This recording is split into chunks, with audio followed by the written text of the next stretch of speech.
wants to know where Nazaya is. Are y'all gonna tell us, or y'all gonna stop playing games? Huh?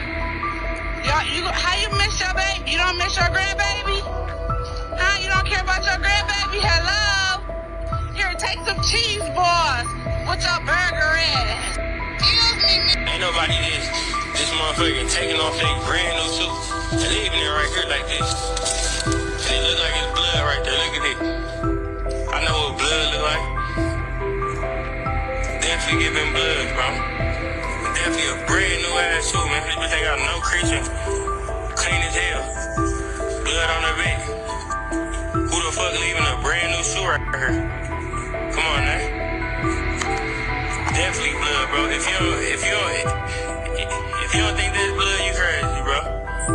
I know what blood look like. Feel me? That's why motherfucking ain't nobody this motherfucking taking off.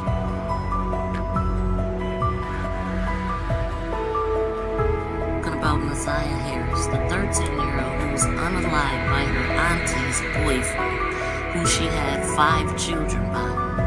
So we're going over their morning routine. That came up the preliminary hearing. Now here is the visual of the morning routine. And it does not seem healthy at all. Let me know what you guys think about this in the comment section. But looking at this is very disturbing. And they knew little about what was going on with Nazaya. And you would think the way that this mother is, this grandmother, she's cussing the kids out and praying at the same time on the way out. And these are a few text messages that a conversation back January 11th, Zanaya went missing on January 9th. And these are some text messages between her aunt Shannon and their cousin Roxy, I do believe. This was in the very beginning. So I just wanted to make sure that I put this on the record. But what is coming up next is bits and pieces of the trial with the morning routine. Can you tell us about your morning routine with the kids, specifically Nazaya, getting them to school and things like that? Sure. Right here. One of these stupid ass kids did that. Why y'all got this rug fucked up in front of the door? I know y'all seen it. Here, put your socks on. Y'all saw the rug fucked up. What's going on with your coat? You don't know how to zip up your coat. Where y'all coat at? Right. Get these coats.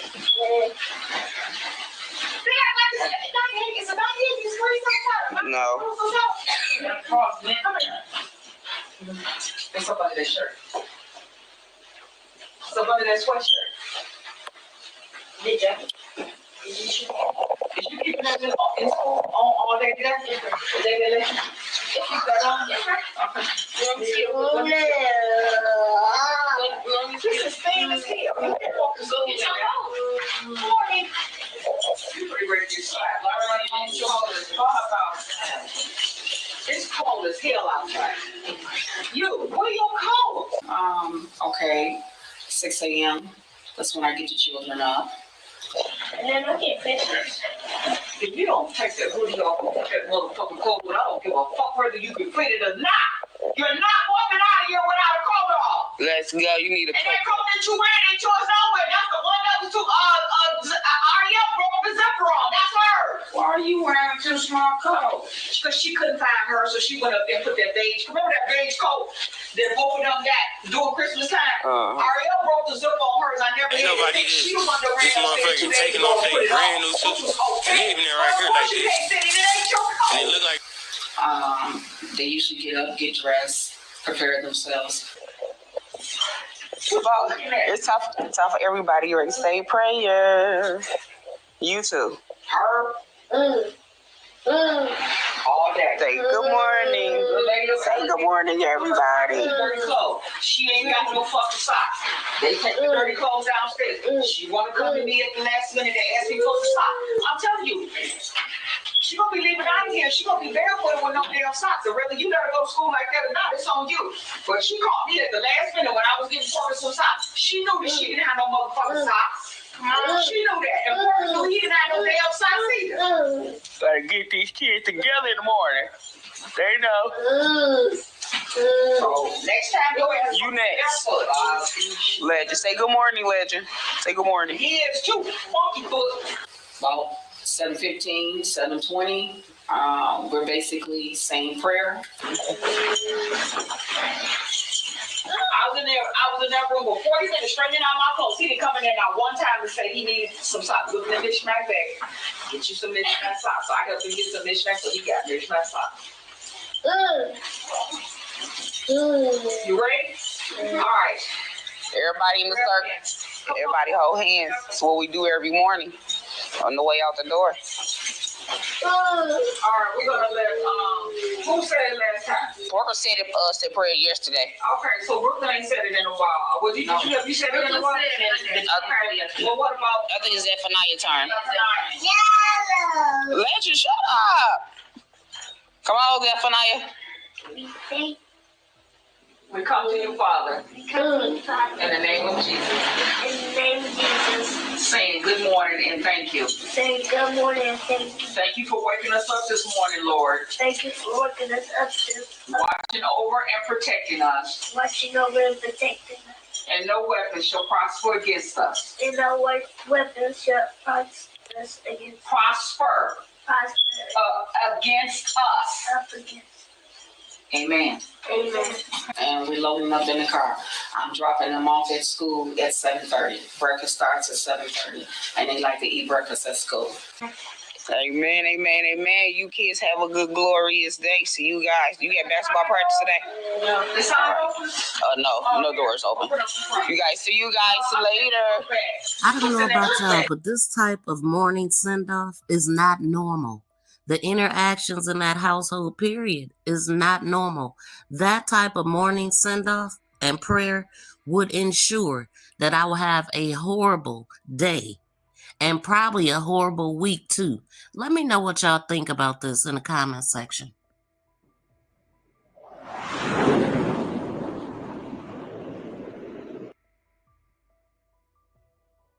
I don't hate you. I pray you seek validation in your life, and I pray that I mean you well. Who I hate, and I don't have hate for no one.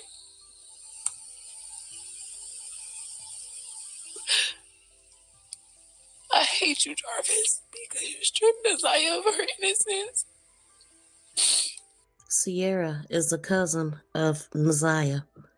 She was reluctant to speak out, but she decided to. And when I tell you, a bombshell has been dropped. Now, she was just speaking about Jarvis and how she felt about him. But the reason for this video is to share the fact that she exposed that she was molested, allegedly, by Shannon from the age of 6 to 12 years old. Finding this out because I knew that something was very, very off, it answers some questions for me. Check out the rest of the video and I'll be right back. Something that was once done to me, and I know how it feels to seek validation in the ones who did it to you. Because once again, like I told you, I love my cousins.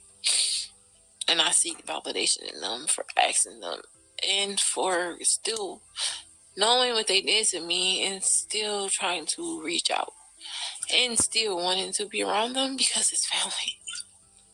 Like you told me that,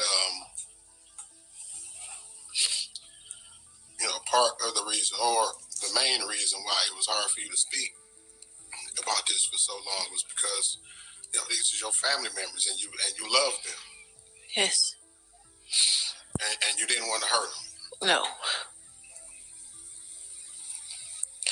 And that's the exact dynamic. That's the exact component that keeps so many kids silent about what's going on in the households because they don't want to hurt the people that's hurting them. And then you said this is going on from age 6 to 12. Yes. And once again, both of my child fathers can even vouch, even close family members, you know, a lot of people could. I went through a lot of things. It's not about me. And at the end of the day, both of my child fathers know that I'm not lying because they even had to suffer from my trauma. And that's the truth be told, because I have 2 children. I have an 8-year-old and a 3-year-old. Why would you look the other way and allow a pedophile to take your daughter, children in your household, Naziah, to the shop alone? Why would you be so forgiving of a person like this? Why was Naziah caught fast and that she was looking for some D? Why was those messages put on Facebook? Why wasn't Naziah reported missing right away? Why were the police initially told that she was wearing some different shoes and we see the shoes that they found? You know, a lot of things just did not make sense to me. But now I'm starting to think that these kids were being served up. Was there some type of payment, some type of agreement? Could this have something to do with the sudden weight loss? You know, and one of the things the cousin said is that she apologized, but it was a half apology. You have to watch the rest of the video, and I definitely will link it in the description box. Shout out to Mark DeAndre for covering this story and all the work he's put in.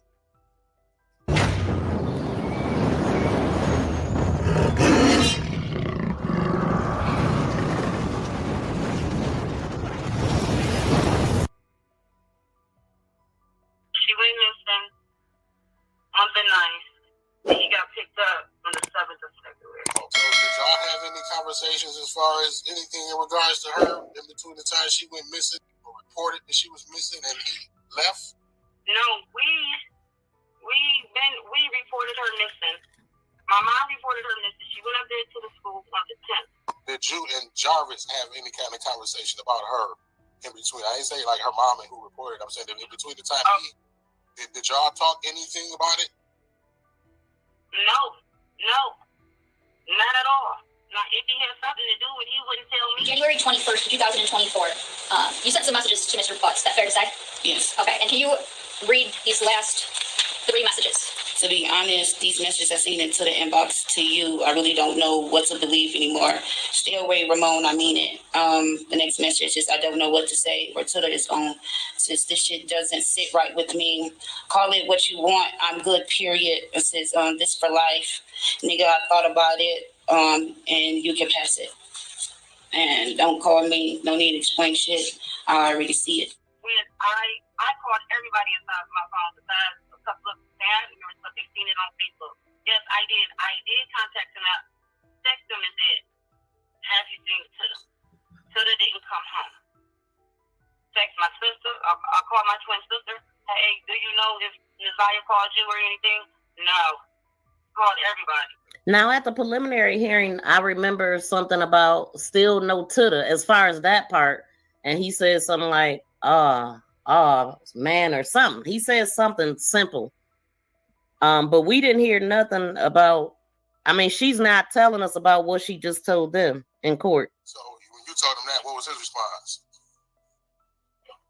His response says no. He said he haven't seen her. Never seen her. And that's it. And that's it. But right here at this moment, she knew that. And she never said a damn thing about it. So she's still riding with this man.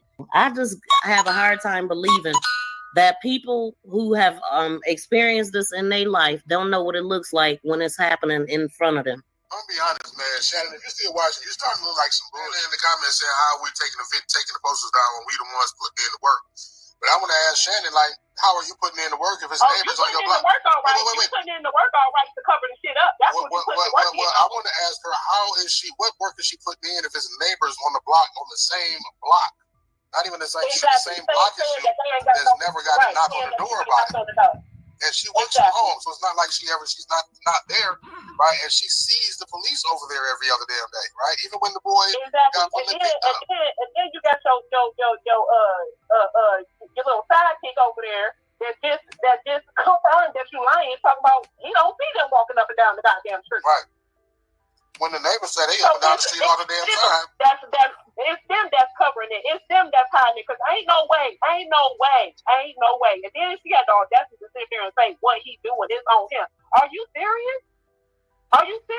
You still messing with him. And then she got the nerve to sit up here and talk about how she protected her kids. Now that's really disgusting if she's still messing with him at this time. Because this is February 19th, 2024. And we just heard her text messages from January 21st, 2024.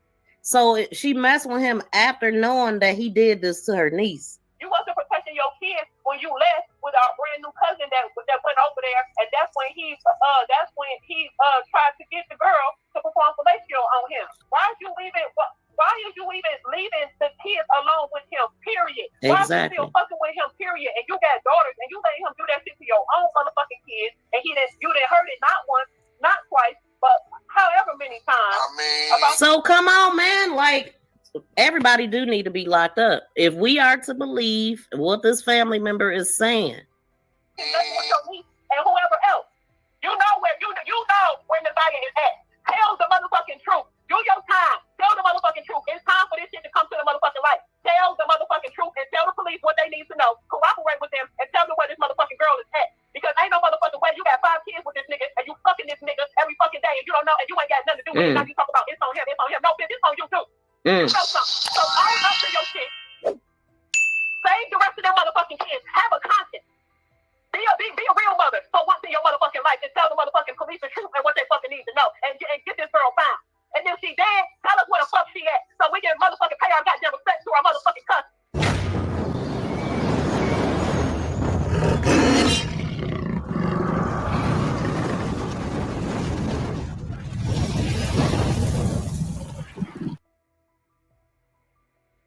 What's going on, caller? Who this? Where you calling from?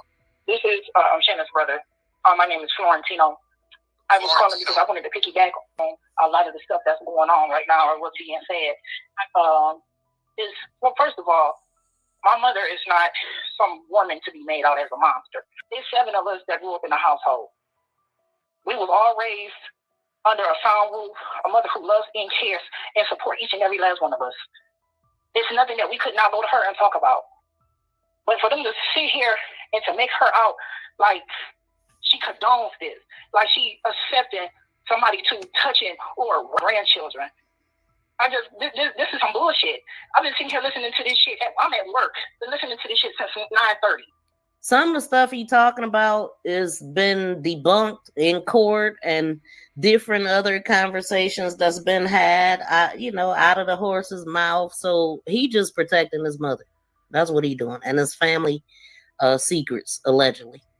This is some real funky foul ass shit at this point. Okay, so the day that Nasiah came, and I don't like the way he talks about Nasiah either. Y'all hear what I'm talking about? My mother went to the school the very same day. She went to the school. Well, Shannon said she went the next day. I don't know I think she went the next day. She went that morning. They said that morning, but they really meant the next damn morning. She went up there when Nasiah didn't bring her ass home. See? And she went up there to the school and told them she didn't come home. What are you cussing for, sir? He immediately dispatched the police to the school. They took the police report. So the day she went missing, they dispatched they filed a police report with DPD, not the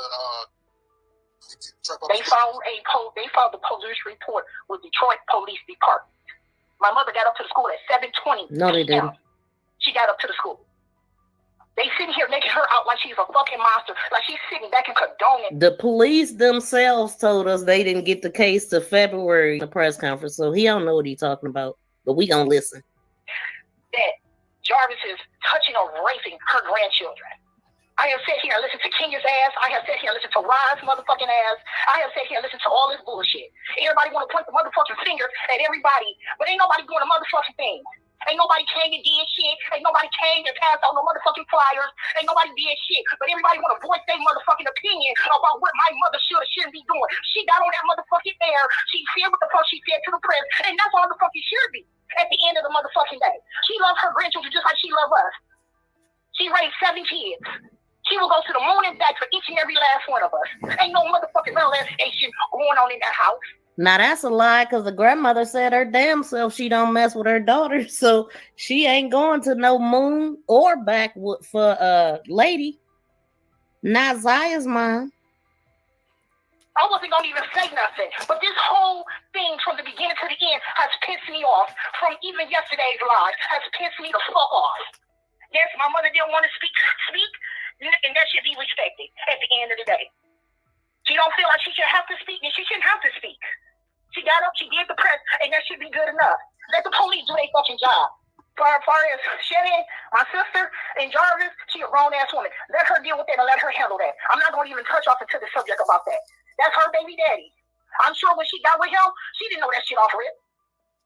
Anybody that's meet somebody, I don't think a nigga gonna come up to a bitch and say, hey, well, I mean, she said this. I'm a pedophile. She did know, though. She admitted it, that he told her he gave me the chance if I wanted to deal with him or not. She knew. So this dude just blowing off some steam. Then she been coming to years down the fucking line. She said when she was 19. It came up years down the line, so then that mean that she was 16 then, like her cousin said. But she found out at 19. She met her when she was 19. But I'm sure he didn't introduce himself as a pedophile. This shit has pissed me the fuck off. My mother is not a monster. She ain't never been a monster. She ain't never been a crooked ass woman. None of us ever was in CPS. I listened to the live yesterday, seeing that it was 5 of us. No, it's 7 of us. None of us was ever taken out of the fucking home. We was never in CPS. My mother never had a case on any of us. We was all raised under one sound roof. My mother worked 2 jobs. She was a hardworking ass woman. Hell, they said CPS was called 17 times over there while Zaya was there, from my understanding. And I mean, you would think she wouldn't have a CPS case because she's able to adopt kids and all that. I don't know if stuff get old and they change their mind. I don't know if she was involved in CPS or not. Don't bullshit. And for families to get on the air and say that she condoned this and she condoned that, that's some bullshit. Because I'm sure if my mother didn't care about her grandchildren, why did she take the time to get the fuck up and get dressed and go to the school? And to check at the school, go to the school and ask the principal. Well, my granddaughter didn't come home. They called the police right then and there. The police was at the school within 10 minutes. She loved her grandchildren. She doesn't just own her kids. She never just owned any of us. She clearly says she don't mess with her daughter. She did say that in court, so. For her to get on the press, yes, it probably took a lot, but she never refused to do the press. Not one time did she ever refuse to do the motherfucking press. People kept calling and saying, well, we see Nazaya. Nazaya is being seen in the public eye. A couple of gas station tenants say, oh, we seen her come in the gas station and rip her sign off the window. People say, well, we see her on East Warren in Bedford, or we seen her on East Warren in Cornville. Well, they we see her walking up the street, or we see her going in a couple of gas stations. Oh, somebody said, oh, we see her going to Nino's Market on East Warren. They lying. Snap a picture. My mother's house is not dysfunctional. Nazaya never came from a dysfunctional ass home. Nobody. Now, it depends on who you ask. In that household is dysfunctional. Now, that dysfunctional prayer, morning routine that she talked about in court was very dysfunctional to me. So it's your norm. Like we come from a dysfunctional ass home. My mother is not dysfunctional. That is not normal to put a damn chain on the refrigerator. She raised us in a dysfunctional atmosphere. My mother, yes, leave her the fuck alone. Let her be. She has the right to not speak if she chooses not to motherfucking speak.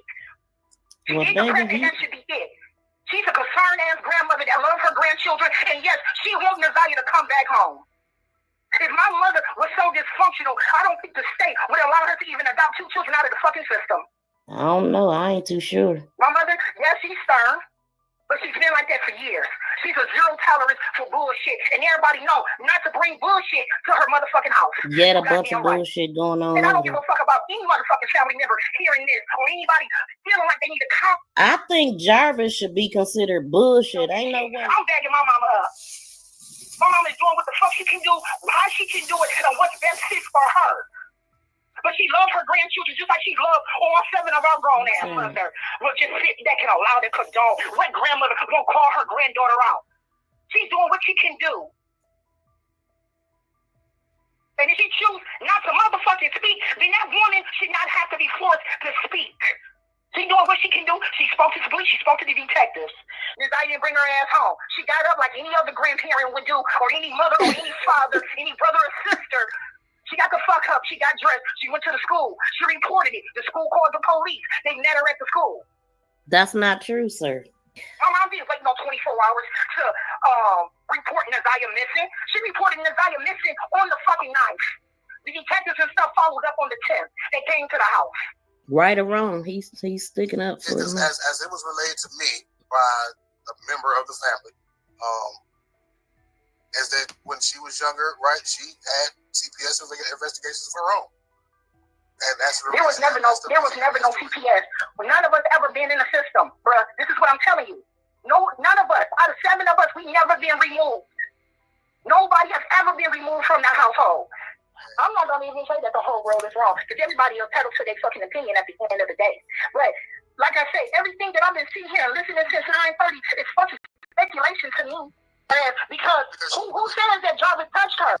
Nobody knows if Jarvis actually touched Naziah. You don't know for sure or not. Like, what? Nobody knows for sure. Wait, really, sir? Really? Listen to this live. Since 9:30, it seems like everybody know they fucking facts. And nobody has got no proof about if this girl been touched or if Jarvis is the cause and the reason or why. Whoa! 10 months later, here we are with all the dang proof, and he sound even more stupid that we got the actual proof. Never caped for a pedo. What he did back in the day? How did he catch the case? Once a damn pedo. We used to call him Chester the molester. Always one. However, the scenario plays out about his personal life. I'm sure he did time. I'm sure the girl, the young lady who came forward, her daughter came forward a year ago and said that, yes, my mother lied about her age. My dad did his time. My mother was 15 when her and Jarvis met. He did his time. I don't feel like my motherfucker should have to go and dig up old ass shit on motherfuckers. Is he out here putting them in children now? I can't answer that. That's what's in question. Shit. I mean, and if he got that's the question. The question is, what I feel like this is, at this point in time, Naziah is missing. That's all we really should be focusing on, is trying to find my niece so we can bring her ass back home. We can deal with it after that.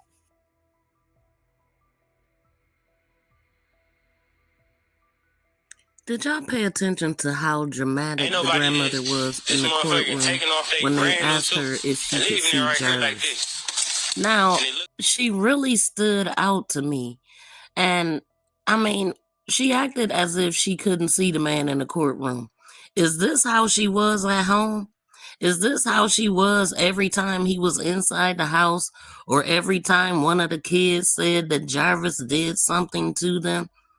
Is this the reason why she couldn't see nothing? Because she didn't have her glasses. Her daughter had her glasses. One thing I noticed about her and Shannon, they feed off of each other, and they actually blame each other. Shannon will say, well, my mother told me to do this. And her mother does the same thing. They don't take accountability themselves. They always put it off on each other. But check her out.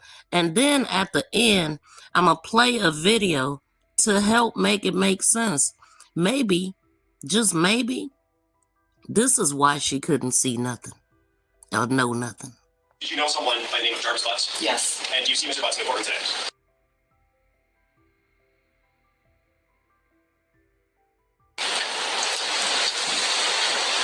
If you need to stand up, then look around.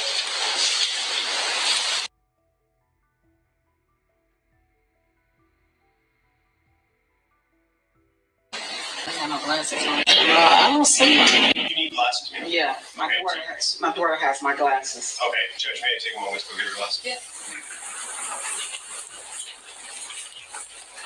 And if you could just stand up and take another look around. Okay. Yes. Do you see Mr. Butts in the courtroom today? Could you point to him and identify a piece of clothing that he's wearing? uniform with the blue mask. For the record, the witnesses identified Jarvis.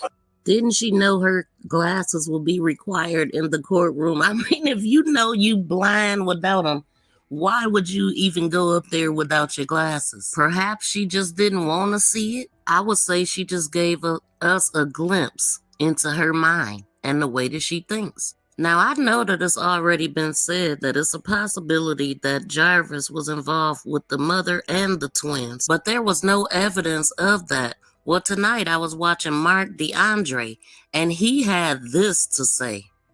Room with her, and the door was locked, allegedly, from what I'm hearing from family members. And he was supposedly helping her paint the room. Yeah, Jarvis was messing with everything in the house. Jarvis started messing with Marquita first, then he was messing with Shannon. I think he actually has a child with Marquita, from what I'm told. So we got a child with Marquita and Shannon. He was at least two of those children with Shannon. And Naziah and the grandmother. He propositioned a threesome with Naziah and her 8-year-old friend, at a birthday party. Asked another one for a sexual favor in exchange for $20, and she went and told her parents. Now that was a mouthful and a lot that I had not heard.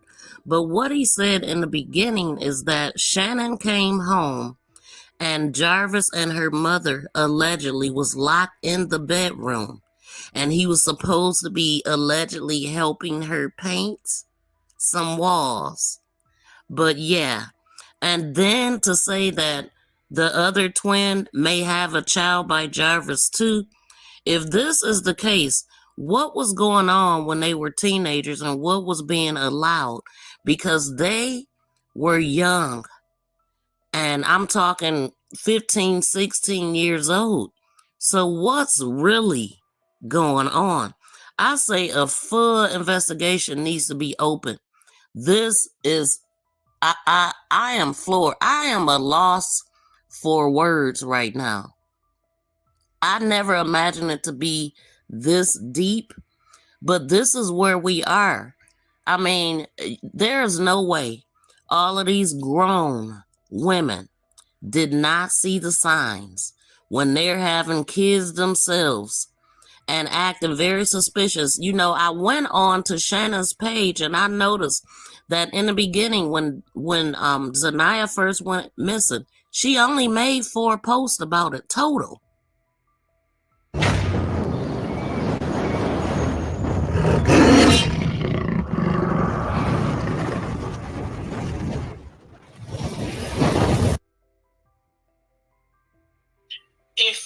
If you have ever dated Jarvis, Ramon, Butts, Jay, JR, J-Bo, whatever you know him by, talk to your daughters. Talk to your daughters, okay? Because what has come out up until this point, he has been targeting and manipulating women who have low self-esteem, low confidence, have some sort of disability, just from what's being said from the people who have come forth, okay?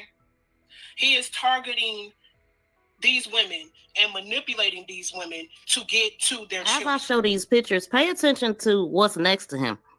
This picture and this one. He should have been reported for the pictures alone. You know what I'm saying? They already knew.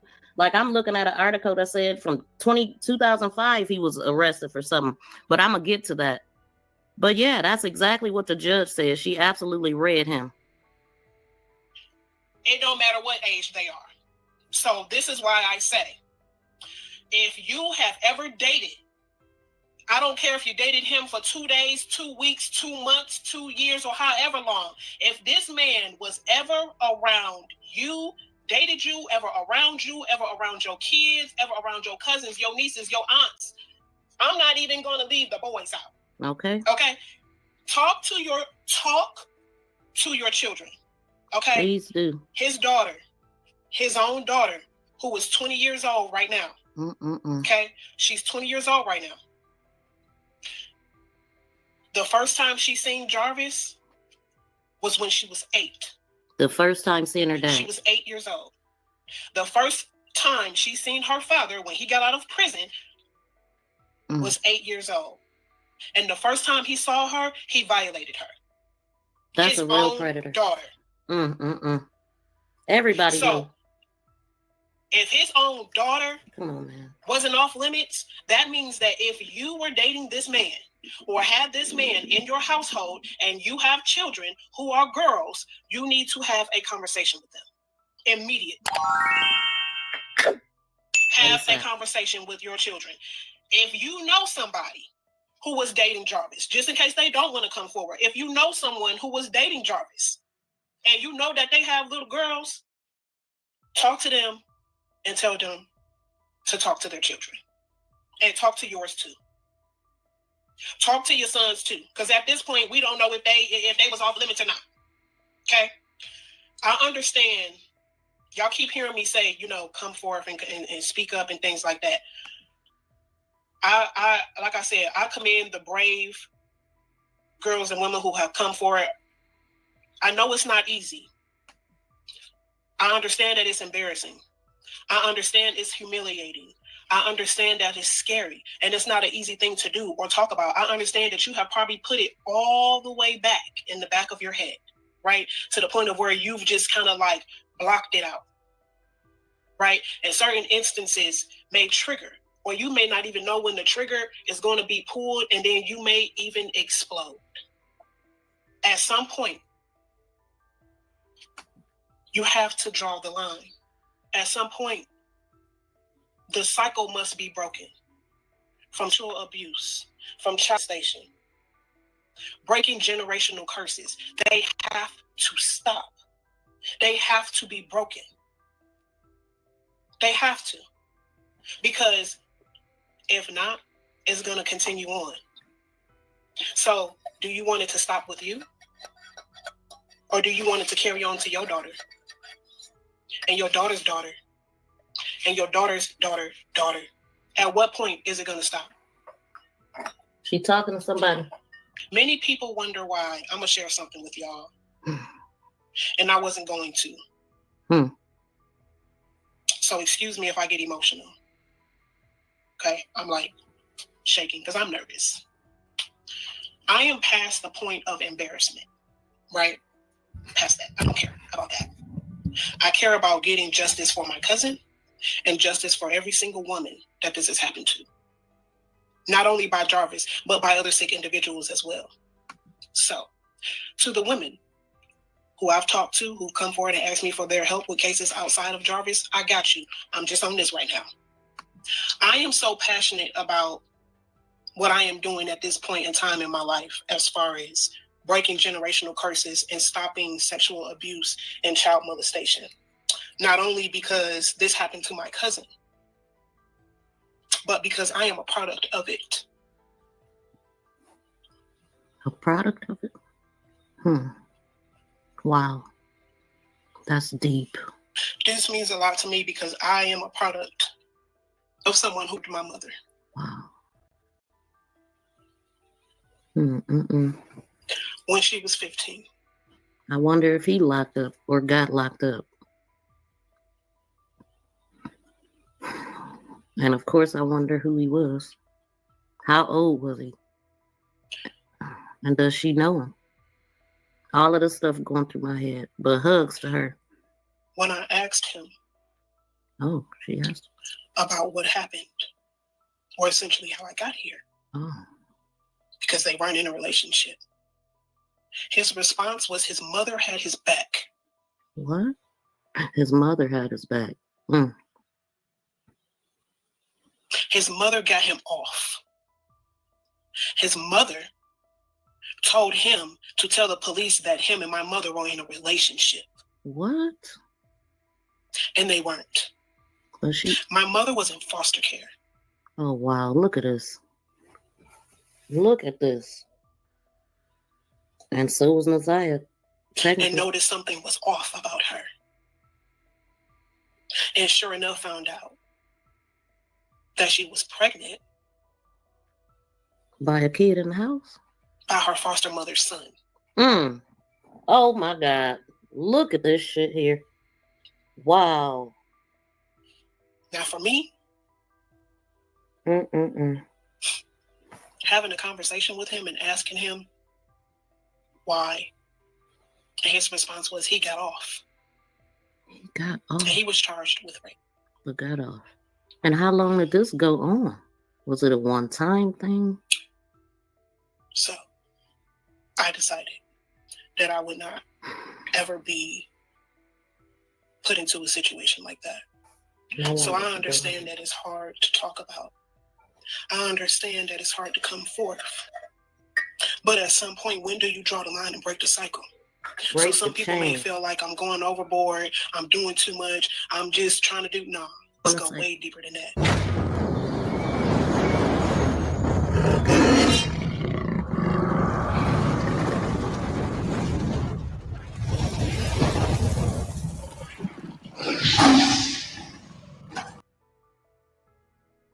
So I ran across a video and a conversation with Jarvis and a female that he was engaged to. I'm not sure who the woman is, but here's part of the conversation. Just like you can't deny them last two. You got me out here looking like a fool to your family. When I say stay the F away from me, I effing mean just that. Now, I won't deny she went in on him too, but this puts you in the mind of him. This dude has zero respect for women, and he lets you know the type of women that he prefer. Yeah, the ones that's gonna sit back and say nothing. He even called her a newbie and mentioned Shannon. Check this out, y'all, and let me know what you think about this in the comment section. Bitch, who the fuck got a lie on your motherfucking people? Your brother literally asked me, why am I still fucking with you? See, bitch, you are simply fucking hearted, man. Everybody that knows Shannon knows what the fuck it is. See, you the only dummies because you the newcomer. You don't know nothing about nothing, man. And I'm tired of fucking keep arguing with you about some motherfuckers that I know don't belong to me. And as far as you lying about my motherfucking people saying that whole shit, stop playing with me, bro. Try that reverse psychology on another, not me, man. Stop playing with me, bro. You just want to make up some fuck shit, dog. Stop playing with me, man. And you wonder why. You wonder why. You want a motherfucker to do everything, but you ain't motherfucking changing. I'm tired of your fucking crazy ass, dog. Gave you a motherfucking ring, bitch, and you think you done went fucking retarded. Stop fucking playing with me, bro. I'm not that man. Stop playing with me. January 21st, 2024. You sent some messages to Mr. Putz. Is that fair to say? Yes. Okay, and can you read these last 3 messages? To be honest, these messages I seen into the inbox to you, I really don't know what to believe anymore. Stay away, Ramon, I mean it. The next message is, I don't know what to say, or to its own. Since this shit doesn't sit right with me, call it what you want, I'm good, period. It says, this for life. Nigga, I thought about it, and you can pass it. And don't call me, no need to explain shit. I already see it. Okay. So you were referencing some messages that you saw in Tada's inbox. Correct. Tell me, how did you see some messages? Well, first of all, where are these messages, where were they at? The day of, Officer Gardner came to pick up Nazia's tablet. My mom asked me to put it on the charger. I put it on the charger. Officer Gardner, after that, Officer Gardner called and said she's on her way. Before the tablet was picked up, I looked inside to this tablet. She has 2 passwords that I normally know. So one of them is referenced for her brother's birthday, and the other one is referenced for my password. So I put the first password in, it didn't work. So I put the second password in. So the first thing I went to was Instagram, which I was scrolling. And I seen Jarvis Buck's Instagram page. I clicked on his page, and I seen 2 messages. What were the messages that you saw? Who were they between, first of all? Nazia, my niece, and Jarvis. Okay. And what were the messages that you seen? It was roughly 2 messages that I have seen that I can recall. Were the messages of a sexual nature? No. Okay. And you said you saw 2 messages? Yes. Okay. Did you see anything else? It was 2 sent pictures, but you can't really make anything out. There wasn't nothing there, but it was a picture was sent. Okay. What did seeing those messages, what did they cause you to do? Well, when I seen no messages, I called him and Jarvis Butts. Okay. Called him while he was at work, asked him, what is these messages I seen between you and my niece? And he said, what messages? I said, there's 2 particular messages that states out in this picture. And he stated that, I don't know, these messages, I told him what the messages were. And he said it was probably our children was messaging him. And I stated no, because I know how our children will text. Okay. And reading those messages, is that what caused you to text Mr. Butts, yes. Mr. Butts, in that you see the messages in the inbox and you don't really know what to believe anymore? Correct. Okay.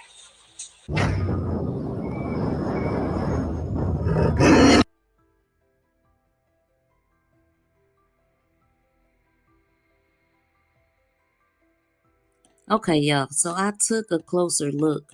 We were told that this lady walking down the street is Naziah. There is no way this is Naziah. When I first seen this picture, I never took a close look, but at a glance, I seen the hat. Why does she have on a hat there? On the bus, you see what she has on, right? She allegedly had on these shoes. Did she go home or not? Does Naziah have 1 or 2 tablets? Because how did her tablet get home? Okay, for Shannon to plug it in and read the messages. I got questions. I don't believe that this person walking down the street is Naziah. I absolutely do not. Okay, so let's zoom in on this person a little bit more and let me know what you think. Is this a woman or a child? Do you believe that this is Naziah? What, she has a black backpack or purse? Looks more like a purse. White shoes with black on it. Look, a ball cap. Like, who is this person? And how many times did her clothes change? Where are the clothes at that they found on the scene? If this is supposed to be Naziah, she does not have on the clothes that they found at the scene. Where's the black hoodie? Where's the pink jumper? Where's the red, black, and white Nikes? Things are not adding up. And finding out that she was seen going into the motel, and not seen coming out, yeah, I got a lot of questions. Tailgate, at least I counted 15 cameras. So it's not making sense to me how she was seen going in and not seen coming out. Right. So that's not making sense to me. I don't know. I'm kind of, I don't want to do too much or say too much, but if you wanted to have the floor to say anything, then I wanted to let you, have that. I love my daughter. I mean, it can't be measured how much I love my daughter. And I'm still holding on the fact and the possibility and the fact that she is still living, right, regardless of the news and everything say. I don't do the publicity. I don't do, people's platform or however they want to benefit off the situation. My concern is about my daughter. And just because people doesn't see my face or see me all everywhere like some of my, family members be, that doesn't mean that I'm not involved and I'm not trying to keep up with what's going on with my daughter. Right. That's as much I got to say about it to anyone. I don't have to show my face all on the news or, be all on everybody's podcast and all that. I don't have to do all that for somebody to feel that I'm involved with what's going on with my daughter. It's killing her. Absolutely, it's killing me. Nobody knows how I feel about this because it's not them. Knows how I struggle every day just to get through day by day. I try to still be a mother because I do have a son, so it's hard for me. And I try not to get wrapped up in the bull crap. I just try to keep it about the facts and investigation and what's going on with my daughter. All the other shit is irrelevant. And I think anybody else who's reached out and who's involved themselves in the search, involved themselves as far as passing out flyers from the beginning and still continue to be, I thank everybody for that.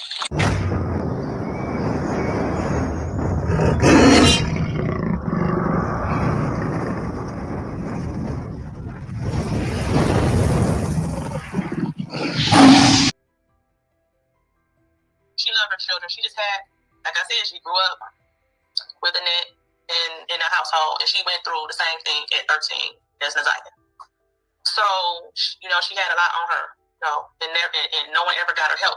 Her mother loved her. She loved her children. She just had, like I said, she grew up with Annette in a household, and she went through the same thing at 13 as Naziah. She had a lot on her. And no one ever got her help. She loved her children. She just couldn't fight those demons that were chasing her.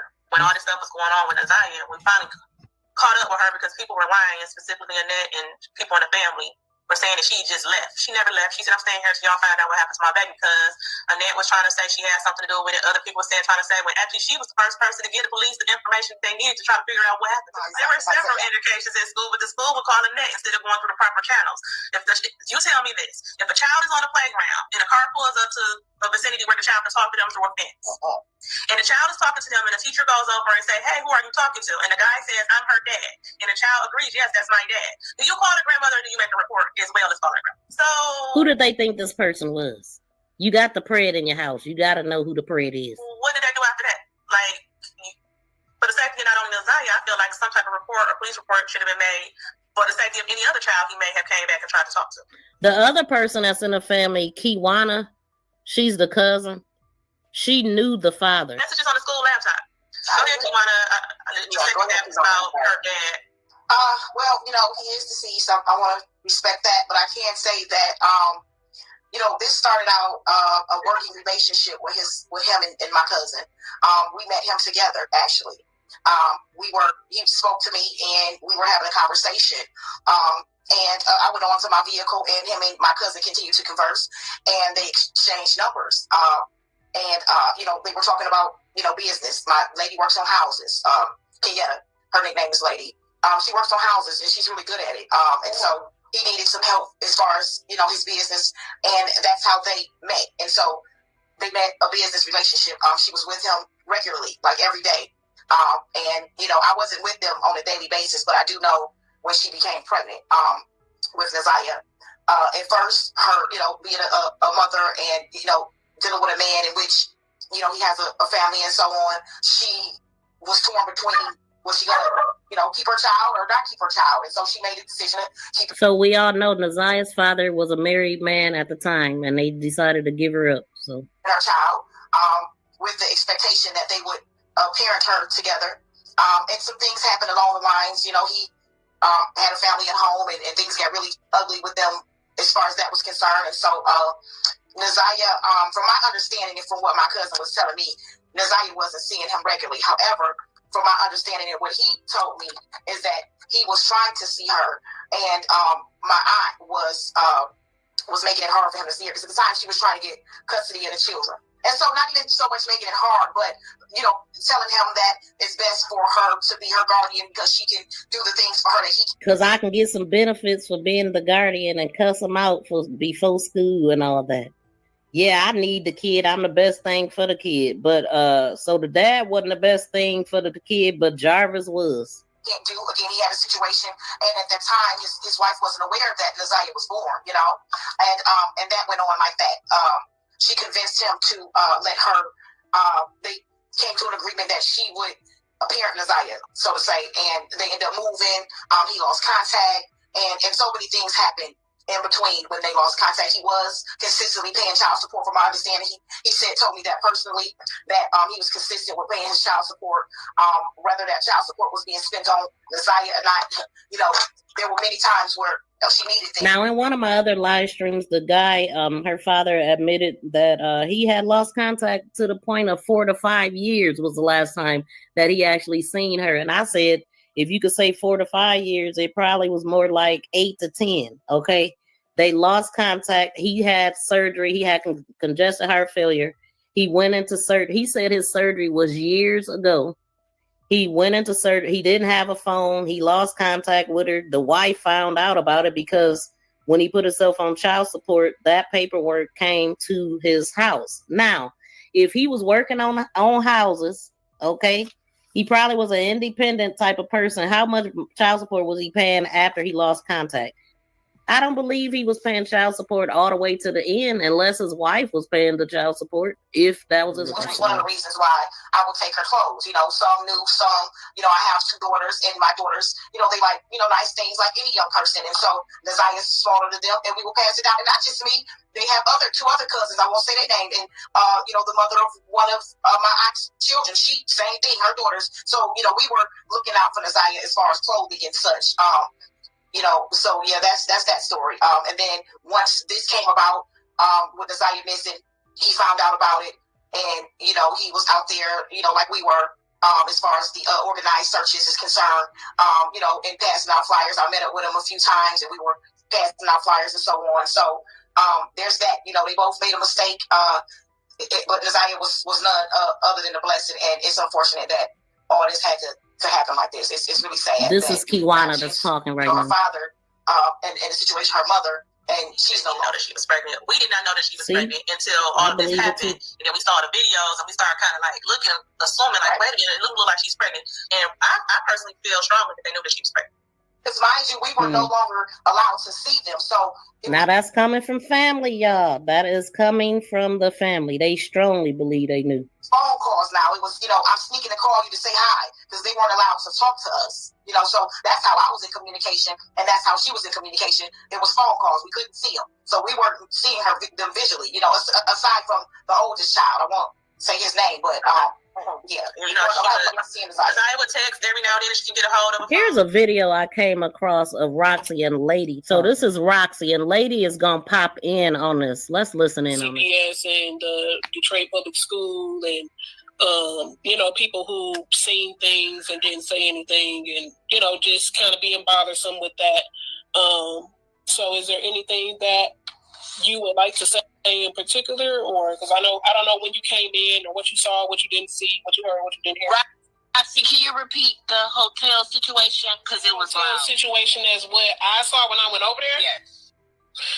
So when I had went over there, I had talked to several different people who knew him. Knew him by J-Bo. They didn't know him by Jarvis or by Jay. They knew him by J-Bo. And that was people at the gas station, people at the liquor store, and people who live in this particular hotel that's over there on Harper and Connors. And when I was talking to people, they had said that they had been seeing him there with, crackheads and stuff like that. This is one of them. He looked like crap in.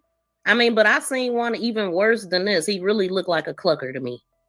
It was just the whole hotel is off, and he has been over there several times because it was people who knew him.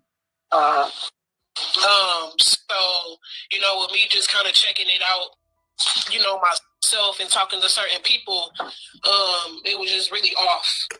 What have you? But that is not his first time that he has been over there. You talking about the travel in, right? Yeah. Yeah, okay. That's definitely not his first time over there. People definitely recognized him, especially the gas station and the corner store. They even described how he looked without the hat on. I showed them a picture where he was kind of covered up.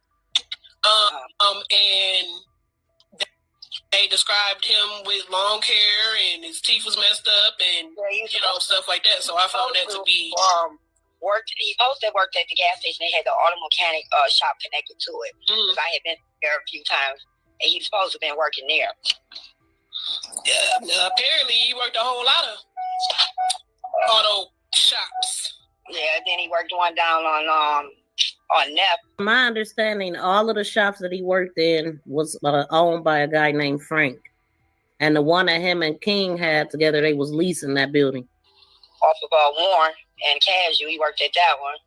But, you said, so the people are familiar with who he was? Yes, they are familiar with who he was, yes.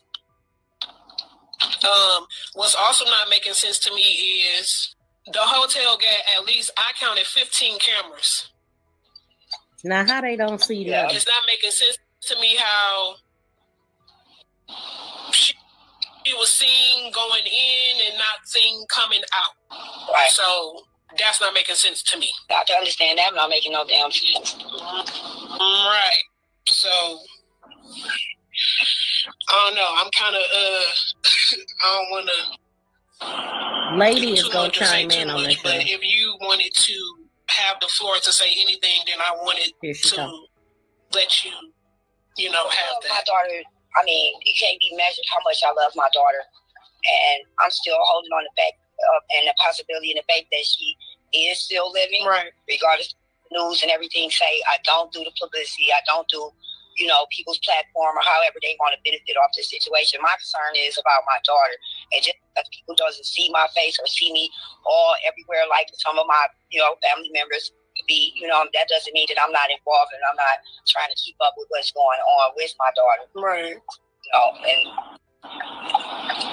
that's how much I got to say about it to anyone. I don't have to show my face all on the news or, be all on everybody's podcast and all that. I don't have to do all that, but somebody to feel that I'm involved with what's going on with my That's her mother. That's what she said. Now she's talking to Roxy and I can't see the other person. See, they don't know. They can build a motherfucking house while they all on Facebook from the ground up. You hear me? Yes, I have multiple skills. Period. Very intelligent. And got them hands. Stop playing with lady. Period. And this shit killing her. It's killing her. Absolutely, it's killing me. Nobody knows how I feel about this because it's not them. It's not them. No one knows how I struggle every day just to get through day by day. Be a mother because I do have a son. So it's hard for me. And I try not to get wrapped up in the bull crap. I just try to keep it about the facts and the investigation and what's going on with my daughter. All the other shit is irrelevant to me. We're gonna take her in. We would have to fast forward 2020. Was that September, October 2020? September. It was September 2022 when her brother ran away. Yeah, 22. So her brother ran away in 22. They still continue to get money for these kids to be runaways too. That's another thing. I don't know how it is with this, but in most cases, the kids run away.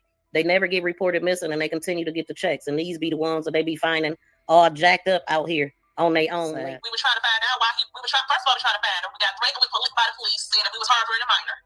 We was gonna go to jail. But we had to find out how to advise the thing. I contacted an attorney. We was trying to get the boy to tell them what was going on. The attorney even told him, hey, all you got to do is say you're not safe, then I can go and file for emergency. Now, this is Naziah's brother that we talking about. He's also speaking up, and I do know that Mark DeAndre got him a job with a like a snow plow service people. They do lawn care, year round. He refused to say that because he didn't want to go against his nana. But we were telling him, your nana is threatening to put us in jail. We had devised the plan. I was going to take the brother. She was going to take Naziah. So yeah. Because I have boys. So I was like, I'll bring him over here. He's familiar with my boys. Naziah's very close with Tijuana's girls. We had to devise a plan because those children wanted to go. He didn't want to tell on his nana because he was afraid that his sister would end up in foster care. See, now his sister is gone. So it ain't no reason why he can't speak up if he knows something now. I mean, share what happened with him. If he's running away, that means that it's not good. But we see how the grandmother also talked to people. Like, that's crazy to talk, calling them stupid over a rug being messed up and yelling about a jacket being too little and just simple everyday stuff. Like, that's how you talk to people? Grandmother would retaliate against her or keep her from him if he was to tell. So why would he think his grandmother capable of doing these things? Like, everybody's scared of the grandmother. That's what I'm hearing. So we couldn't devise it. I tried. So he didn't want to tell. And the lawyer advised me, he was like, there's nothing we can do about it. I mean, he said, you can make another report of the abuse, which I did with the police officer who contacted us, threatening us with harboring a minor. We told him what was going on and why he was afraid. They didn't investigate that. He said his job was to make sure the minor went back home. See, that's the only mission. Get them back home because that's easier for them. This system is all messed up and they need to fix it. But do they really want to? It don't seem like it. Like, the boy ran away because of stuff going on at home. Pull him out of there and let him get with another family member that'll take better care of him. Instead, they threaten the family and say you could get in trouble for harboring him and helping him. It's either one way. Either he gonna go back to this grandmother or he gonna just be out in the damn streets on his own. That's stupid. Yeah, as to add to that, not only did we, try to talk to the workers and get custody of the children, we made preparations. I did with where I was living. I lived in a duplex apartment. Wasn't as much room enough. However, the manager was willing to, let me bring her there. She said, whatever you need to do for those children, we won't violate you. Don't worry about it. Do what you got to do. Because I explained the situation to her. And she told me, listen, whatever you need to do, just say the word, because that's a very serious situation. So, we actually, I made preparations. I got the kids ready for this to happen. But as she said, it was, her brother, he was afraid that his sister would go into custody. And not just that, he was afraid of what would happen at home. I mean, they had already been out there multiple times, Because he did go back. And he contacted Tijuana and said that he was punished after he went back and ended up leaving again and pretty much never really went back. He's been there, but he just has not lived there since he ran away those two times. He's basically been out here on his own.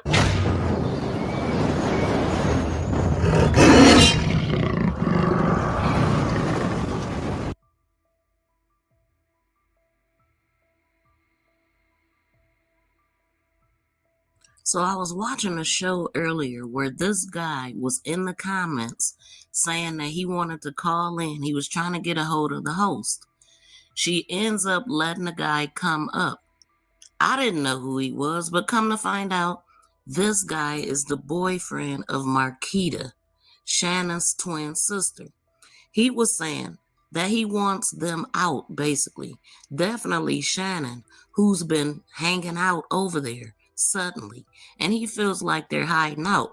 So what he said was, they're downstairs right now. I can let you see them in the house. So he like did a walkthrough.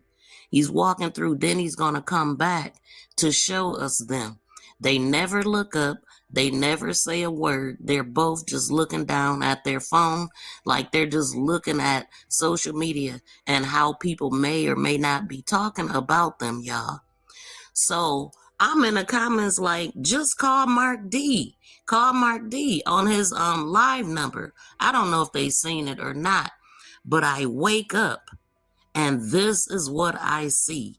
Mark D and his team, along with Roxy Rocks, they showed up at this house. And here's what happened. Let me know what y'all think about this. This is very interesting. And the more they talk, the better. But so, check this out, y'all. I am tripping right now.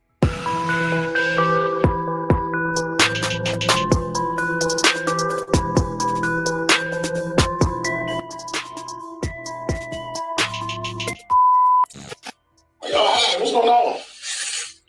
Hi. I know y'all had a whole lot to say about me online, but now y'all see me. Like, what y'all expect me to pop up, huh?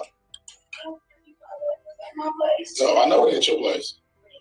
Hey, y'all on the phone. Who y'all on the phone with? None of my business. Oh, none of my damn business. You don't want to answer no questions like, where's the baby at, man? I said, where's the baby at here? Y'all don't know? I don't know. You go ahead and record me. Yeah, so why are you recording? Come on in. Well, I'm interviewing them. Come on up. Come on in. Come on in. So what kind of so where? Why is the lies on the stand? I mean, y'all told me one thing. I don't know which one of y'all is Shannon. Which one is Shannon and Marquita? First off. Oh, that's why you're looking at me like that. Yeah. So what's the deal, Shannon? What's the deal, Mark? So you like fucking house, huh? Am I one? No, of course not. Why, you want to fuck with me? Is that why you asking? Oh. Not speaking to. Move out the way. Now you want to move. Okay, well, go ahead. About what? Whatever conversation gonna be on. You said we can ask you questions, so what's up? You already asked me questions, I answered it. I got more questions. Come on. No. On air, though. Answer the questions right here. What motherfucking questions? I don't gotta answer nobody questions. You just said you wanted to. Who? You did? You are murdered. So I'm saying you was the last one to see her alive, right? Yeah. Before school. Before school. So what happened? I told y'all that. So what happened after school, though? You figure it out. I got everything right here. Get everything.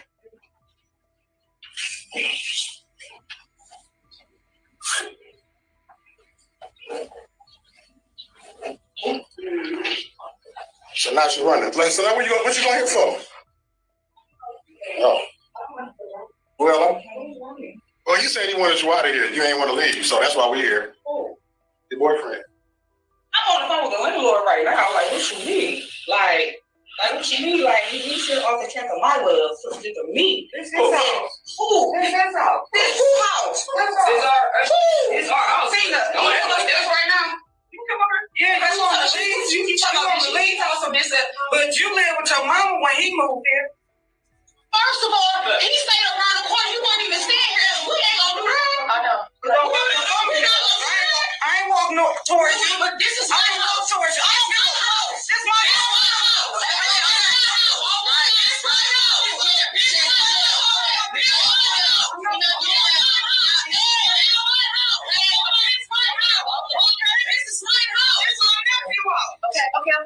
Wow, talk about turning up the heat and putting them on the spot. They was not expecting that. Wow. So anyway, what I'm hearing, Mark is saying that he took down his video because Shannon and Marquita agreed to do a sit-down interview if he took down this video. But you already know how the internet is. It got clipped, okay? Hence why we are here right now. Drop down in the comments and let me know what you think about this encounter.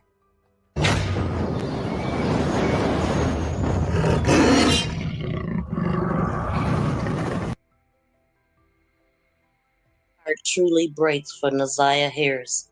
The truth is finally out, and we all knew it. There is no way that we have all of these women, Shannon, her sister, her mother, the grandmother, in the house, not knowing what's going on with this 13-year-old girl. Hear him lying. And also keep in mind, in the interrogation room, they already know the answers to the questions that they ask. They just want to see how they lie or not. They know. You got them together. They know what's going on. I have them together, but they know about each other. Okay.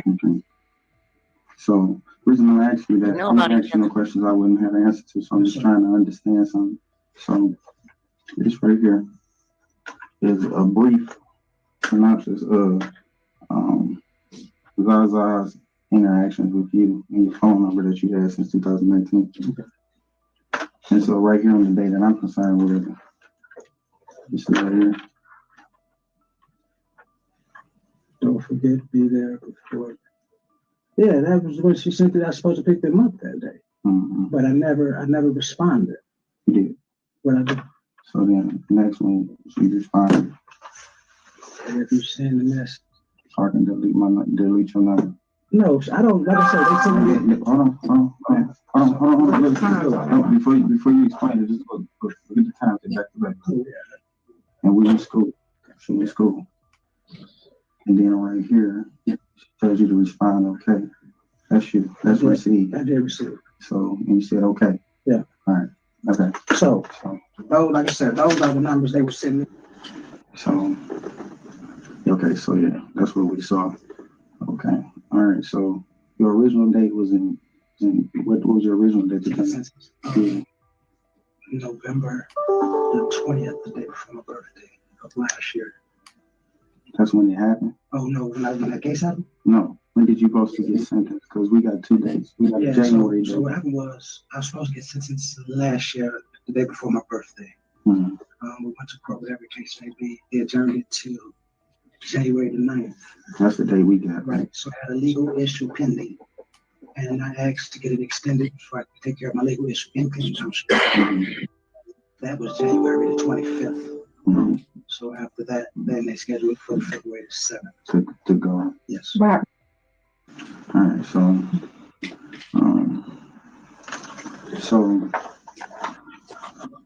what's your relationship with on the day to day? Like, are y'all have any interactions? Just y'all got a niece uncle relationship? Yeah, we kind of like niece uncle, and I also get her and my daughter from time to time.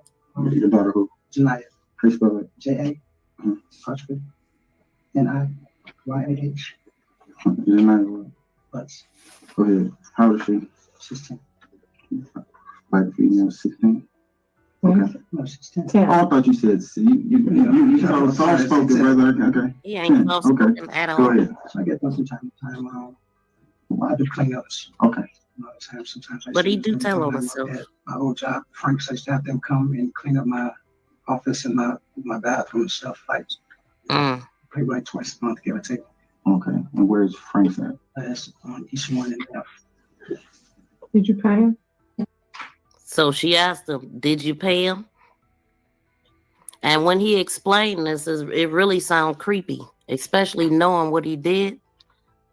It sounds just like that's what he doing. Paying him for something. What's your password? That's a facial. It's a facial recognition? Yeah, it's a facial. So if you weren't able to use your face, you got a pen, what's that number? 04. 04. 1925. 1925. Okay. So, all right. So, because I need to know the last time you talked with her, okay, brother? All right. So, would you be willing to give me consent to do that real quick? Thank you. What type of phone you got? iPhone? What? Okay. Yeah, I can't mess with iPhone. She looked at me like, what kind of? J-R-P-I-S. I'm sorry, man. We have a Javaris we work with. Yeah, I work with a Javaris. So we keep trying to spell his name. All right, so All right, so an iPhone, what color is it? Glass. Okay, it's glass. You said it's 11? And then your phone number 313-585-8719. Password is 041925. And when the last time you used that phone? Right before I got locked. Okay. Matter of fact, the morning before I turned myself in. Okay, did you cut the phone off or is it still on? No, I turned it off. It's still on as far as company-wise. Company-wise, right. Okay. Where did you leave the phone? It was actually with one of my girlfriends, man, because she took me, she brought me. Hold on, wait a minute. You'll understand. I can't understand. Hold on, I heard you say baby mama, 13 kids, fiance.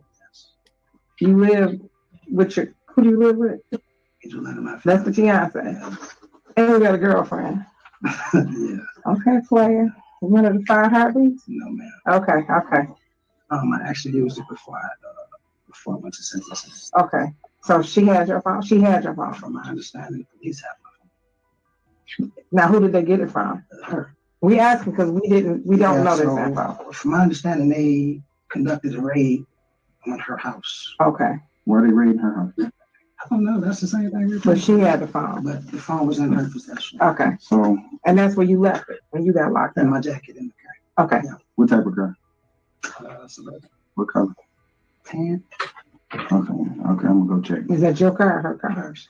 Oh, okay. Probably got 1 hour, 24 minutes, 50 seconds. So this actual interrogation is on the 15th of February, 2024 at 2:37. Now, this she's the lead investigator. She said that she was asked to review the case on February 12th. They went in and talked to King on February 13th, and they already knew about the phone. I mean, he told them about the phone. They retrieved the messages from the jail calls. So why they in here talking to him? They already know all this stuff. Snacks, whatever the case may be. And I know she was getting older, so she was into certain things. Like I come up, she had little fingernails and shit on. Mm-hmm. And I know grandma wasn't. So why just not give it to him?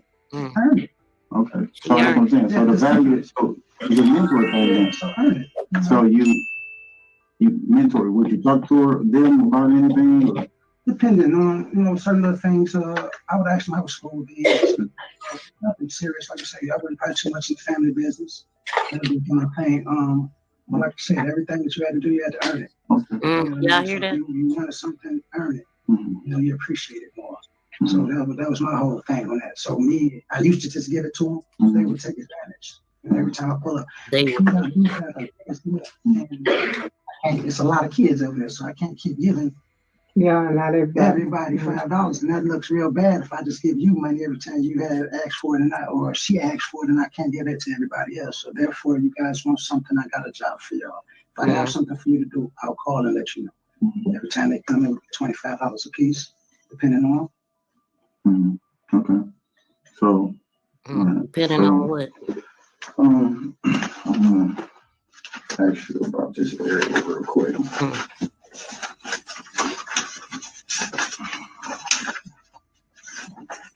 Tell us more, sir. Let me see that.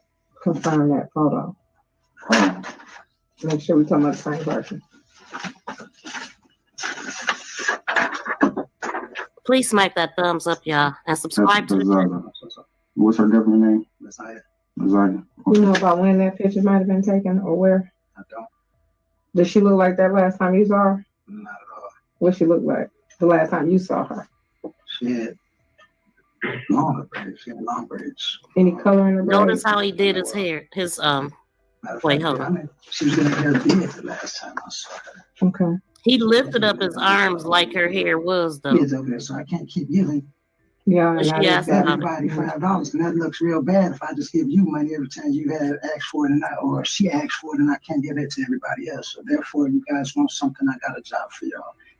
I bet you do got a job for y'all. And we all know what that job is. And the way that he's explaining it, it just sounds creepy. And we know we know what he did, made them do for the money. So he's basically telling us what the deal was. And we already heard from Shannon. Let me play that. No, that's not how it went at all. I did that. This is when I found out I was pregnant. I took the pregnancy test and I asked her how I was pregnant. I said, excuse me, I'm supposed to sleep. Yeah. So, yeah. So I just going to the pregnancy. Yeah, we already heard that she knew what was going on out of her own mouth. And now we hearing from him. So yeah, look at how he puts his hands up to his head when she's asking about her hairdo. Then he changes it to, oh, it was straight down or whatever he said. But when they first asked, he put his hands up to his head like 2 buns like she had.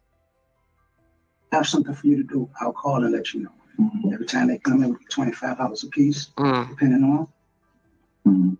Okay. Depending on. So, all right. So, I'm gonna ask you about this area real quick.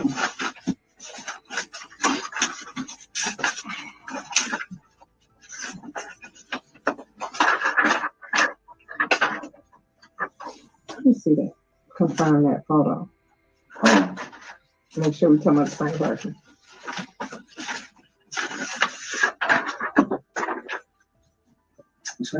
That's Zaza. What's her government name? Messiah. Messiah. You know about when that picture might have been taken or where? I don't. Does she look like that last time you saw her? Not at all. What she look like the last time you saw her? She had long braids. She had long braids. Y'all see that? Y'all see that? See? I was trying to catch it before he moved it, but he did that. Then he changed it to, it was long. No, it was 2 buns like you just had your hands. Long braids. She had long braids. Idiot. Any color in the braids? Not that I know of. Matter of fact, I mean, she was getting her hair did the last time I saw her. Okay. So it wasn't even done, so I don't even know what it was. But you talking about back and forth between the house? Getting her hair? Last time in the basement. So she wasn't back and forth. That day, no. Okay, y'all see. No, sweetie. They stayed next door. So she was going back and forth with him next door, but they were in the basement at the grandmother's house getting her hair did. Going back and forth with him next 1 door. hour, 35 minutes, and 6 seconds. In the basement getting her hair did. Where he used to be sneaking in at, allegedly sneaking. We all know he wasn't sneaking. 1 hour, 44 minutes, 34 It was seconds. right around. Okay, but not on the night though. Not that I don't, like I said, not that I can recall. Okay. But you can ding my phone. I'm over there quite often. See? Okay. He just told on himself. Yeah, you can do some amazing things with these phones. You can do some amazing things with these phones, and he over there quite often. That ain't what Annette said. Y'all ain't get y'all lies straight, allegedly. That ain't what nobody said. No, I'm just trying to think about some stuff. Okay, so when I was asking you about you had any contact or text message or did anything with Zaza, you said that you didn't, that you don't have any contact with her like that at all. Because you can't think of any the last time that you talked to her? Not right off the top of my head, boss man. Okay. Boss man. Oh. Were you supposed to meet her anywhere? Zaza? Not at all. Not at all. Not at all. Okay. Not at all. All lies. So what I was saying, I rode past the school and I was like, remember they said he stopped at the school while she was outside? Yeah, 1 hour, 15 minutes. Here it is. 4 seconds. So he drove all up in here. Fast and things like that. So, girls, not accusing you or nothing, but some of the stuff like we can't just. So ping me. I gotta ask you. Ping me, boss. I can't. So I just do a lot. I do a lot. Mm-hmm. So you do the work a whole lot. Help me out, like what went on this day, or point me in the right direction.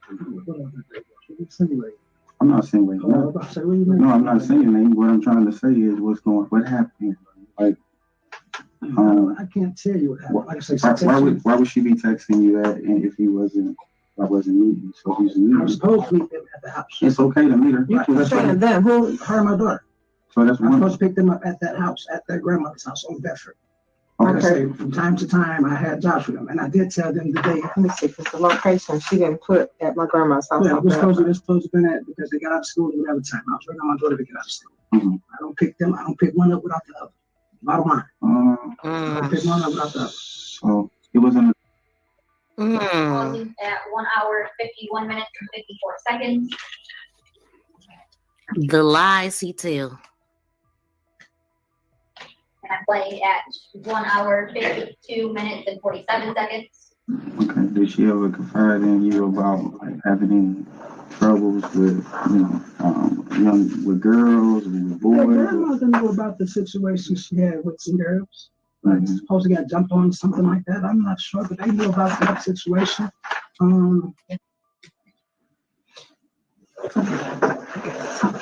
Yeah, they knew about all that, boss. I'm sitting up here, man. I'm giving you consent to everything that I got. So why would she tell you to delete? Why would she have to delete your number?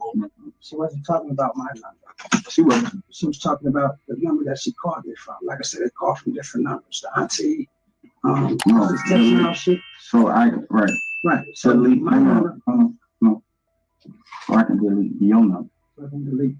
And I don't know why she would say my number, though. Because anything that we do, like I said, it's always like that. And when they call me from text now numbers and all that bullshit. So I'm assuming she was sneaking when she said it. Like I said, I don't have no reason to add nothing, boss. My phone is what it is. Everything is. Why she sneak? I have possession of my phone. Take a look at it. Go through it. So I don't know what that's about. I don't know why would she say delete my number. So you're saying that you didn't meet up, right? I promise to Jesus, I didn't meet up with that young lady. Promise to Jesus. Write his ass down. We never got, like I said, she sent me that text message. I was supposed to pick them up. We never got a chance to anything because of Lock his ass up. Lock his ass up. You going to jail. You going to jail. Lock his ass up. Lock his ass up. You going to jail. You going to jail. Lock his ass up. Nanny boo boo.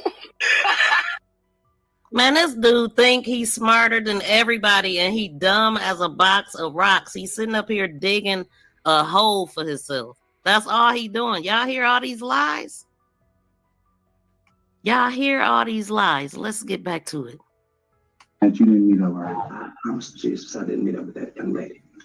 Jesus. Yes, I promise to God, I didn't meet up. Hey, did you just hear? He said, promise to Jesus, I did not meet up with that young lady.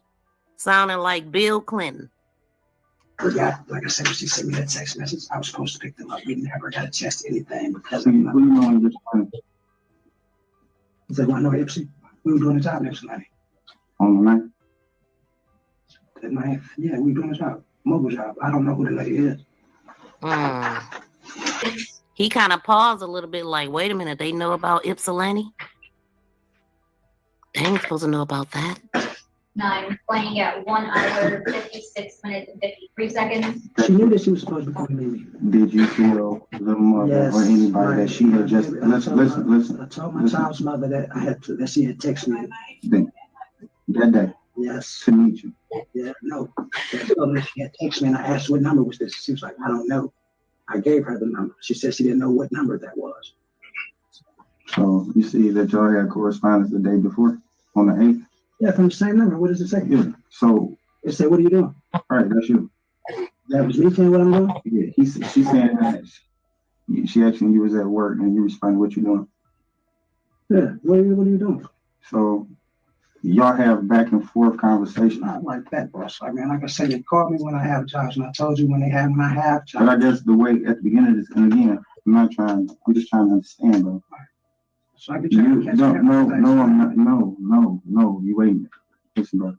Again, at the beginning of the conversation, I asked, did you ever speak with her on the phone or text message?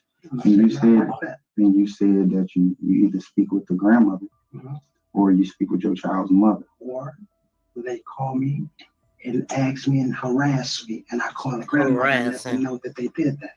And here, we having back and forth conversations one-on-one. Okay, what is the conversation, boss?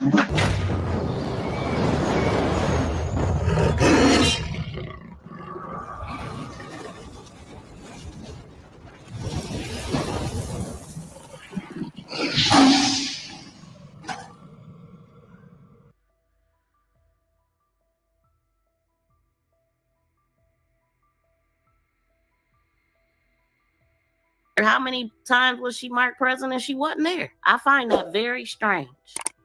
And I noticed that they used that saying that she never missed school. She was always present. And they marked her present when she wasn't there on the 10th.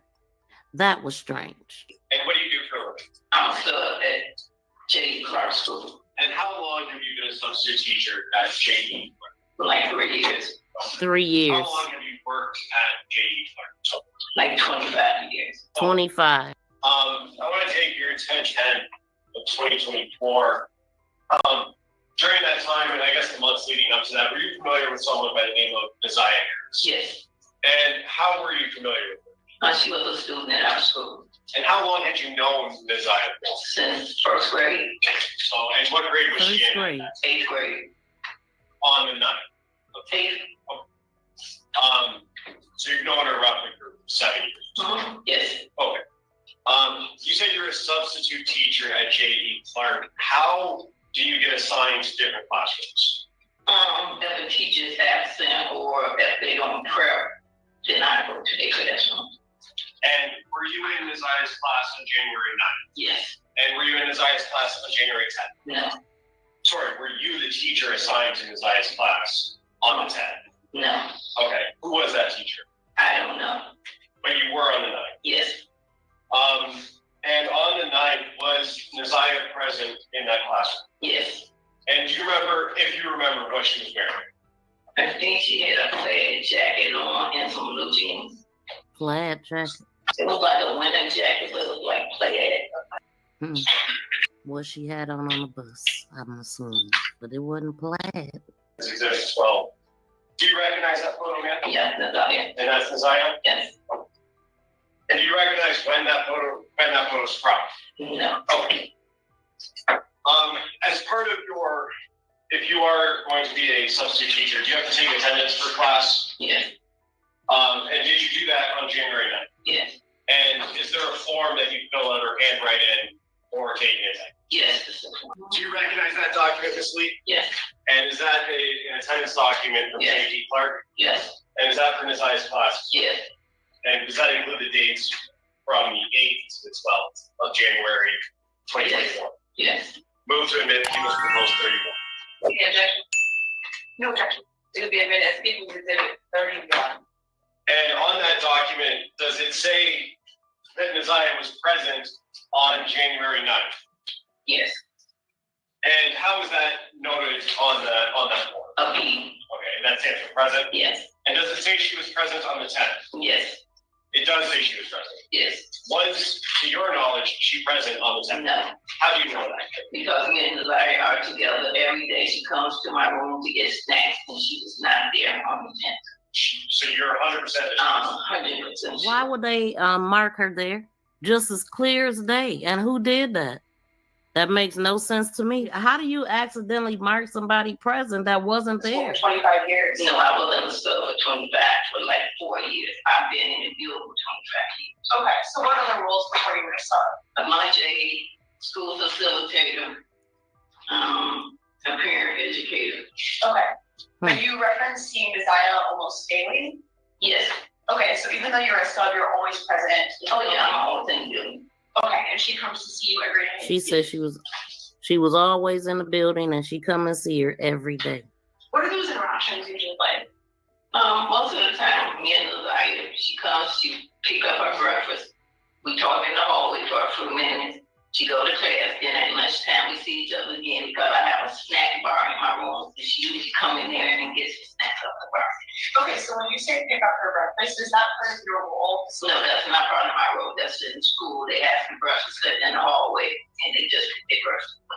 Okay, but she stops by. Yes, she stops by. Okay, and does she do that on the 9th? Yes. You're not regularly getting up to the 9th? No. Because I think her teacher was there. Mr. Smith, I think he was there that day. Okay, do you have an idea how often? Mr. Smith is her teacher, huh? She thinks Mr. Smith was there that day. Did anybody put Mr. Smith in and ask him why he marked her present? In that specific class that year? Ooh. Whenever Mr. Smith wasn't there, I don't know, maybe once a week. Okay, So it sounds like the school, maybe they don't use lots of different subs. Or is it always you or he's I know we have subs that come in, but I'm what they call a building sub, and I'm just placing that building. Okay. But like if there's 5 teachers out there, we might have 5 subs. Okay. So there could be subs other than you. Yes. But you were there somewhere. Yes. So you got to know Messiah pretty well. And did you find that she was acting at all unusual that day? On the night she came in, she was acting very unusual because she usually just eat. I gave her an assignment, she did her assignment, she laid on the floor, which made me really suspect because she never does anything like that. And she said, Miss Lee, I need to go see the counselor. And I told her after we eat breakfast, I see if the counselor is there. But the counselor never came up to see her. Do that make sense? I mean, I'm just trying to figure out, after we eat, I'm going to see if the counselor is there, but she never came up. Well, how did you notify the counselor, ma'am? So does that mean that you told the counselor about the observations you made? No, I've never seen the counselor because she never came up to see us. I guess she wasn't in the building that day. I guess she wasn't in the building. I never seen her because she never came up to see us. I guess she wasn't in the building that day. How about call her? How about go to her office? How about having Isaiah go to the office? I mean, no efforts, really. This is why the judge said what she said. Okay, does that mean you tried to ask her to come see her? Yeah, I asked the security guard at the counselor come in because she sent her to my room, but she never came in. How about maybe the security guard never told anybody? Okay, so just the security guard. Yeah. Did you tell anyone about what you'd seen other than the security guard? No. Oh, y'all hear that? No one else was told. No, nothing was done. Let's just carry on like that didn't happen. But what don't make sense is the picture that we seeing that she took in school if she was having such a bad day. It just nothing makes sense. Like, all of the adults' behavior is off. Now, this teacher said she been knowing her since she was in the 2nd grade, and she in the 8th grade, and she's with her every day. She didn't notice she was pregnant either. She didn't notice. I noticed she noticed that she had on a coat that was plaid that wasn't supposed to be plaid. We wasn't told she had on a plaid coat. She had on a colorful coat. We got so many different descriptions of her coat. And then we got a woman walking down the street that don't have on and that then coat. I know you didn't sub the next day, but you were present in the building on the 10th? Yes. Did you have any interaction with the police on the 10th? I can't remember.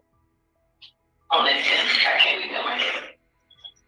Did the police ever interview you related to this case? They came in and they didn't interview me. They just, I think it was Officer Jackson. That's the only person supposed to be. Do you know when that was? I can't give you a date, but it was like in, I want to say October. October? Okay, October of this past year, 2024? Yeah, 24. And that was the first time? Yes. That's absolutely ridiculous.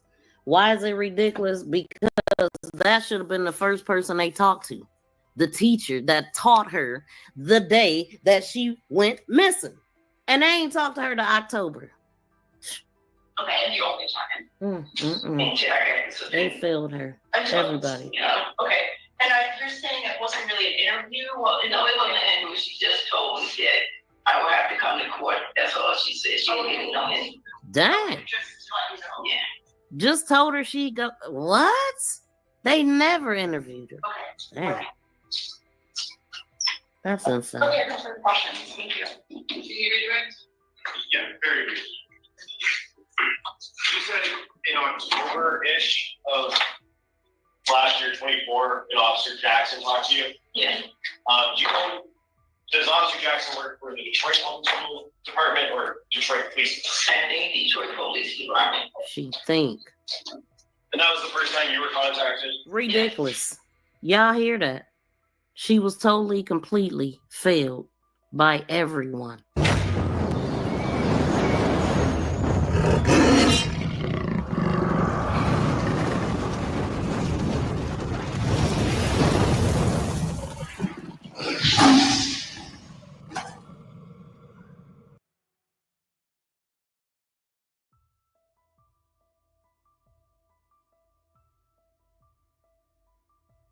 said he wanted you out of here. You ain't want to leave, so that's why we're here. Oh.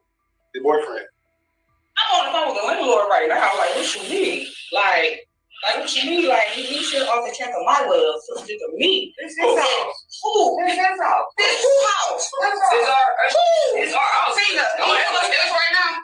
You come over. Yeah, you want to leave? You keep talking about the leave house of this, but you live with your mama when he moved here. First of all, he stayed around the corner. You weren't even staying here. We ain't gonna do that. I know. I ain't walking no towards you. But this is my house. Towards you. I don't give a house. This is my house.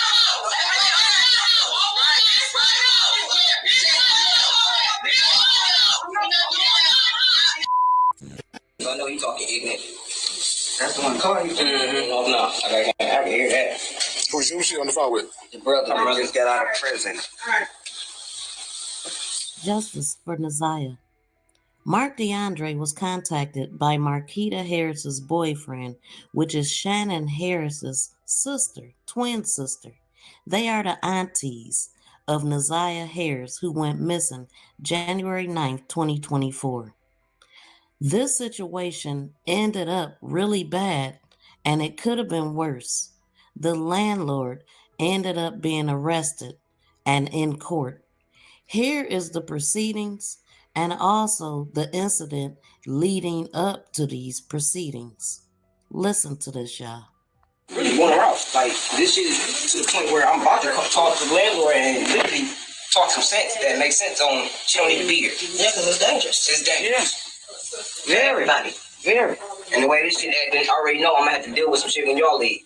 I'm going to try my best to ignore them, but let me get closer. Ain't nothing gonna happen. I might get locked up and knock them 2 days out. I'm about to go. I ain't got time for this shit. They need to go on somewhere else. For real, because it ain't like I'm the one that's doing some fucked up shit. I can't do that like that in my house. You got my shit on front page. On the fucking internet. You did not do my shit like that. Y'all got to leave. We spot up. I'm pulling up as I see. Look, I've been trying to get rid of the problem for the longest. I understand that, but you not my kids understand all types of shit. Why would they be scared? Why they scared? Ain't we not? It's nobody being lost. They got to leave. I don't think they're not like what the fuck. They ain't the police. Like what's going on? They got to go, bro. I'm being nice and popular. If you understand the problem, you will see what's going on. I'm trying to get rid of the problem, but they won't go. How? You going back and forth with everybody. This is family. This is family. This is family. This is her family. What are you talking about? Oh God, this is her family. This is her family. She talking to her own family. How is her talking to her own people a problem? They want to talk to her.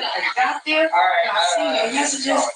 You can come over here. Rashi is right here. That's her family member. She don't want nobody talking to her right now. On the lead, she don't want nobody up here. Not so much promotion and it's over her head. I ain't trying to have it on no front street. I've been trying to get rid of it. I've been trying to get. Okay.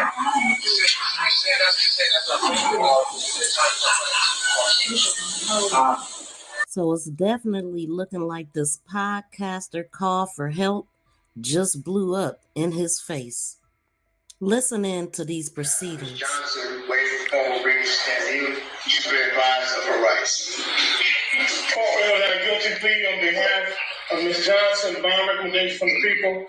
Your Honor, Ms. Johnson, the people are asking for 50,000 cash for surety with tether house arrest. While Ms. Johnson does not appear to have any criminal convictions on her record, the allegations here would indicate that Ms. Johnson is a danger to the public. Here we have the allegation that she went to some people who weren't even there for her house, completely different house, which she seems to admit that they said they were there for a different house. But she is alleged to have pointed firearms at multiple people. Fortunately, this is a situation that could have ended up much worse, as the one complaining witness actually had a firearm and ended up deciding to put it down and try to de-escalate the situation. But here, the one complaining witness indicated that the defendant was irate and telling them to leave.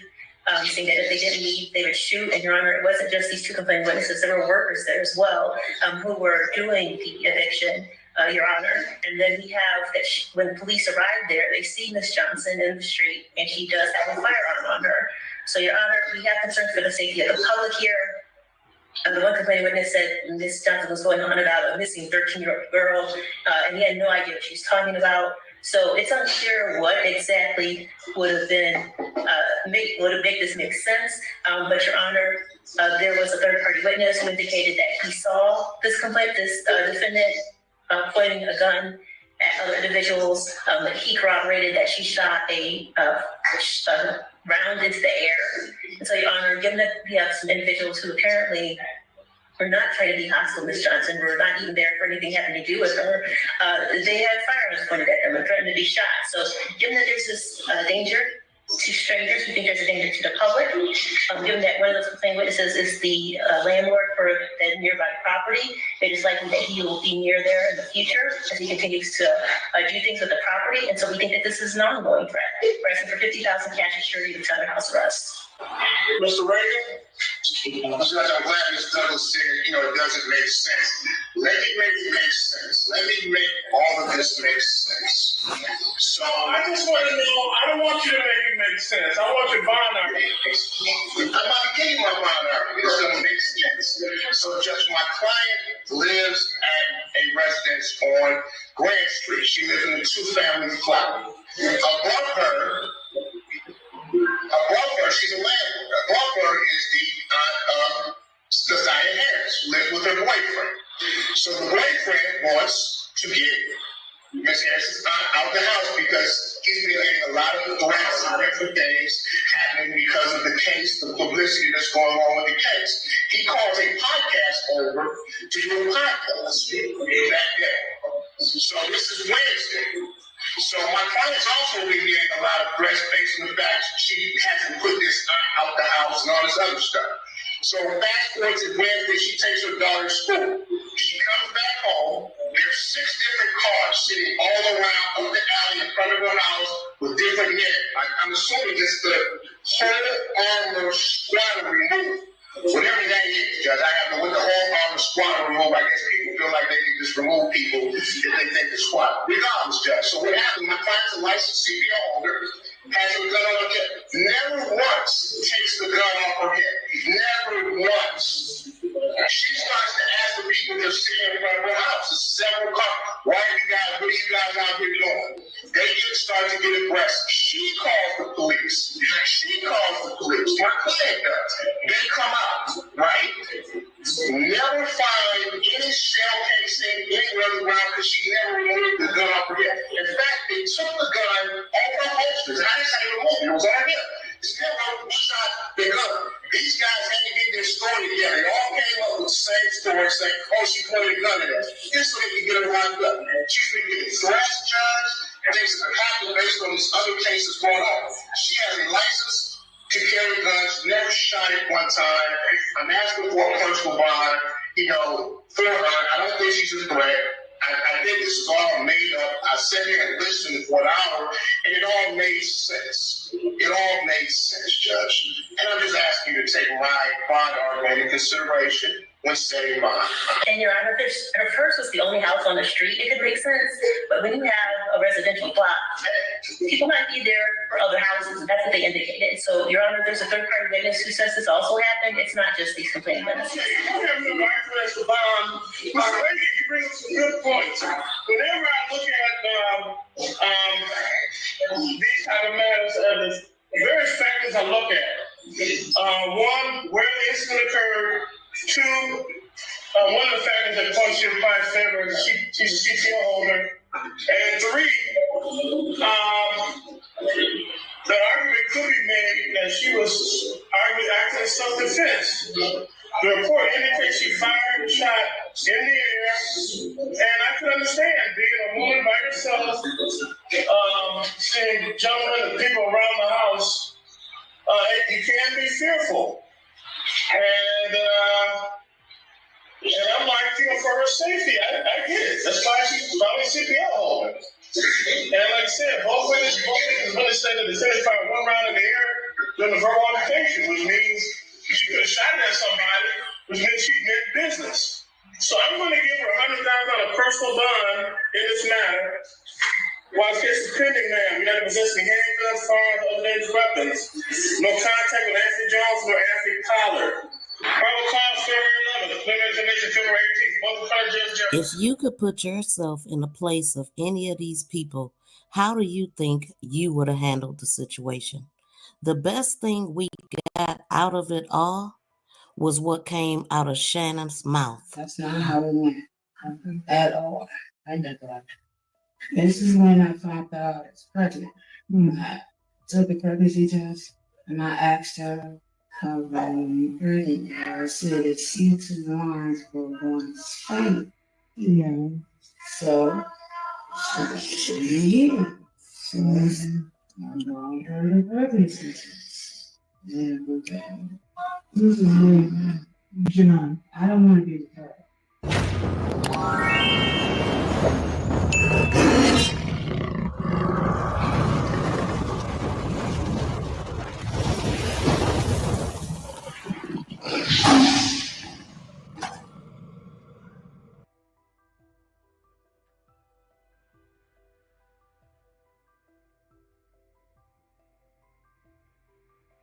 Now we know that we've been told that the family members, Kiwana and Jernell, had came out in 2022 and reported this to CPS. Now we know why the mother specifically, act like she couldn't see Jarvis. This was her approach anytime he was in her house. I have no glasses on. I don't see. You need glasses, man. Yeah, my daughter has my glasses. Now, what we didn't know was how CPS handled it. And finding out that Jarvis was actually interviewed, he was questioned, even Naziah told on him at that time about the inappropriate touches, and another child saying that he inappropriately touched and it hurt. So why didn't CPS find anything? Were they told at that time that he could not be in the house or around the kids, or did they just say nothing? Well, here's the proof of everything that Kiwana and Jernell told us on that podcast on YouTube. In February of 2022, Jernell says she learned of allegations of improper touching involving butts and other small children.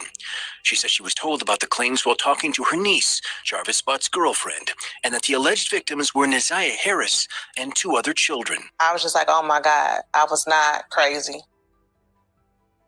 This needs to be looked into. She says she took the claim seriously in part because Butts was on the sex offender registry, having spent more than 8 years in prison for third-degree criminal sexual conduct. She didn't alert authorities at first because she believed her niece would notify police. But weeks later, Jernell did notify Child Protective Services. Her complaint came in on April 13th, 2022. There was an incident at a birthday party, the complaint reads. One of the children that attended the party accused Jarvis of sexual abuse. Whose birthday is on or around September 26th? That's my my 4th oldest birthday. Naziah, and name withheld, reported that Jarvis touched both of them inappropriately as well. He will call me and say, hey, if I can get our daughter and Naziah and work up at the shop. Jarvis touched name withheld in her private area, and it hurt. Jernell made the complaint over the phone. They basically told me if they needed me for anything else, they would reach out. The next day, Jernell would receive a text from her niece, Butt's girlfriend, confirming that CPS had contacted her. CPS called me, the text reads. They called about the well-being of my kids. Then they called back to get Jarvis info. Did you ever know Naziah to go to Jarvis's shop alone? No. A CPS spokeswoman would not tell 7 News Detroit if investigators ever questioned Naziah Harris after receiving the complaint. But we do know it wasn't the only complaint filed with CPS, naming Jarvis Butts. And it wasn't easy for me to call Protective Services just because of the horror stories that you hear. Kiwana Morton said she heard about the same allegations against Butts from a conversation with his girlfriend. 2 months after her cousins called to CPS, she would file her own complaint. I told them that there's a problem and they need to be aware of it. I am 90% sure that there's sexual abuse going on within the home. Did you specifically mention Jarvis by name? Yes, absolutely. Internal CPS records we obtained show that investigators looked into that complaint, conducting a face-to-face interview with Butts, who strongly denied the allegation. A forensic interview was conducted with the alleged victim, and no disclosures were made. CPS said the home was clean and free of observed safety concerns. The allegation was denied, assigned a low-risk level. These are 2 complaints of at least 5 filed with CPS since 2015, naming Jarvis Butts. They allege concerns about possible molestation, physical abuse, or living conditions. Some of the complaints are generic, and none would ultimately substantiate that Butts was improperly touching children. Just over a year after the last complaint on record, Butts would be charged with sexually assaulting and murdering Neziah Harris. I'm brokenhearted because this could have been prevented. All of it. All of it could have been prevented. When did Neziah and Harris first meet? When she was little, like age 2. Should be just the uncle and the niece relationship, no more than that. I'm looking just like the judge when she said that. There is no way that you know all of this and continue to send the kids there not knowing what you're doing. You know, you're involved. You knew everything. It's not about what you know. It's about what you prove. And this has just been proven. The investigation begins. They are going down. It is no way they are going to get away with closing their eyes and allowing this to happen after the warning signs. And CPS, they have to answer for their part as well because they did nothing. They should have took the kids out of the house when the complaints first happened, especially knowing and identifying a registered offender who spent 8 to 10 years in prison already with the same charges. They all failed all the children. And Neziah, she paid the ultimate price. To be honest, these messages I seen into the inbox to you, I really don't know what to believe anymore. Stay away, Ramon, I mean it. The next message is I don't know what to say or to is on. Since this shit doesn't sit right with me, call it what you want. I'm good, period. It says this for life. Nigga, I thought about it, and you can pass it. And don't call me, no need to explain shit. I already see it. See, bitch, you are simply fucking hearted, man. Everybody that knows Shannon knows what the fuck it is. See, you the only dumb because you the newcomer.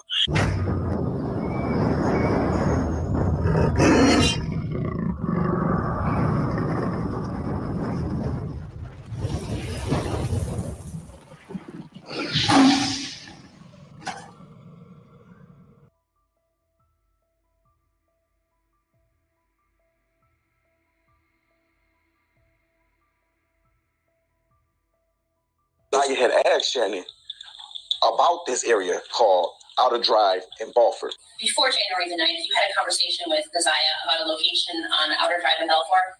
Yes. And that was surprising to you, right? Correct. And how close related that is to where Neziah resided on Outer Drive in Bedford? Did you end up giving her directions on how to get to that location? Yes. Only a few short blocks. In Outer Drive, where Neziah lived. I'm gonna stay on. I ain't gonna even come off. And you're gonna see how the short distance. She asked me, she said, hey, TT. She said, where is Belford and Outer Drive? And I told her, I said, you know exactly where Belford and Outer Drive at? I said, Outer Drive is right where the wine basket at. And I said, you know where Belford at? And she was like, I get Balfour and Bedford mixed up. So I said, you already know Belford is before Bedford. It is between where she was picked up and she was almost home. Does that location have any special significance to you? No. Do you know anybody at that location? No, the only thing that I'm used to, I'm familiarized with just picking up Jarvis on Outer Drive in Belford. It's just on the corner. Mm-hmm. Not at an address? Not an address. You go past this one light, and then the street that's similar to Bedford, what they call Balford. It's right here, it's Berkshire.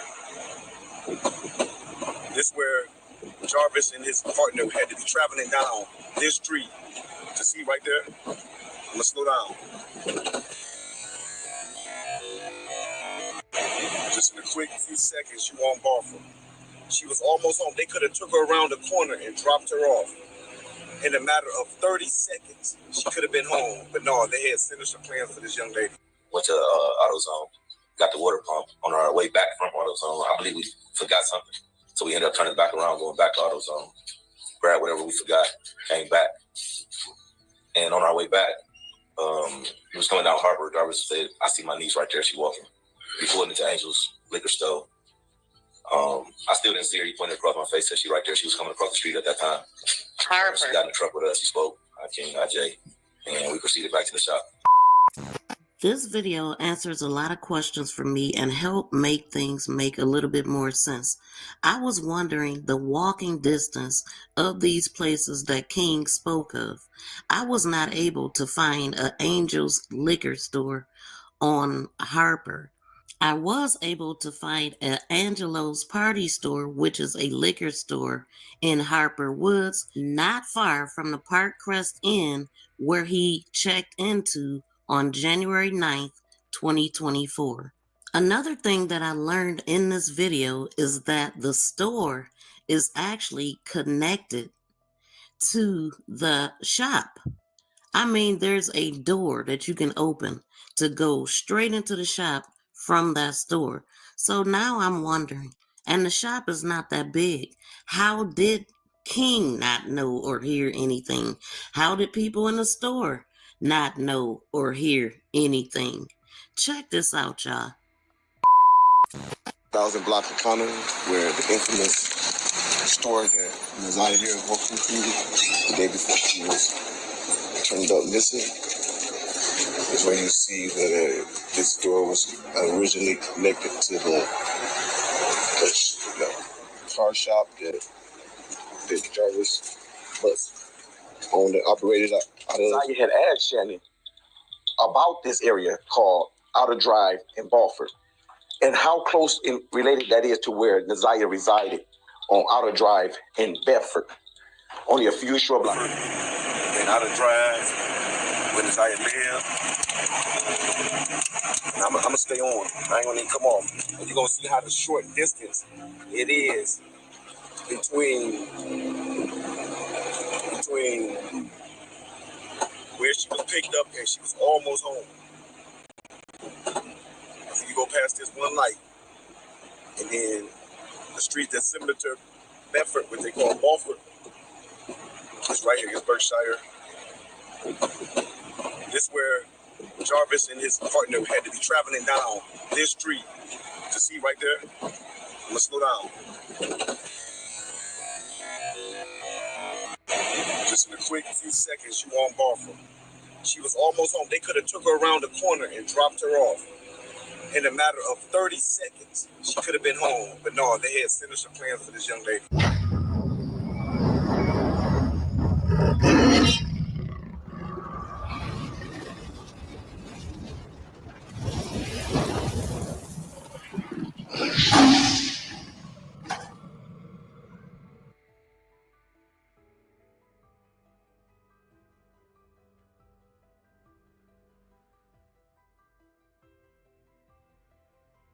Naziah Harris's lunch lady would see her every day at breakfast and lunch, and Naziah would give hugs. And Naziah just sounds like she had a lot of personality. Here's what the lunch lady had to say the last day, her last encounter with Naziah Harris. Well, she was every day she would give hugs and would come in, and she didn't look like herself, so I asked her what was wrong. She said nothing. So I'm thinking it's just a typical day of a child getting in trouble or something because they come to school, and that was the last time I saw her. And I've been really worried about her. I've been praying for her safety. So I don't know what's going on with the situation, but that's the last encounter I had with her. Did you hear anything about a fight that allegedly happened between her and the girl where there was a note or whatnot? No, I didn't hear anything about it because when they get out of school, I'm still in the back. So I don't know when they leave out that door, I actually don't know what they be doing. But I haven't heard anything about a fight. She could have had, but I haven't heard anything about it.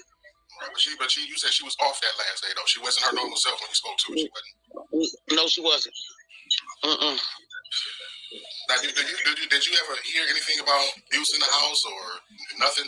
She was just a normal girl to you, huh? You know, she was just a normal girl to me every day because she would come and talk every day. So I never noticed nothing about what was going on. Wouldn't know because she didn't seem like it. She hid it well. She would come in and play, play with the kids and interact, act with the kids and all that. They, she didn't act like it was nothing going on in that house. I got people in the comments wanting to know, did it appear that she looked pregnant the last time you seen her? You know what? That's a good question because I really didn't notice her on that level because I really never paid attention to her like that. I will only see her when she get her breakfast, she go to class, and when she get her lunch. But I've never really paid attention to that. And that's the guy's honest truth. I never, because she looked like she was just a regular girl, came to school every day, so I couldn't tell. Unless she hid it, I don't know. But I never really noticed it. And the face that you described, you said she had this look on her face.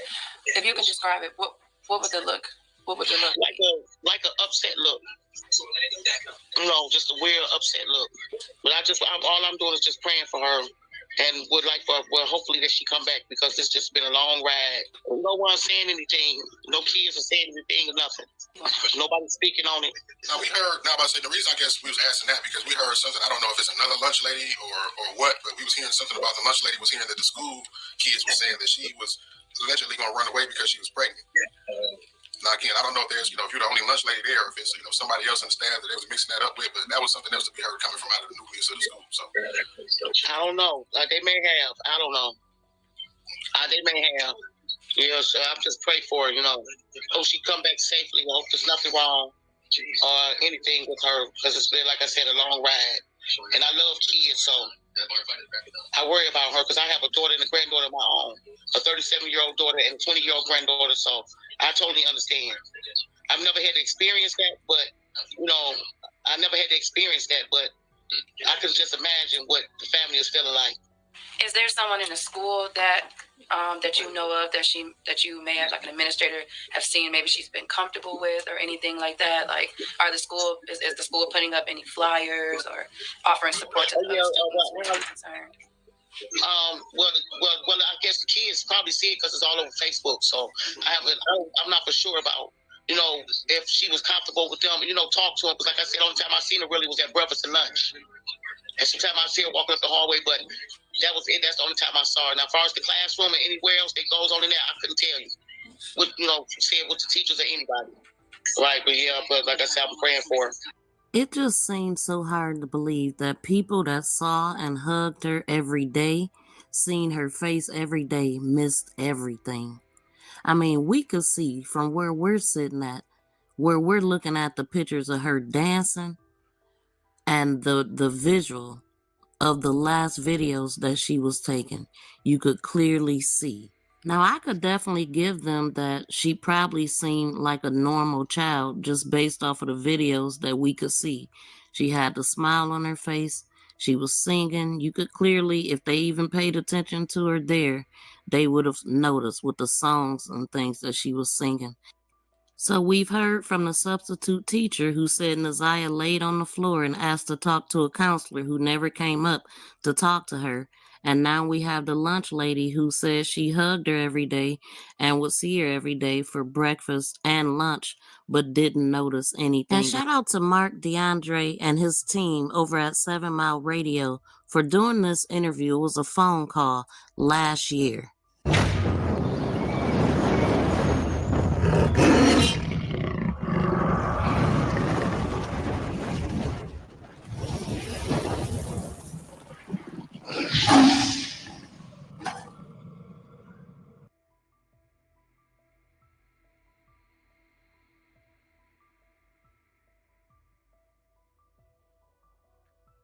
So November 2nd, 2023 is when she got into it with this person. Tell me, why did they file it on 1/11/2024, 2 days after Naziah went missing? Why did they go press charges on this girl 2 days after Naziah was missing already? If it happened in November, why didn't they do it in November? Why they wait? Now, Naziah went missing on January 9th. Her grandmother reported her missing on January 10th at the school. And then they went downtown and did this, I guess. The next day, 10th reported missing at school. 11th go downtown and press charges on somebody for an incident that happened in November.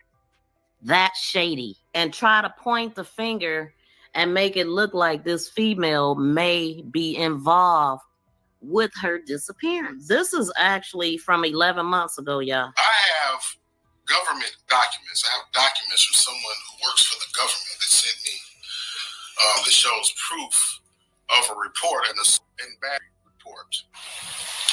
The perpetrator is another 13-year-old girl.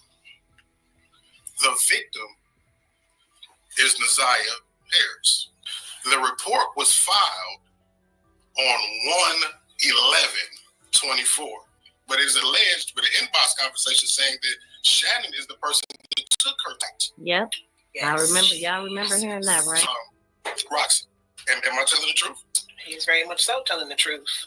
It was in the live. Somebody brought to my attention that someone who went to school with Neziah knew her. So I inboxed her to get a little bit of information from her, and she pretty much told me in so many words that Shannon, she got into a fight with some girl. Like Shannon took Neziah to go allege. I guess we're alleging that it's this girl that's in custody. She doesn't know anything else past that. I tried to message her back to ask her more information about and all of a sudden, magically, I can't send her any more messages. So I find that quite peculiar.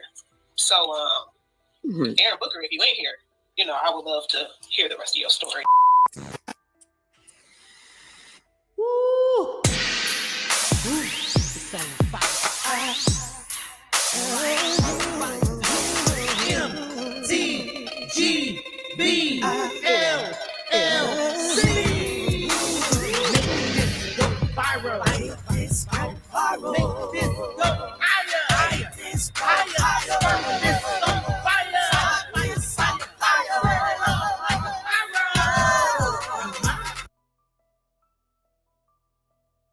I don't know these people from a can of paint. I don't have to lie. I have the same dealing with anyone with something like this that's going on in the community. A child is missing. Do you know a sister by the name of Tamara Liberty Smith? Tamara Liberty Smith. She's the police commissioner in District 1, I believe. No. You don't know Tamara Liberty? Well, she said that she spoke with you and your mother, and she said that y'all said, okay, well, we're not going to lie, that she has left before. No, we never talked to anyone besides the police. Okay, so y'all just heard her say they never talked to anybody but the police, and so that's the part that I wanted to go over right now. I'm okay. I'm sitting here watching your show, and I was listening to one of the family members that you were speaking to, and they probably would not know. That was Shannon. Okay, and she was the one who I'm assuming did the press conference with us a few days ago? Yeah. Okay. Oh, so at the time, y'all, it was just a few days ago. So she literally lying. Like, how you forget you said that? So maybe she wouldn't know my name, but however, I did walk them to the car. I don't know these people from a can of paint.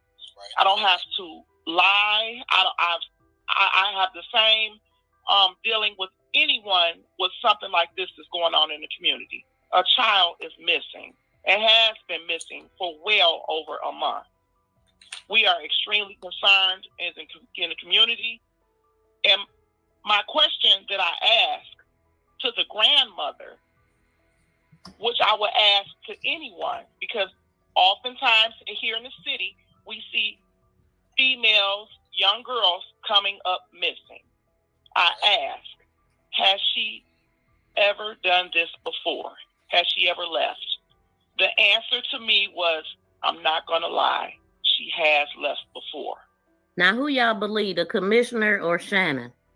I have no reason to make anything up. I don't know these people. My job is to help you. As a community activist, as an organizer, and as now serving as the police commissioner over my district. I'm here to help you. I'm not here to harm you. I'm not here to carry lies. Once again, I don't know these people. Okay, so let's play this again. They don't think that this is in the pit of my stomach of not knowing where my niece is. She's 13. I pray to God every day. Did she ever have a history of running away, leaving the house? No, she never ran away. For a period of time? No, she never ran away, never went nowhere. Like my mom, yeah, she is strict. My mom's running a tight ship, 10 by 10. You in school, you do what you're supposed to do, you come home, and then you get ready for the next day. Do you know a sister by the name of Tamara Liberty Smith? Tamara Liberty Smith. She's the police commissioner in District 1, I believe. No. You don't know Tamara Liberty? Well, she said that she spoke with you and your mother, and she said that y'all said, okay, well, we're not gonna lie, that she has left before. No, we never talked to anyone besides the police. That's it. My only purpose is to get this girl home. I had no idea that we were going to have all of these twists and turns, all of these fumbles, all of these change of stories, all of these scenarios, none of this stuff. All I knew is that a girl was missing and that we just got this information a few days ago. But she's been missing since January 9th. Right. Now, I when I spoke with you earlier, I said I wasn't going to call in. I was just going to sit back and listen. You absolutely did. I was only going to listen. And I've been aware. I've been following this. I haven't been able to really sleep at night. I'm extremely concerned. I'm trying to mobilize for all of us to get out, to be able to look. But we don't even know where to look. This is like a needle in a haystack in a worldwide of I don't know where. You know, I have no idea. Once again, I told you I picked up flyers today. I picked up 300 flyers that Crime Stoppers of Michigan printed for us to pass out in the community. But we need to know what community we're passing them out in. Right. So whoever is responsible for this girl being missing, whatever has happened, I mean, the heat has been turned all the way up. Once again, we are very, very concerned in this community, and we're standing up because this is not to be tolerated. You cannot just dispose of children, run them away, or act as if you don't know anything. Friends don't know anything, family don't know anything, and she's disappeared in thin air. It doesn't work like that. Someone knows something, and someone will say something, and we will continue to turn the heat up until we flood you out and you speak up, because this cannot go on, and we won't tolerate. And I've been standing back. I've been, really behind the scenes, just doing what I can, because it's not much more than I can do than any of you are. Hearing the things, the streets are talking. We're passing flyers out. We're asking, just being extremely concerned. I stood there with the community in the press conference with DPD, and we all are trying to figure out where this girl is to bring her home. But don't be fictitious and tell us lies. Don't make up things. Don't sit back and watch to try to plot and get your story together. Mm-hmm. Or to hear who's saying Her what. feeling that way, they gotta know something. She's working with the police. I'm sure she's talking to the police. They see what's going on. I don't see her not being brought in on some stuff, but they probably gonna have to get some strong evidence first. But this is ridiculous that only one person is locked up and we seeing all of this stuff. Like, you don't try to cover up something if you don't have anything to do with it. Acted guilty from the start. Every action that they made was to cover up something, allegedly. Everything is alleged. Even like with the dad, as I told you, after doing the press conference, because it was aired live on all channels, and I get a phone call because I grew up with him. So they reached out to me. So Tamara knows Naziah's father, and so does her cousin, Kiwana. Kiwana knows the father because she said that her and Lady was together when she met him. And she said she kept walking and Lady stopped to talk to him. The father reached out to me. I grew up with him. I have not seen him in years. We were kids. But, it's my job as a community person in our community to help. So, naturally it made me feel like, oh, wow, dang, there's somebody that I actually know. I'm going to put my all in and try to help you all. I didn't know the situation of how the baby came about or he cheated or anything. I didn't know any of this stuff. I just knew that it was his daughter and that he needed help. Just me of who I am to do so. All of this arguing and who did what and who shouldn't have did what or who knew something. Yeah, I want to, even with the finger pointing, whatever happened, let's just move forward to get her out of the situation that she's in and get her resources to remove her out of the situation that she was in, that she will never be returned to. Hoping that she was still alive. Like at this point, the date is February 19th. And she went missing on January 9th, 2024. And this is February 19, 2024. I should specify. Yeah, I was going to say that, but let's not get it twisted. When it is time to be boots on the ground, let's just have the same interaction. It will be greatly appreciated. Hands we have on deck, because once again, the police rely on the tips that the community gives. You know, they don't know. None of us know these people, but they do rely on the tips. And I'm hoping that someone from the department is listening tonight and being able to gather more information and to take notes to help them to what they're already have or what they're trying to do. And as we get this information and we start to mobilize as a community, I just hope that we can have as many hands on deck. If you know something, don't just sit back and wait and later point the finger. It's necessary to speak up. It's necessary to keep speaking up. This should not be happening in today's time.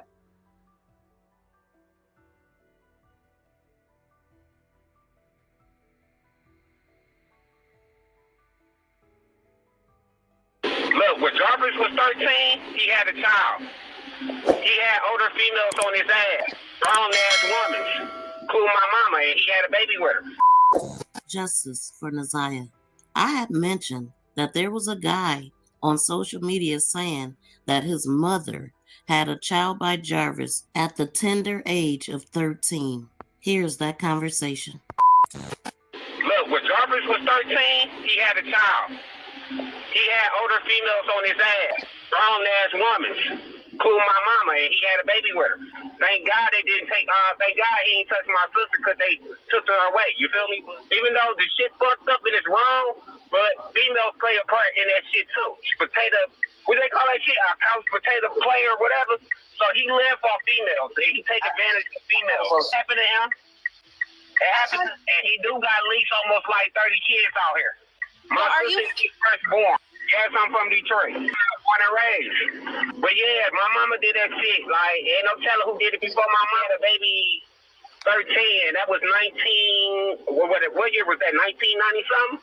The baby 13 years old by your mama? Huh? Yeah.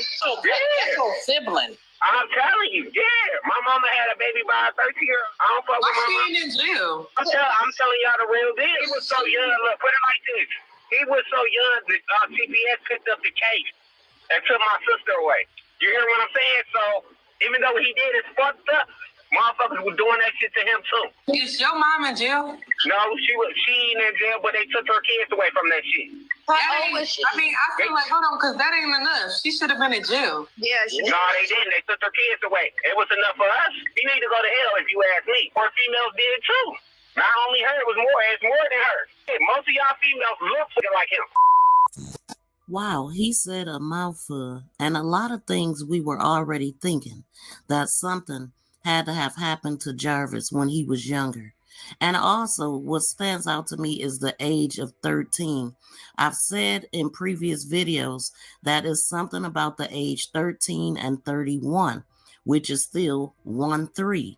And so it's like, because it happened to him at that age, having a child, it's like his mission is to ruin people at that age because it happened to him.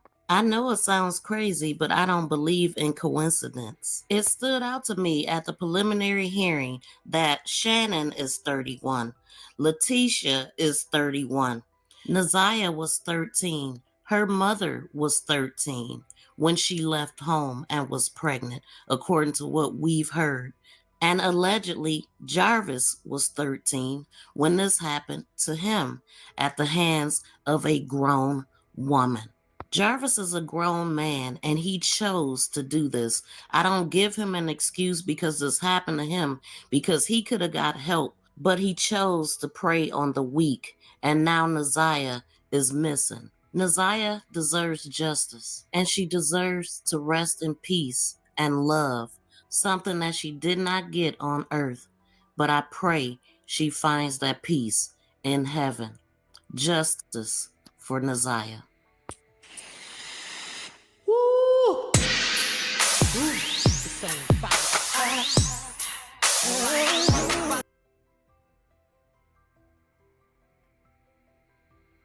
Got there maybe around 9 o'clock. I assessed the Jaguar. Jarvis left a moment. You guys finished the Jaguar and here to leave? Probably around 7:30 or somewhere around there. Talasha Moore. Do you know someone by the name of Cordell Wright? He is the father of my nephew, my 17-year-old nephew. 17. It's my mother's car. He worked on her car. Okay, and what kind of car does your mother drive? A red Jaguar. Going back to January of 2024, where were you living at the time? Not your specific address, just the city. Ypsilanti. And who else lived with you in Ypsilanti? My mom. Did Mr. Wright ever come out to Ypsilanti to fix your mom's car, her Jaguar? Yes. How often did he do that? Like a couple times, at least 2 times. And was that around?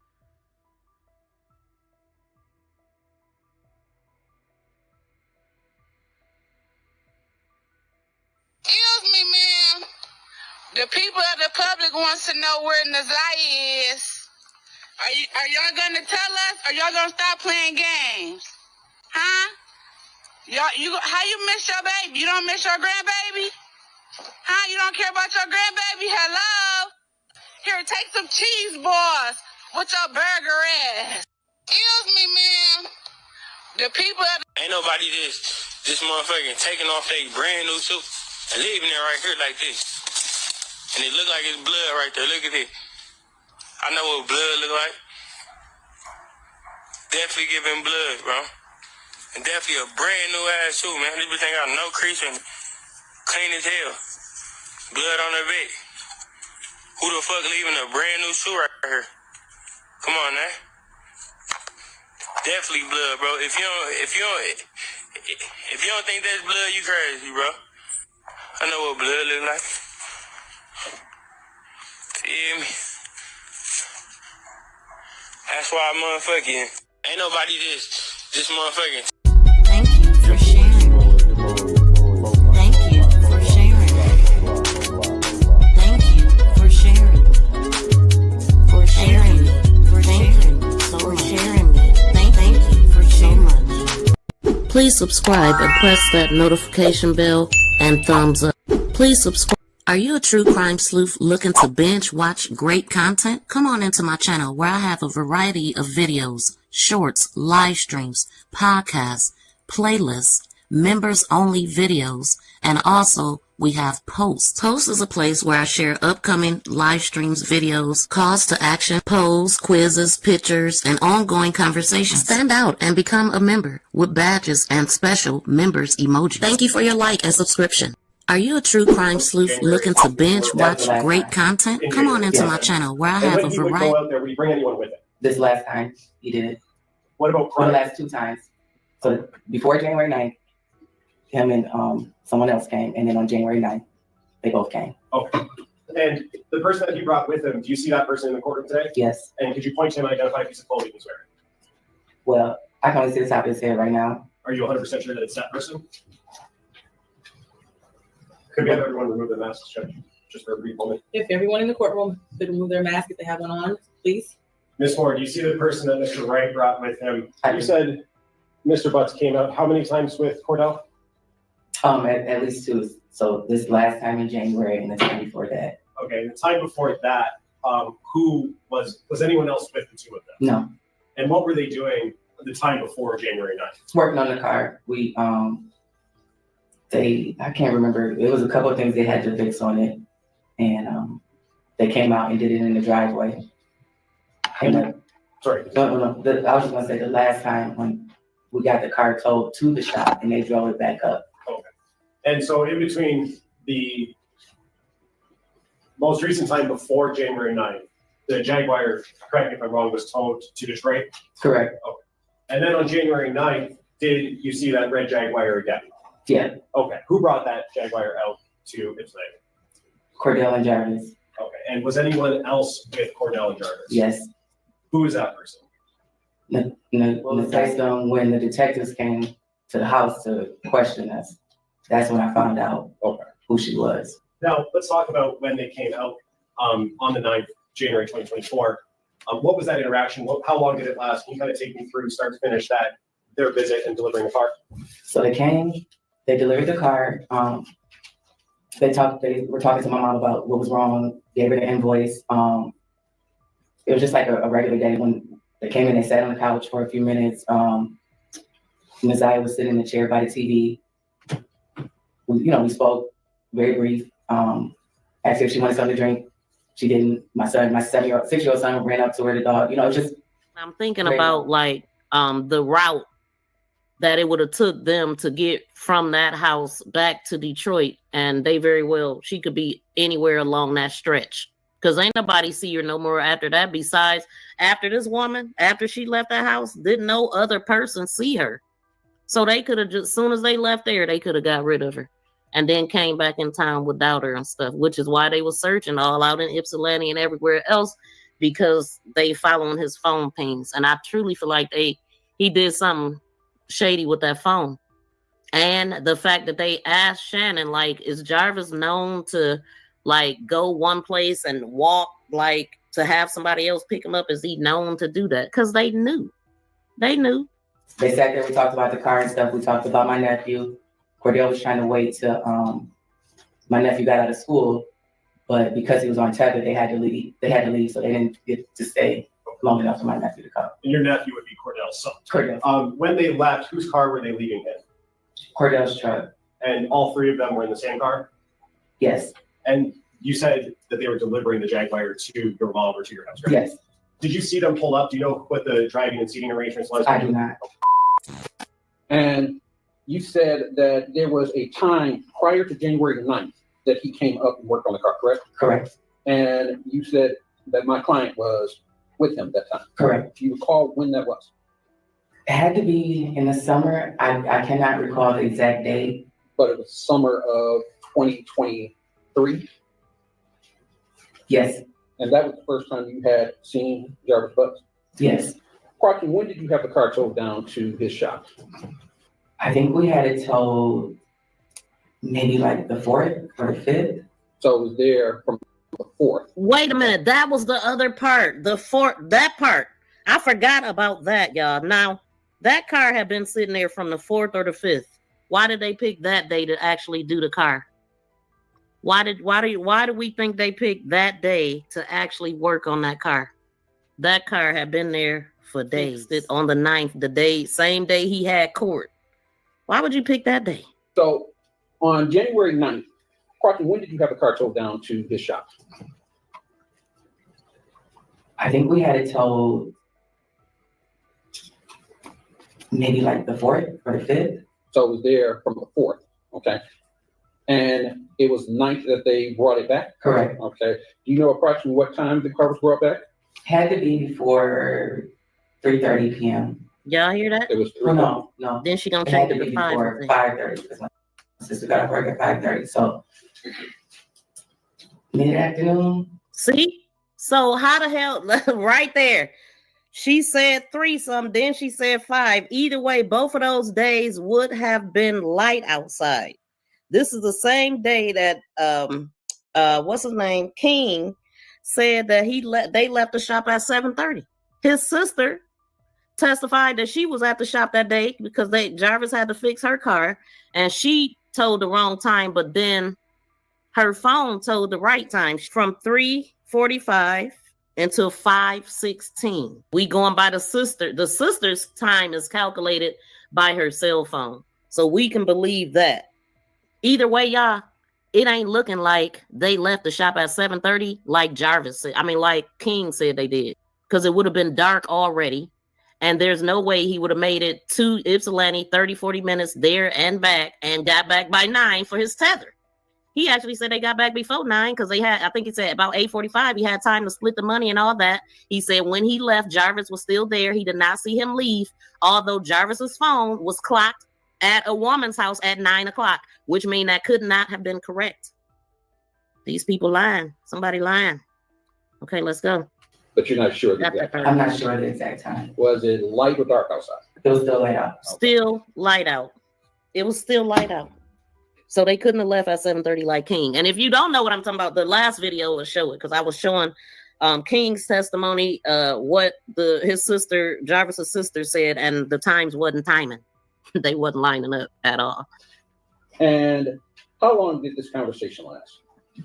Like all of our conversations? Right. How long were they there? Probably between like 30, 45 minutes. Okay. Maybe an hour. So after about an hour, they left. Correct. Was it light or dark? It was still fairly light. See, it was still fairly light. Ain't no way. Her time, I believe her time's more than I believe what King said. So it was still light outside, ma'am. They had plenty of time to do what they was doing. That's why they was rushing. So they could do, allegedly, I mean, according to what she's saying, because King said they left the shop at 7:30 and he was running tight for his tether, and you know they had to split the money about 8:45, and by 9 o'clock he left. It's bull crap. But I believe her timeline more than I do his. I believe it was earlier. I believe they left her house when it was still light outside, and I believe that Jarvis was at that Willem address that he used at the hotel. Where was Naziah when he was at that other woman's house? I don't believe Naziah made it back from Ypsilanti. But I don't know. But I mean, why was he so adamant on her being with them that day? Because he knew they was going to drive a far distance and they wanted to take her somewhere far. But was Cordell driving? Correct. And at some point, you were contacted, correct? Correct. When were you contacted? Well, we were contacted by Cordell the next day because when we paid the invoice, it was $70 short. So we had to give Jarvis's Cash App to send the rest of the money. So that was the last part of the conversation. Remember, because he said Jarvis didn't come to work on the 10th, but he talked to him a couple times that day. They could have been talking about this too, or you know, how to get rid of something. And then the detectives came, I want to say the end of March. So the end of March. Months later, the detectives came asking her about it. This was January 9th, and they didn't come until like March. But how do you be $70 short? That was kind of odd. Like $70. I could see $1, but 70. How far of a drive is it from Detroit to Ypsilanti? Probably about 40 minutes. And what was the reason that Cordell had to leave again? Because he said he had to be back in the house for his tether. Okay, so did it seem like he was in a little bit of a rush to get back, or he was cutting it close maybe with that drive, 40 minutes? No, I think he had whatever he needed to do, and he just wanted to make sure he was in the city. See, I thought I remember her saying that. So he was in good timing, honey. He wasn't running late. He just wanted to make sure he wasn't going to be late. Okay, so, yeah, the math ain't mathing. It really ain't. 7:30. On time.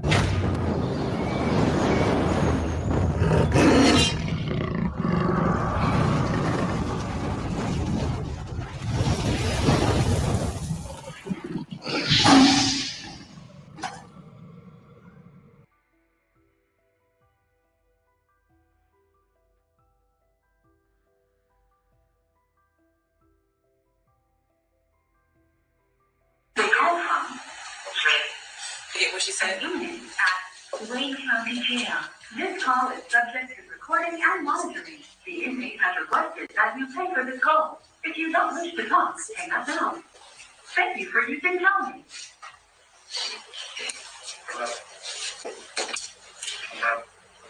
Yeah.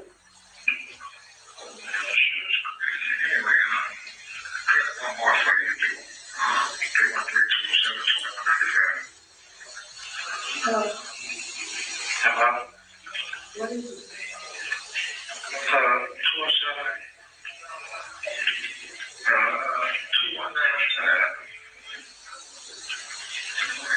217.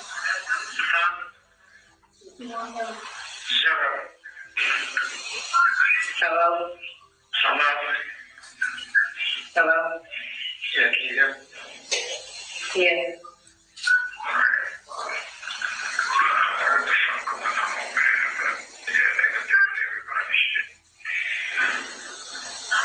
You said what? I said, I don't know what the fuck going on, but I just did everybody's shit. Everybody's shit. house?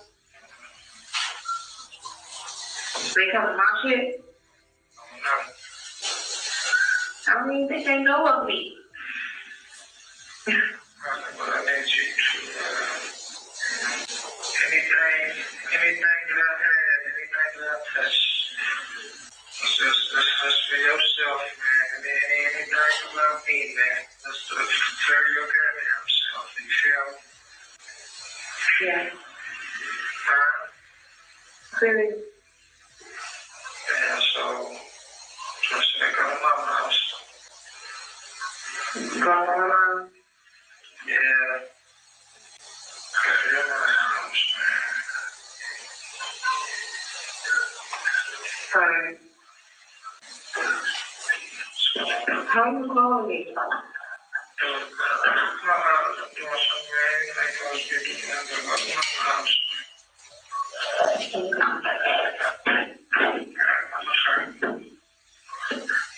Huh?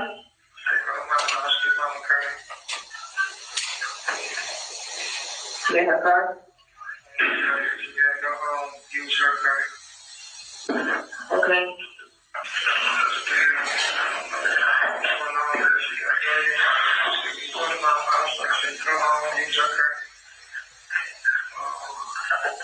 So don't use my car though.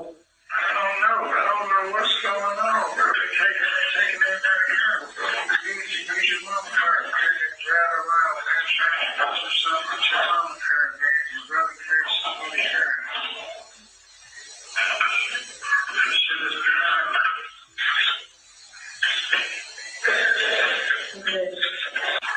What is beyond me? I don't know what the fuck, man. Clean the motherfuckers up, something. I don't know.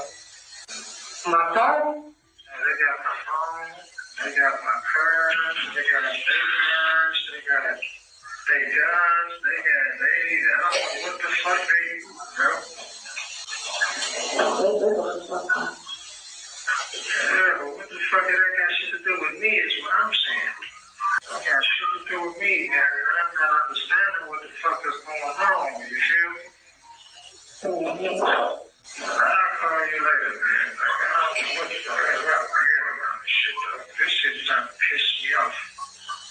Okay. I'll get in touch with you later, man. Okay. Hello? Hello? Hello? Mm-hmm. What's going on, bro? You got just done your regular job?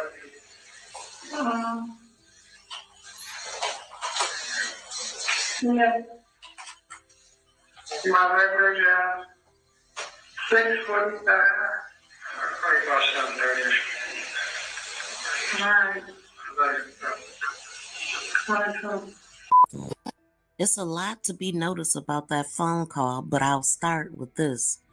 All of them sounded like they had something over their mouth when they were talking, either talking through their teeth or talking through their hands.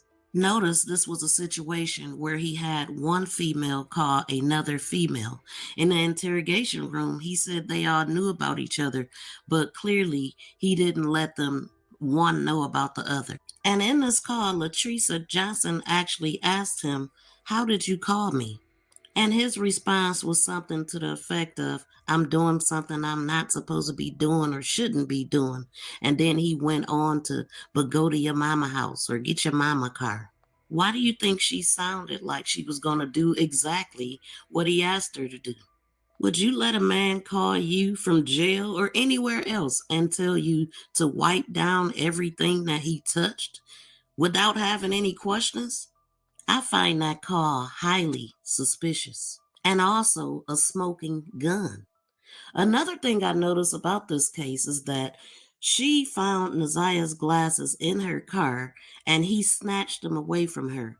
Where are those glasses? Did they ever find those glasses? Was he questioned about the glasses? I'm sure that may come up in trial. Now, the other female, I'm not sure who she was, but at the end of the call, it sounds like he said, "I love you, Ty." Okay? And if he did, I'm wondering if that was Tashiana. or Tatiana Davis. But I'm not sure about that because she was the one putting the phone up to his face, trying to get into his phone and noticed that he was suspicious. All of them noticed, but did nothing. This man was able to hide behind a bunch of women, low self-esteem women, who allowed him to run amok. Whatever he wanted, he got. Whatever he said, went. So now I want to know, what are their roles in this? That conversation is key, and it will definitely land him behind bars because everything in that call told us that he's hiding something, he did something, and he's worried about what information they have. I'm not understanding why he was whispering because the jail calls tell you that they're being recorded. But people like him, they take penitentiary chances. And that's exactly where he'll be for the rest of his life. Naziah did not deserve what happened to her. No one protected her. And so many people seen what was going on. What did you gather from this call, and what did you hear? Drop down in the comments and let me know what you think about. Please hit the thumbs up and subscribe to the channel.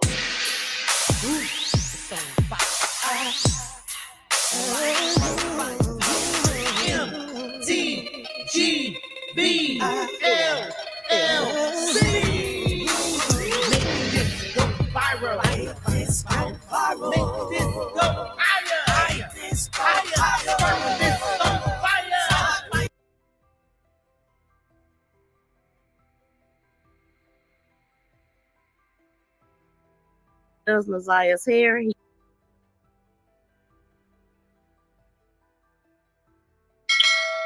the one in the comments, is with Shannon. Oh, okay.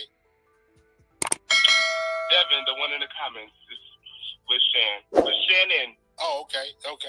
What you got to say, Devin? So, first of all, I want to say to all the people that say we're not looking. First of all, it's been days. We drove up and down this whole motherfucking city, all of Warren, this whole block, everywhere, knocking on doors. We can't look so motherfucking hard because we're not the police. Bitch, we can't kick doors in. What else? How hard are we supposed to look? It's been days we walked in the code, knocking on doors, banging on doors, asking people, where is she at? Y'all are like, hello? And y'all talking about, y'all need to go look for her family, y'all need to go look for her, If somebody was on live talking about your kid or your missing niece or your missing child or whatever, you would be here too, trying to clear your name up just like Shannon is. Hello? Like, what is going on? And to the bitch that said she was going to beat our ass, bitch, I would love to see you try. Bitch, I will drop the Trigger warning. That ain't what we doing here.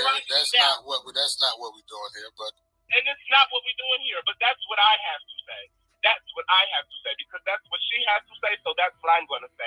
And she's the one that keeps getting on the phone that keep lying. We know you're lying. So stop it. Stop. Because we know everything. And to the one you said, the one. Wait. When you say we know everything, what is the everything that y'all know? I'm gonna let Shan explain all of that because that's Shan. I'm gonna finish what I'm saying. I'm gonna pass it to Shan. Amen. Let me hold on. And, what was I about to say before you said it? And the Sarge that you said, nobody ever asked that question. Shan even said that. Nobody asked them that. They never said that. Nana, like she said, Nana runs a tight ship. The only time I see those kids outside is when they take that trash out. Doors locked by 8 o'clock. You said the only time you see the kids is when they take the trash out. And when they play in the backyard. Only time you see the kids is when they take the trash out and when they play in the backyard. Yes. Where are you in proximity of the kids to see them other than them taking the trash out and playing in the backyard? My best friend lives next door, so I be next door, and Nana lives next door to where I be at most of the time. always see them when they're taking the trash out or playing in the backyard. What is that saying? That they're always confined into the house? That they're always gone? That's not. No, that's what I'm just saying. Well, what was the point of expounding on that? Is what I'm trying to. No, because y'all are saying that they. How am I supposed to put this? It's hold on. It's a lot of shit going through my head right now. Y'all are saying it's they. I've heard things like they're stuck there. They can't leave the house. They never go outside. They don't do this. They don't do that. It's all of this. It's all of that. Abuse this. Abuse that. Oh, hold on. Trigger word. Right. So this guy, he be next door, and when Vari did an interview, he actually mentioned his man's next door. I'm assuming that these are the guys that he was hanging with next door. And this guy here does Nazia's hair. He did her hair the day before she went missing. Also, that video of her that we could notice that she was with child was the day before also. Jarvis admitted in interrogation that the last time he seen her, she was getting her hair did. I did a short that showed him when they asked him, Jarvis, how was her hair the last time you seen her? And he put his hands up just like her hair was in a bun, in the two buns. Then he changed it and said, oh, her hair was straight down, straight braids the last time I seen her. Guess what? In that video that you're going to hear them say that she took that the day before, that video was the day before, her hair was straight down in braids. And yeah, it changed. And she had that new hairstyle the day that she went missing. Never that. Y'all are speaking on things that y'all don't know about. That's what's getting me. That's what's getting me. So now, do you know Jarvis? Not personally. I never spoke to that man in my life. I know of him, but I've never been in his presence. I know of him, but I've never spoken to him. Okay. All right. Well, I guess is there something else that you want to say besides, I guess, rebutting the things that you've seen in the comments in regards to what I'm good. Nah, I'm passing it to Shan. Go ahead, Shannon. Let's see what you she next to him, actually. Okay. Yeah. First off, what I meant or what you guys wanted meant to say or whatever, but this is what I said. Whatever Jarvis did or allegedly did, I don't know. I really don't know. And yes, I did have 5 kids with him. Wait, stop right there. Hold on, Shannon. Stop right there. Because you said whatever Jarvis did, you really didn't know. But when I asked you earlier if you knew Jarvis was a registered, so do you? So when Tamara Liberty Smith called, you don't recall, saying that that she actually left the house before? You don't remember telling anybody that? Okay, you talking about the lady? I remember the lady. The lady walked me and my mom to her car.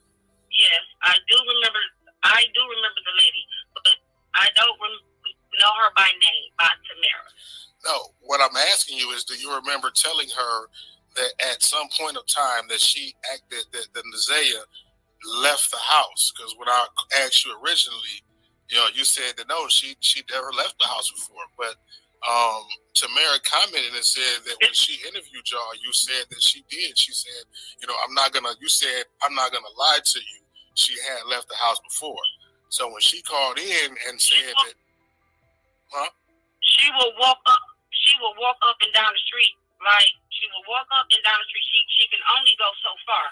She will walk up, down the street. Walk up, back and forth down the street. She never left the house, periodically of time. She will walk up and down the street. And if my mom called her and to see where she's at and we can't find her or whatever, because she's walking up and down the street, and she will come back and say I was walking up and down the street, but it's not a long period of time. She sounds so stupid that she's stumbling all over her words, saying that it makes no sense. And then she coughed, I believe, because she said my mom would call her when they talking about she didn't have no phone. I mean, that just sounds so confused, right?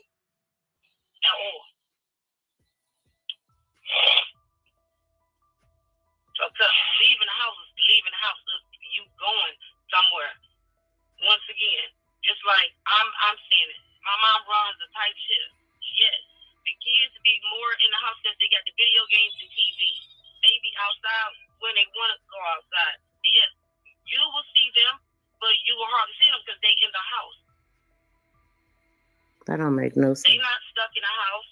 They can go outside. They can go places. So wait, so is the dude that's there with you, does he, what's his name, Dave? What was it that was just on the line before you? Devin. So he stayed there with you? No.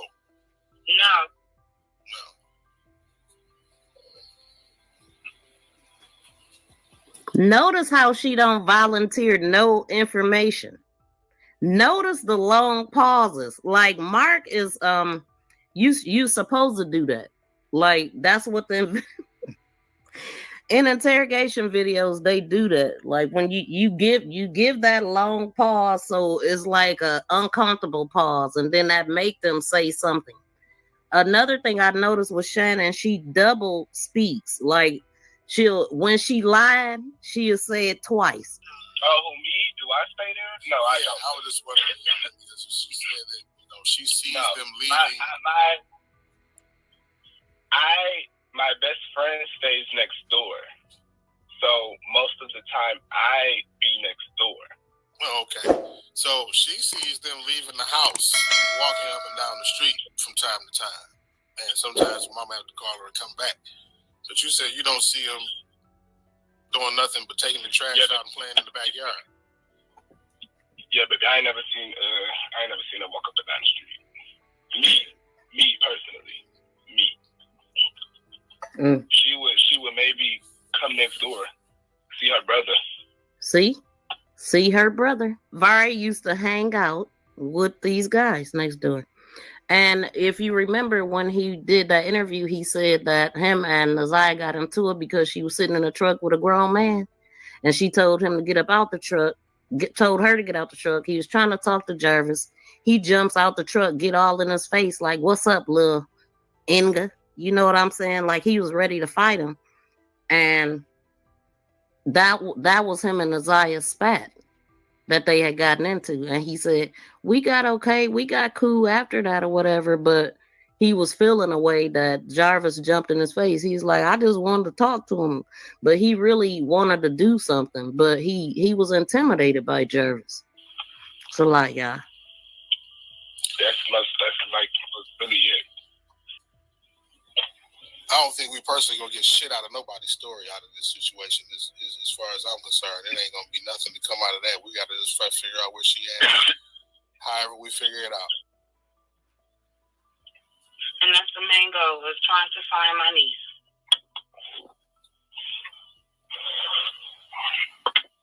Because I want to know, and I wanted to speak on this.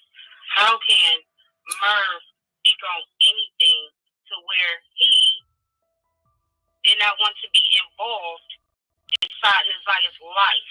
Merv is her father he actually spoke earlier. And so she going at him. But she had just told Mark that all the questions he was asking didn't have nothing to do with finding her niece. So she didn't want to talk about that, but she bring him up. At all. He brung only... Or talk more about it. Hold on. He only came over by the house only twice. Brought 2 bites. And a couple of weeks later, my niece called him, and he answered the phone. She said, hey, Dad. He said, who is this? He said, your daughter, Nazaya. He said, I don't have a daughter named Nazaya. All of the things that you're saying right now, you know what I mean, it's almost got a reflection of what you said earlier. It's almost like, now that's very irrelevant to the story. I mean, because he was nowhere near the proximity of Nevaeh when she came up missing. This before Mark knew her name good. But yeah, so she said that. And then the father actually admitted he hadn't seen her in 4 or 5 years. Before that, he said he was in the hospital for years. I mean, he was really messed up and had surgery and stuff like that. So, but, you know, at the end of his life, because God rest his soul, he passed away. He was trying to make it right. He was out there looking for her and all of the stuff, but him and Naziah's mother decided to give her up.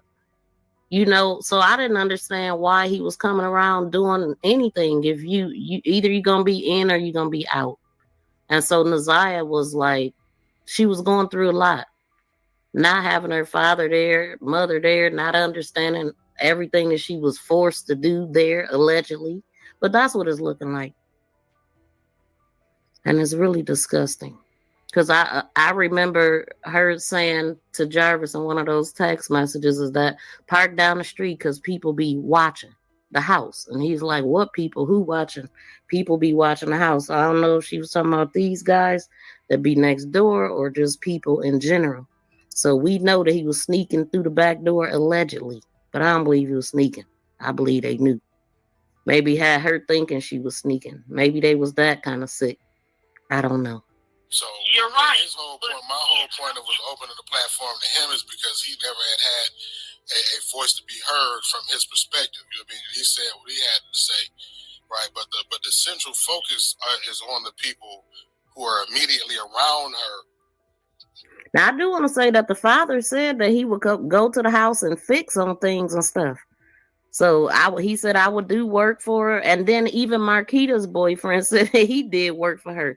He said he painted her whole house. I think he said he painted her whole house and she didn't give him a dime.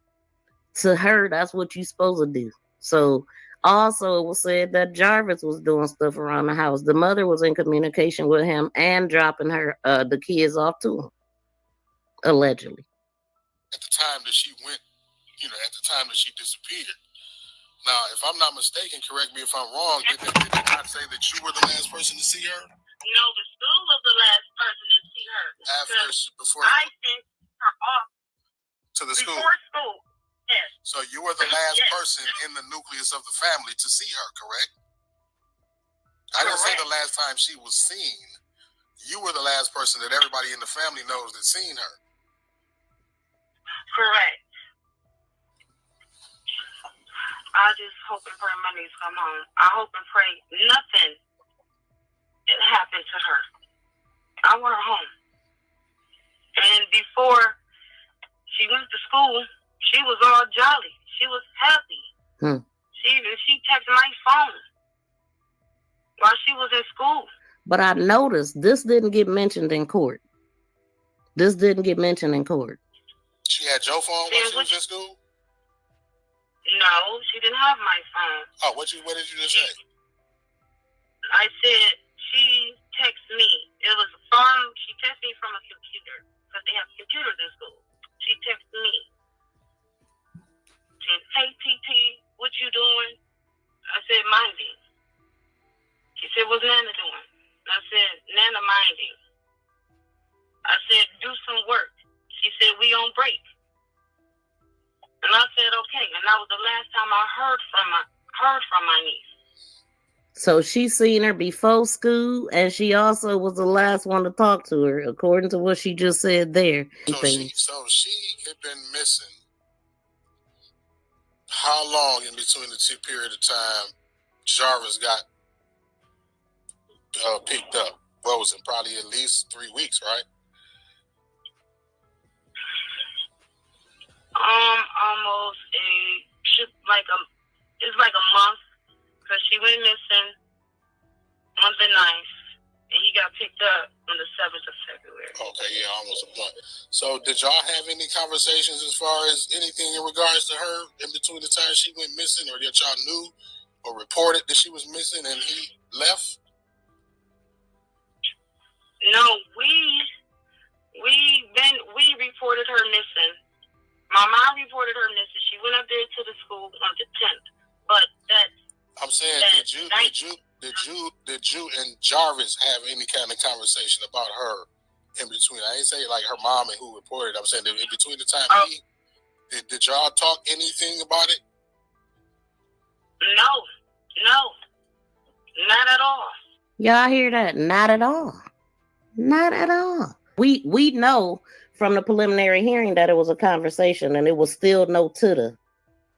And I was like, she had to have talked to him before that. So she definitely talked to him. So why is she lying? And she always repeat herself too.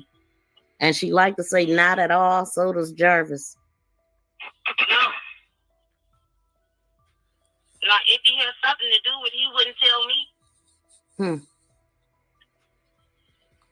If he has But I'm saying, you knew she was missing. Did he know she was missing? When I called everybody inside my phone besides a couple of family members, but they seen it on Facebook. Yes, I did. I did contact him out, text him and said, have you seen the Tuda? Didn't she just say she ain't talked to him? Not at all. Which is it? Which is it? Tuda didn't come home. Mm-hmm. Text my sister. I called my. Yeah, still no Tuda is what they said in court. And that's all they said. Hey, do you know if Naziah called you or anything? No.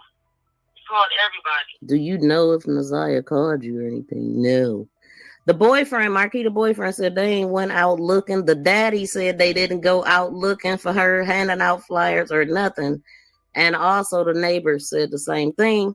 Store owner said the flyers was being taken down. They did. I don't know who was taking them down. So when you told him that, what was his response? His response said no. He said he haven't seen her.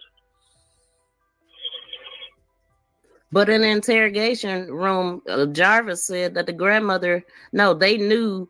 He said, I talked to my kid's mother and told them that she texted me from a number or something. And I asked her, what number was this?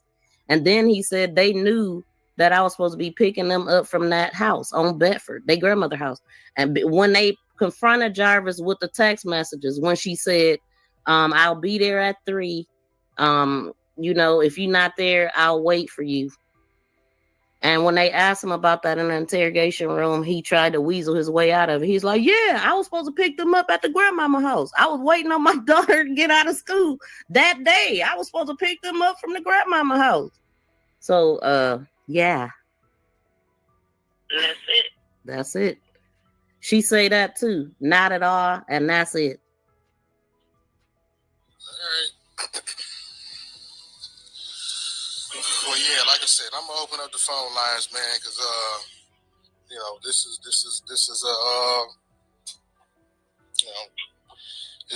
a long story and shit. Hopefully we can end it. You know what I'm saying? To get this closed and bring her home. All I'm hoping for is to bring my niece home. Okay. All right, for sure.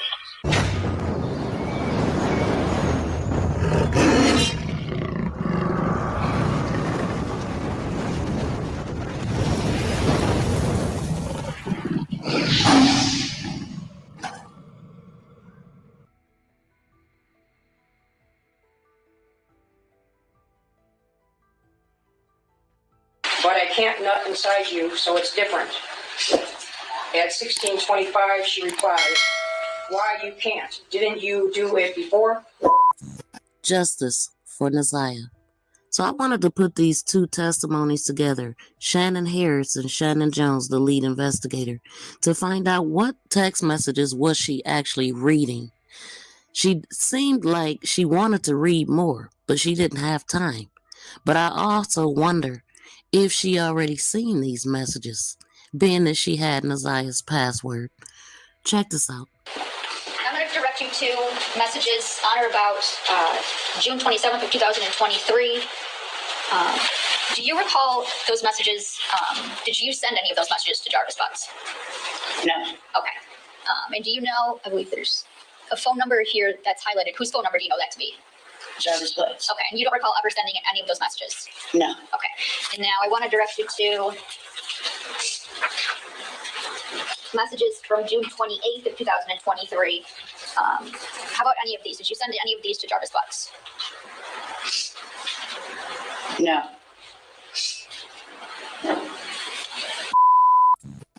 Now moving to June 27th. There's stuff that's highlighted. Can you read those, please? Yes. June 27th at 7:55 UTC, there is a incoming call to Neziah from Jarvis that is listed as a missed call. And the name on here that she has this number saved is Bae for Life, BAE, the number 4, and then life. Then at 7:56, he sends her a text that says, "Are you naked yet?" At 7:58, she replies to him and says, "No, I don't want to get naked." At 7:59, she replies, "Are you mad that I didn't get naked?" At 8:01 hours, he sends to her, "I'm used to you telling me no." At 8:06, still on June 27th, he sends her a message that says, she sends him a message that says, "Come on, babe, I'm sorry, just not in the mood right now, I'm sorry." Okay, and were those messages deleted? Yes. Okay, now jumping to just a little later in the day, on June 27th, there's that highlighted. So on June 27th, now at 16:24 hours, he sends her a message that says, "But I can't nut inside you, so it's different." At 16:25, she replies, "Why you can't? Didn't you do it before?" At 16:25 and 40 seconds, he replies, "But I had to buy a pill to do so." At 16:26, she replies to him, "Yeah, you right." At 16:26, 28 seconds, she sends, "But what you doing?" but it's abbreviated WYD. At 16:28 and 45 seconds, she sends to him, "Are you busy?" with a question mark. And those were deleted. Now, jumping forward to June 28th. On June 28th, so this next set in here, they're all sent from Neziah to Jarvis. Yes. And they start at 17:10 on June 28th, 2023. And it starts off as, "Bae, I didn't go see nobody. I swear I came straight back." At 17:11, "My friend lived right down the street. She didn't answer, so I came back and went to sleep." The next message, "Bae, please, I'm sorry." Immediately after that, she says, "I didn't sneak out for nobody, I swear." 17:12, 58 seconds, she says, "I know you're having a rough day, but I swear I'm not lying." At 17:14, she sends, "Babe, please, I swear I didn't go see no Nick." 17:14, she sends, "I don't talk to nobody but you." 17:15, she sends, "I was only out for 5 or 10 minutes. I came straight back." 17:15 and 56 seconds, "You didn't respond to none of my messages, so I thought you were asleep, so I went to sleep." 17:17, "Why won't you believe anything I tell you? I'm not like other girls. There is no need for me to lie to you." 17:18, "You said I'm all yours, but you acting like it. You are overthinking it. I just want to be yours." 17:19, "Please stop ignoring my calls. You don't want me to see nobody, and I'm not." 17:20, "Bae, I'm sorry I didn't tell you." 17:21, "I promise you there is no one else." 17:24, "If you don't believe me, I will send you my Instagram password." Now, these next messages from 17:24 to 17:25,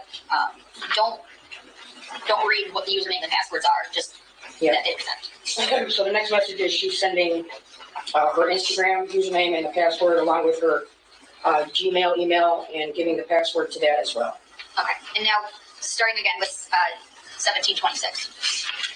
So on June 28th, still 17:26, the next message is still all being sent to Jarvis from Neziah are, "I hope you believe me now. You really don't want to believe me, but I will tell you the truth every time." Immediately after that, "I just want to make your day better, babe. I'm sorry. Feel free to log in at any time or go through my messages." Now at 17:42, she says, "I only want to be with you." At 18:09, "Babe, I'm sorry for not telling. I swear I will next time, please." Still 1809. Babe, I love you. Please call me back. Now at 1818. Come on, babe, please. At 1819. So what if I will be able to get out tonight and I'm calling you and texting you? Are you still going to ignore me? At 1821, she says, you are so busy. I feel like you don't want me. This is why I don't open up to you. Because if I do, you get mad and don't want to talk. So how am I going to trust you? I do, but you don't trust me. It's up to if you want to be with me or not. At 1845, she says, I didn't do anything wrong. I don't get why you're so upset. At 1846, all I tried to do is make you happy, but clearly I'm not enough for you. Cut me off. I don't anymore. You FRL, for real. Never even fucked with me. All I want is you to love me. At 1847, I tried so hard, but you don't understand that. I'm sorry if you feel like I'm cheating, but I'm not. I gave passwords and all that in all. What more do I have to prove I'm not cheating? Now this message is when Jarvis actually finally replies, which is at 1855. He sends to her, I'm working, love. And were those messages deleted? Yes. Did you tell Jarvis Butts about not being able to locate Messiah on January 9th, 2024? Yes. And tell me, how did you tell him that? I called him. He didn't answer. I sent him a message asking him, has he seen Tuda and whereabouts? And I said no, Tuda, and he responded back. Oh, wow. I didn't hear what you said. The last part. I texted him. Well, first I called him. He didn't answer. The second time I sent him a message. Still no Tuda. He replied back, oh, wow. Okay, thank you. Yeah, that conversation didn't make sense. And a lot of her testimony didn't. You know, we know that Naziah was fed to the belly of the beast, okay? They knew exactly what was going on with this guy. They knew his past. They knew the relationship. There's evidence to prove that. There's no way they did not know. And I don't know if you caught that with the June text messages. That would put her at around 7 months if it was to have happened in June. We're actually looking at the video that she took on January 8th, the day before she went missing, and the same day that she would have got her hair done. You can clearly see that she is with child. Then we have this scene of them at the shop dancing. Do it look like they're working? And let's not forget this scene that we all seen where she admitted to seeing 2 faint lines and buying another test. And we know that conversation about buying tests happened in September between Jarvis and Naziah.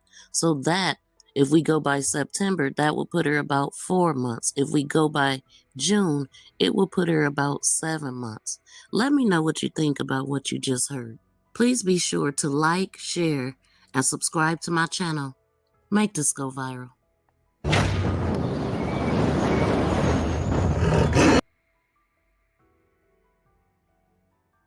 Justice for Naziah. You know, Annette actually admitted on stand that she did nothing to find Naziah the day that she went missing. Check this out, y'all. So on January 9th, you took her to school, correct? Correct. And you said that you noticed that she did not come home at her normal time. Correct. Right. You did not call the police then, correct? No. Driving around looking for her. My daughter reached out to some of her classmates. I did nothing. And that morning, I got up, and like I said, I went straight to the school. And from there, I was on my way to the police station to make the report, and they called the police from there. DPS police came to the school. So the first report you made to police was the next morning? Yes. You know approximately what time? School starts at 7:30, so I got there at 7:30. They got there about, I don't know, maybe 8. Things that make you go, It just strikes me as very shady. Everything that she said. But if she dropped her off at school that day, why didn't she pick her up like the rest of the kids? And we all want to know, how was she even able to sleep knowing that she was out there? And the way that she said that she drove around looking for her, she even said in this testimony that she was frustrated. Another thing that stood out, the officer at the school that was told to go over and talk to her, during his testimony, he actually said that he talked to her around 11 or 12. You know, the officer that testified that he was retiring. He was done. And the way she just sits there, emotionless, with her lips curled up. I recall during Shannon's testimony that she said that one of the kids knocked on the door and to ask if Naziah was in there. Now, what I'm wondering is, why did they ask? If Naziah took the bus home that day, what alerted her grandmother? And why did Naziah take the bus home that day if her grandmother dropped her off and normally picks her up? Why was it different that day? Why was the routine broken? And Shannon admits during a phone call with Mark D, 7 Mile Radio, that Naziah was not protected. If you just listen twice, they always tell on themselves. Did y'all pay attention to how dramatic the grandmother was in the courtroom when they asked her if she could see Jarvis? Now, she really stood out to me. And, I mean, she acted as if she couldn't see the man in the courtroom. Is this how she was at home? Is this how she was every time he was inside the house? Is this the reason why she couldn't see nothing? Because she didn't have her glasses. Her daughter had her glasses. One thing I noticed about her and Shannon, they feed off of each other and they actually blame each other. Shannon will say, well, my mother told me to do this. And her mother does the same thing. They don't take accountability themselves. They always put it off on each other. But check her out. And then at the end, I'm going to play a video to help make it make sense.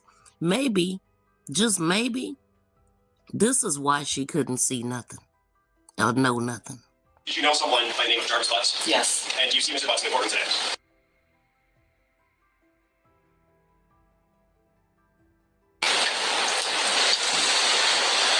If you need to stand up, then look around.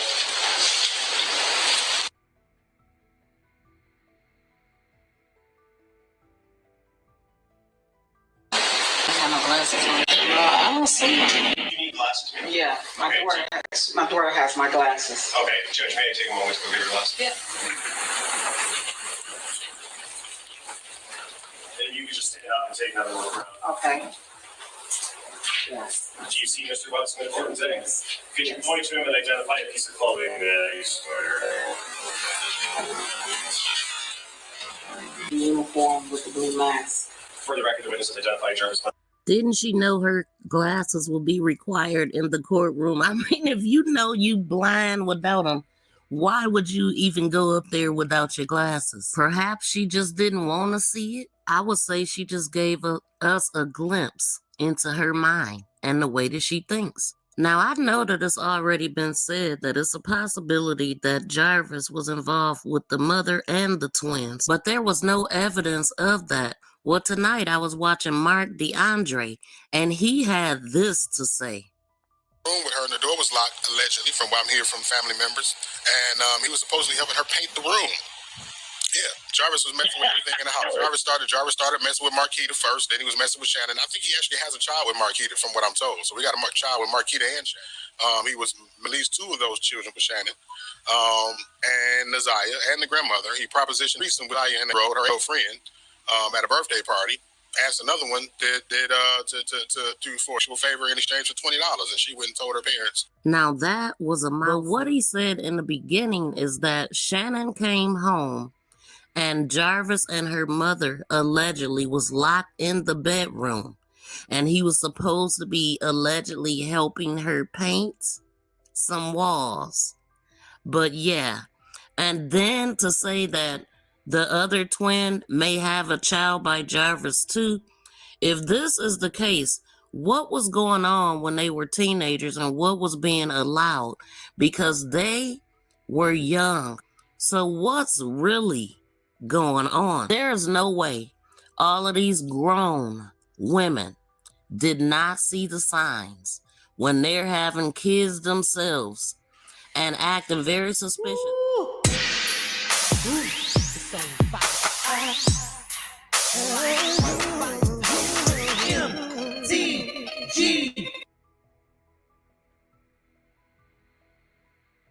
The other family member, because Janelle is not my family, Kiwana is.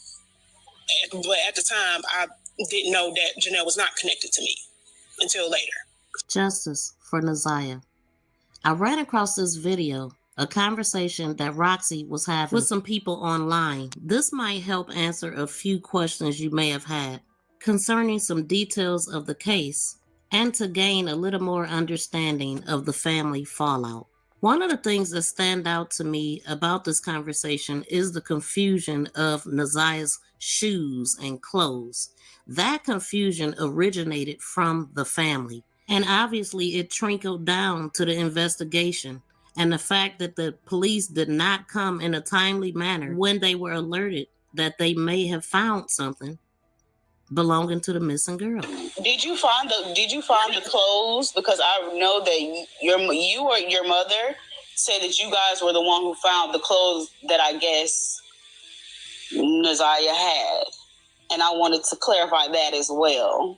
When they were over there searching, I did not know the area that I was in. I was trying to get over there to the church. They were over there searching over there by the church. I saw the military people and the divers on the bridge because somebody contacted me and said, hey, I think they're over here looking for your cousin. There is a street that you go down. I guess it's an old golf course or something like that. I put it in my GPS. That's the way my GPS took me. The road that I was going down, which was Berg, which was the opposite way from them, I started looking over there. I stopped the military and asked them. I said, are y'all looking for a 13-year-old girl? They said, yes. I went and asked the divers, had they searched in the area or what have you that I was in? They was like, no. The area that I was in, you driving down the road, it's bags of trash, it's clothes, it's all kind of stuff. We were looking through all of that stuff. I did not know that was Naziah's stuff. I mean, what was the stuff there? Yes. Did I touch it? No. I did not know that was her stuff.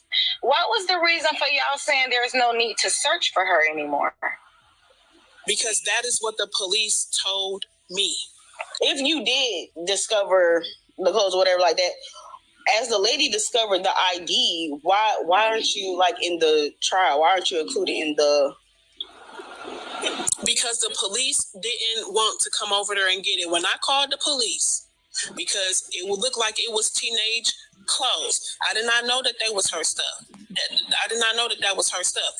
I called the police and said, hey, there's some shoes over here, there's some clothes over here that looks like, it could be of a young girl stature, considering the fact of how small Naziah was. So when I called the police, they asked me what was the stuff. I didn't say anything about the clothes because it's a whole bunch of clothes over there. It's clothes still over there right now if you go look. But there's shoes over there, and they were talking about a Nike shoe. I called the police. I told the police, I said, hey, there's clothes over here, there's shoes over here that look like, it's a small stature of a teen girl or what have you. They said they were going to come over there. They never came over there. I waited over there for 2 hours. I even called Mark over there to see if Mark could get the police over there because he was live. He called the police. Situation about some shoes that came about, right? Well, there was an investigation going on by a church. Remember, there was like 9 different precincts investigating by the church. Well, I was live on the scene.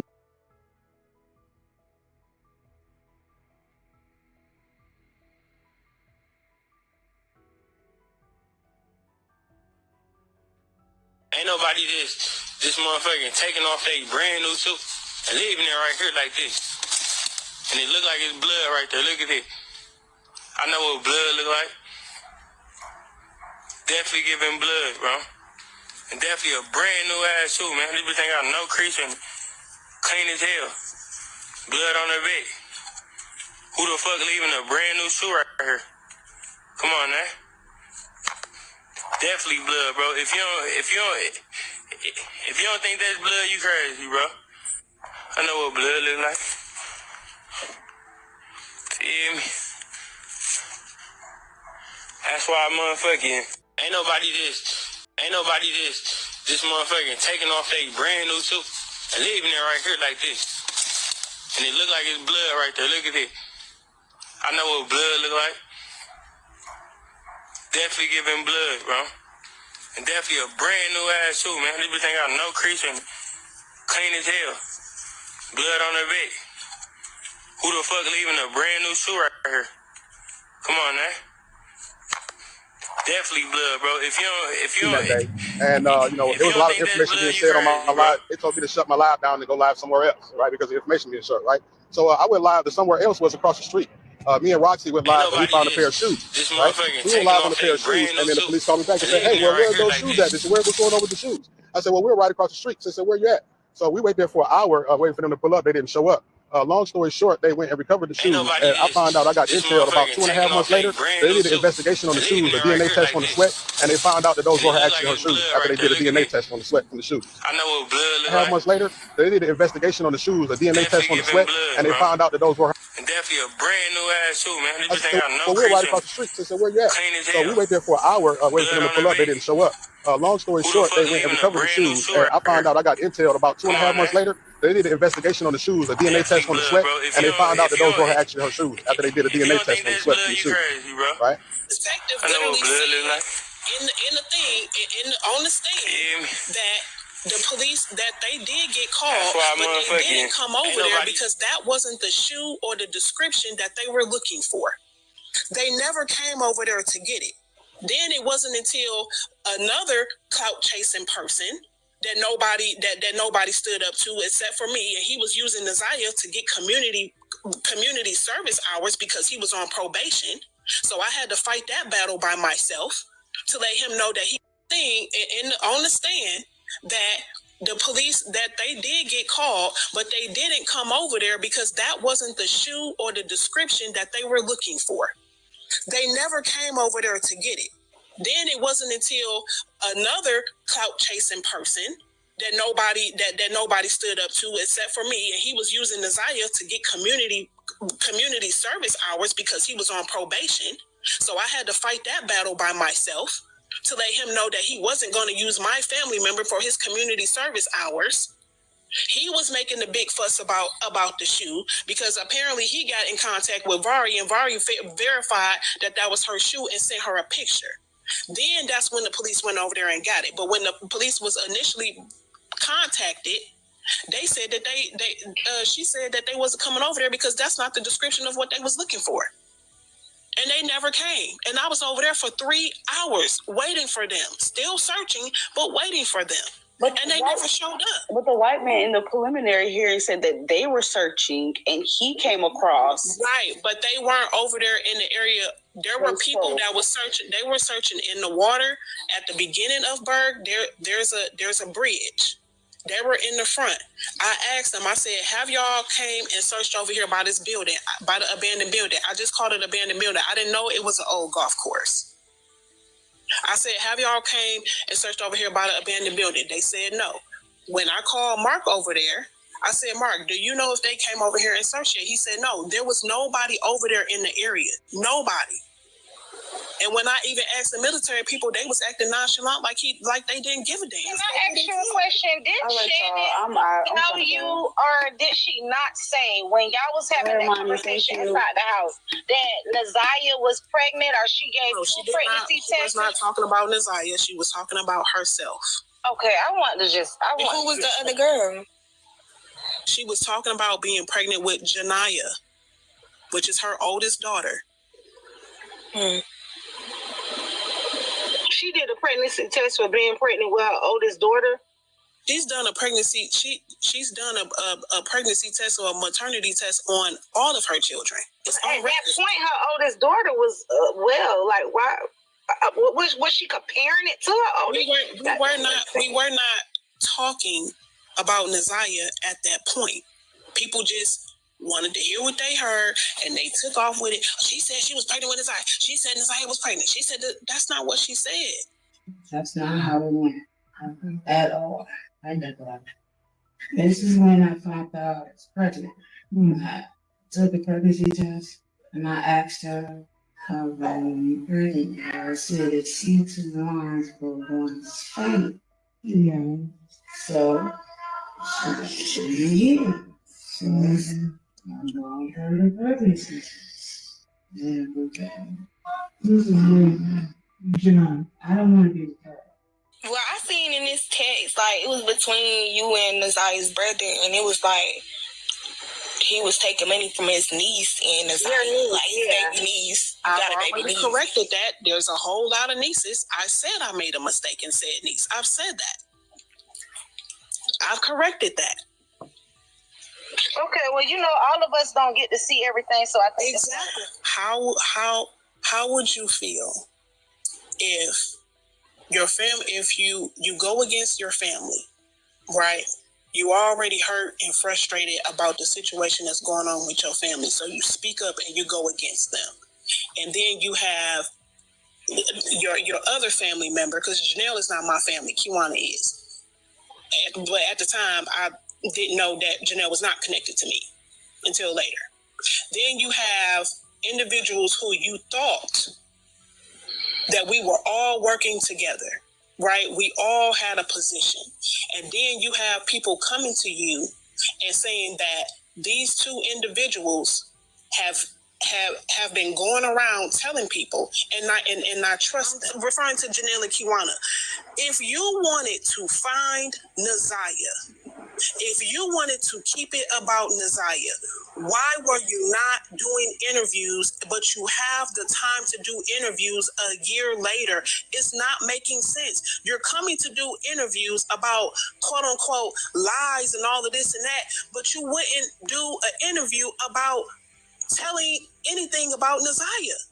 That doesn't make sense. My marriage, they came on and disrespected my marriage, saying that I was doing something with Mark that I wasn't doing. That's where the disrespect came from. Because you first of all, how would you sit up here and say that I'm sitting up here doing something with a man, and you know that that's not true, because I'm with a whole ass woman, okay, and she knew I was married. That's where the disrespect came from. And you said you met with Ms. Annette Harris on the 10th? Yes. And that's of January 2021. January. Yes. That was early in the morning? Around between 11 and 12. So school was in session at that time? Yes. Did you speak with the teacher who was in Naziah's classroom on the 9th of January? No. Did you speak with any of Naziah's known friends? Late in the investigation, yes. You did. Who did you speak to? I can't recall that. Did you write them in a report? No, not a missing report. Okay, so you spoke with folks, but you didn't record their names? I recorded it probably on my write sheet, but not inside the missing report. And you didn't take statements from anybody? Not at the time. Ever? No. Okay. Did you speak with anybody else at the school about Naziah, either on the 10th or any time after that? Only other chance I talked to the guardian, which is the grandmother, and a couple of students. A couple? Yes. Okay. Do you know how many? A couple, two. Two. Okay. Just want to make sure we have the same definition of a couple. And you said you canvassed the area? Yes. What area did you canvass? The 3 Mile area. We were all around there, checking alleys, knocking on doors, see if we can get some video doorbell camera footage. We didn't find anything.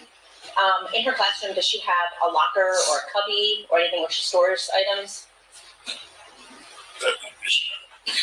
I can answer that question. You don't know? I don't know. Fair to say then that you didn't check? I may have, but I can't call right now because it's been such a long time. Is there a report that documents whether you did or not? No. Okay. And after you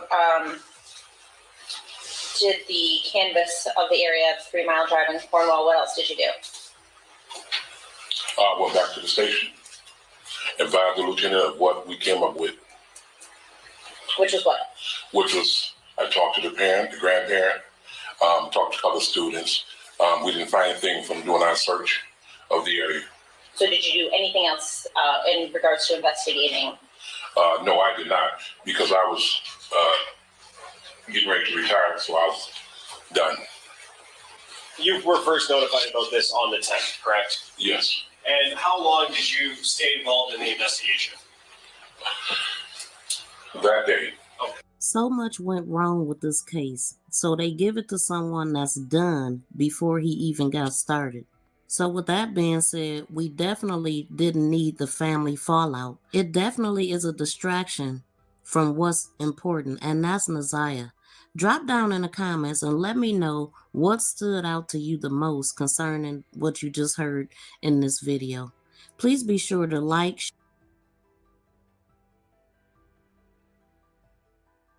I wanted to play a resurface clip, and this is dated back from the beginning when Roxy was doing the searches and things like that. And Mark D of 7 Mile Radio reminded her of a person that she talked to during the search that seemed a little suspicious. So the first clip is when Roxy was doing the searches, and then the second clip is when Devin and Shannon went on 7 Mile Radio. But this is the guy that they're talking about. Check this out. Just, acting real nervous. Hey, I don't want nothing to do with this. I ain't got nothing to do with this. I don't want nothing to do with this. And basically explained to Roxy that it was very peculiar that Nazaria was riding on the bus in the first place because, in fact, he was the one that usually warms the car up in the morning when she gets taken to school. And it's either Annette or Shannon that either picks her up or drops her off. So it's kind of peculiar that the day that she is riding the bus to school, or did she even ride the bus to school? Or did she ride the bus from? For her to be late, she has never been late coming home. She's always got permission to do things. When was the last time that you heard from your granddaughter? When I dropped her off at school, which was on January the 9th. School, because is that even Nazaria in the picture, that pixelated picture that we see? Is that even her? She usually get picked up and dropped off from school, right? Ain't that what you heard?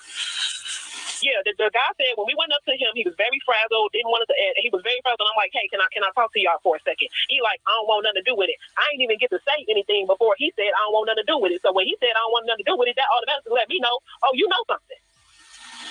So I'm like, you don't even know what I'm about to ask you, what I'm about to talk about, and you already talking about you don't want nothing to do with it and all this other stuff like that. So then he goes off and says that, I said, how do you know Naziah? Or what have you? I'm her cousin. This is her. We looking for her. Just tell us what you know.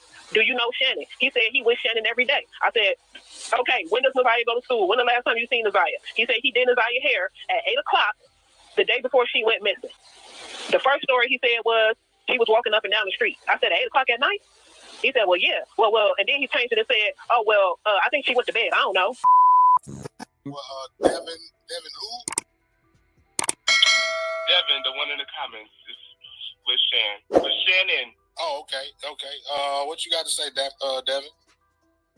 So, first of all, I want to say to all the people that say we're not looking. First of all, it's been days. We drove up and down this whole motherfucking city, all of Warren, this whole block, everywhere, knocking on doors. We can't look so motherfucking hard because we're not the police. Bitch, we can't kick doors in. Somebody was on live talking about your kid or your missing niece or your missing child or whatever. You would be here too, trying to clear your name up just like Shannon is.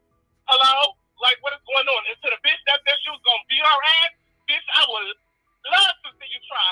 Bitch, I will drop the Trigger warnings. That ain't what we doing here. That's not what we doing. We know you're lying, so stop it. Stop. Because we know everything. And to the one you said, the one... Wait. When you say we know everything, what is the everything that y'all know? I'm going to let Shan explain all of that because that's Shan. Nana, like she said, Nana runs a tight ship. The only time I see those kids outside is when they take that trash out. Doors locked by 8 o'clock. You said the only time you see the kids is when they take the trash out. And when they play in the backyard. The only time you see the kids is when they take the trash out and when they play in the backyard. Yes. where are you in proximity of the kids to see them, other than them taking the trash out and playing in the backyard? My best friend lives next door, so I be next door, and Nana lives next door to where I be at most of the time. Okay, well, you say that you only see them when they're taking the trash out or playing in the backyard. What is that saying? That they're always confined into the house? That they're always gone? That's not. No, that's what I'm just saying. Well, what was the point of expounding on that? Is what I'm trying to. No, because y'all are saying that they. How am I supposed to put this? Hold on. It's a lot of. Y'all are saying it's they. I've heard things like they're stuck there. They can't leave the house. And this guy here does Naziah's hair. He did her hair the day before she went missing. Also, that video of her that we could notice that she was with child was the day before also. Jarvis admitted in interrogation that the last time he seen her, she was getting her hair did. Do you know Jarvis? Not personally. I never spoke to that man in my life. I know of him, but I've never been in his presence. I know of him, but I've never spoken to him. Okay. All right. Well, I guess this is something else that you want to say besides, I guess, rebutting the things that you've seen in the comments in regards to what I'm good. Nah, I'm passing it to Sham. She will walk up and down the street. Like, she will walk up and down the street. She can only go so far. She will walk up, down the street. Walk up, back and forth down the street. She never left the house periodically of time. She would walk up and down the street. And if my mom called her and to see where she's at and we can't find her or whatever because she's walking up and down the street, and she will come back and say I was walking up and down the street, but it's not a long period of time. So because leaving the house is leaving the house is you going somewhere. Once again, just like I'm saying it, my mom runs a tight ship. Yes, the kids be more in the house because they got the video games and TV. They be outside when they want to go outside. And yes, you will see them, but you will hardly see them because they in the house. That don't make no sense. They not stuck in the house. They can go outside. They can go places. So wait. So is the dude that's there with you? Does he? What's his name? Dave? What was it? That was just on the line before you? Devin. So he stayed there with you? No. Oh, me? Do I stay there? No, I don't. I was just wondering because she said that she sees them leaving. My best friend stays next door, so most of the time I be next door. Well, okay. So she sees them leaving the house, walking up and down the street from time to time, and sometimes Mama have to call her and come back. But you said you don't see them doing nothing but taking the trash out and playing in the backyard. Yeah, baby, I ain't never seen her walk up and down the street. Me personally, me. She would maybe come next door, see her brother. That's really it.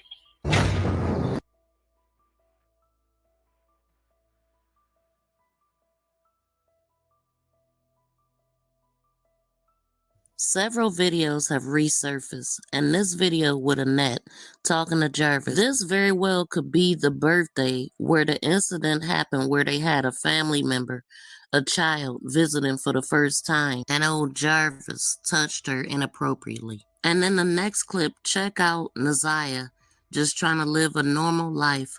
She was into fashion and making her own clothes as well as she could. She was tired of wearing the same thing, she said.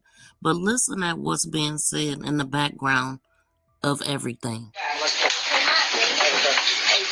So what you do? You just come back flying and fly out? I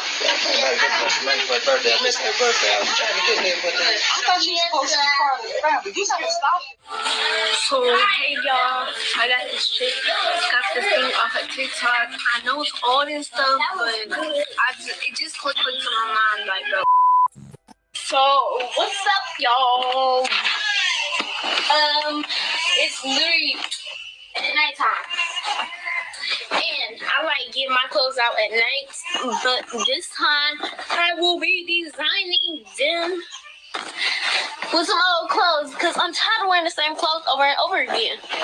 And like today, made me so like, bro, this is a very old shirt. You know what I'm saying? I cut the sides on these, cut the bottom, made them to some booty shorts. And bro, this might gonna have to be a part two, but let's get straight to it. Got the pants. These some old pants. Yeah. Let me hurry up.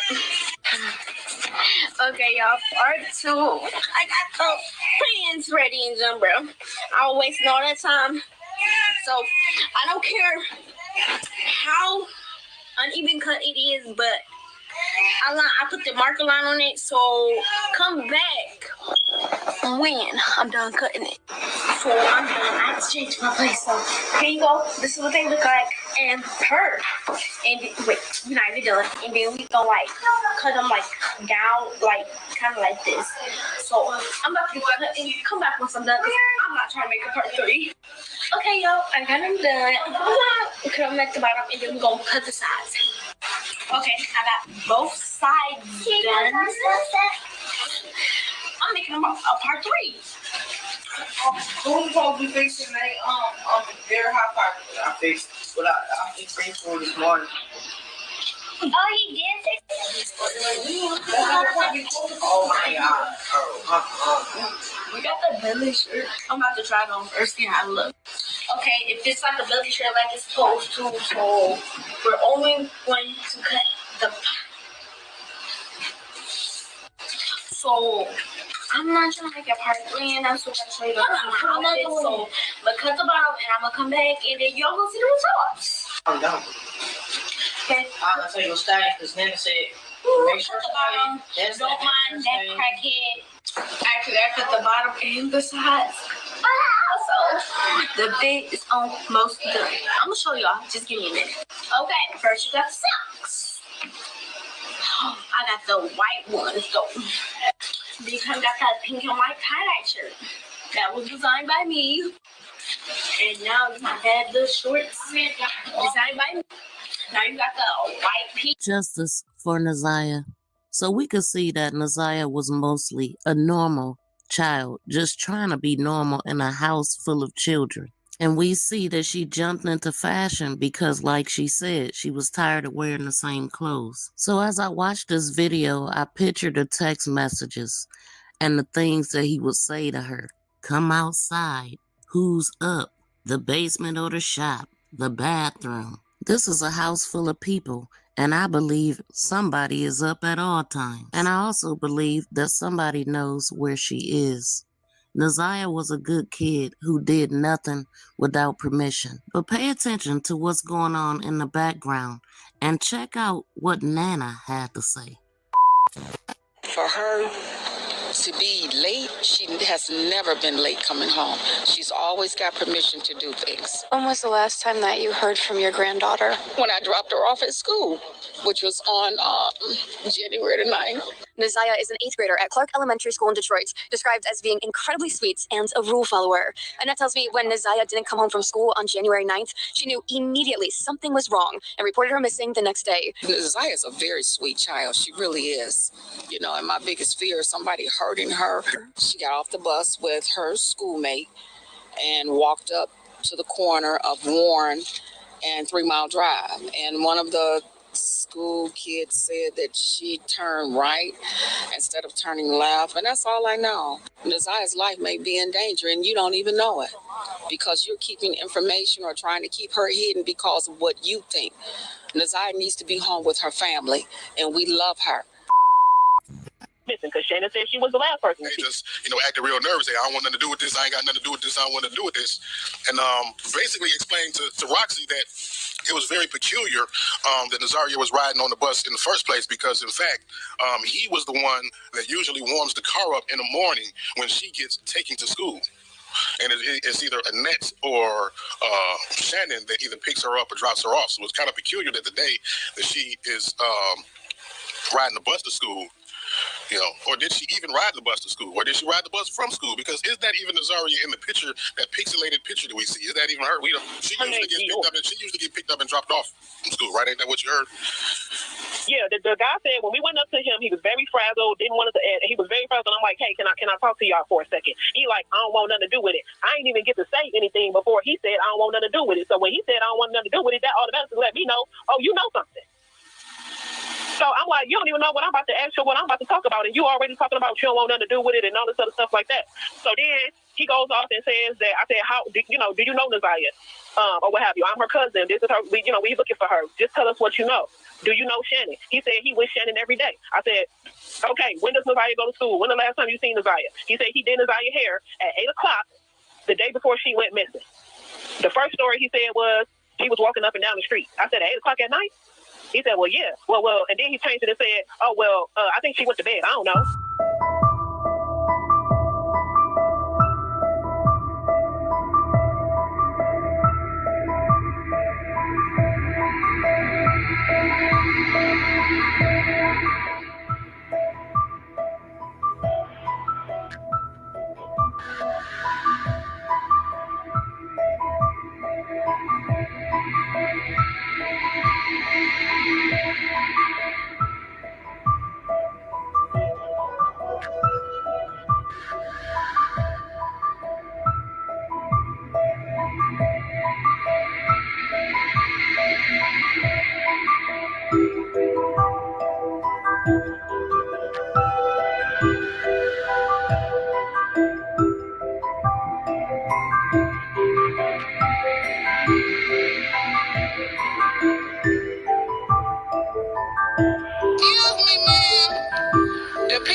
To know where Nazaria is. Are y'all gonna tell us? Or y'all gonna stop playing games? Huh? How you miss your baby?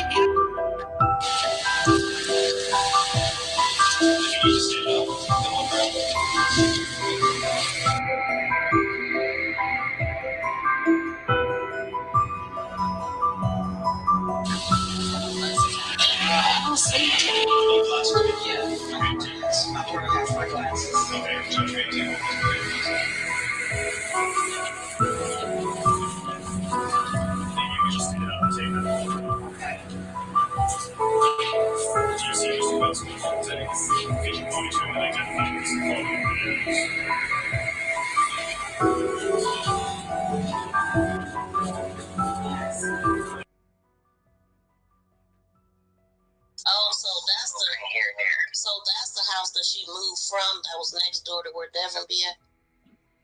And speaking of that, I almost forgot about that. So the first house, before they moved, the house next door to them, nobody is talking about this. I don't know why. And I'm starting to put a lot of shit together. So Jarvis got a gun charge, right? And had to go in. I witnessed that situation. He got a gun charge because it's a slow person that lives next door to that house. And he's a pedophile in a way. He was talking to Nazaria. And this is a whole different pedophile from all the other pedophiles they just brought up. Like, he was talking to Nazaria. So a situation happened where they was basically keeping Nazaria from talking to him and him from talking to Nazaria. And he was off or whatever. But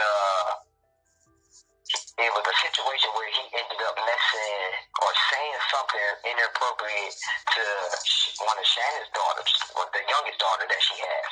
Said something to her, and it blew up where Jarvis found out, and then he came over that day, bringing my mans with a gun or whatever, all other kind of stuff. He was mad because the boy was trying to talk to his daughter, and at this time I didn't, know too much about Jarvis to even judge him. But now I think about it, I'm like, nigga, you got me mad because somebody tried to touch your kids, and you either do it to your own kids or you do it. Like, yeah, we don't know if that's weird. If he was mad about it being his kid or because he touched him and he wasn't touching him. You know what I'm saying? Right, like them his women. Wait a minute, though. Right. Hold on, because I did hear about how old is this guy you're talking about? Oh man, he got to be like in his high 20s, maybe 30 something now, because that was a little while back. So he got to be in his 30s. Do you know his name? I probably could find out. Yeah, we need his name. And it's because wait a minute. He basically kind of got into a fight with Jarvis on that day, but Jarvis basically kind of like put the gun up. Then he was still trying to beat on him, but he told him to go in the house. So the dude went in the house, but Jarvis took his ass inside his house behind him. What? And then started whooping on him. So yeah, whoa! He started whooping on him. So I jumped out the car and went to. They was basically still like kind of in their front door, and I just grabbed him because Jarvis skinny. I just grabbed him and pulled him off the porch and told him, "You can't be doing shit like that.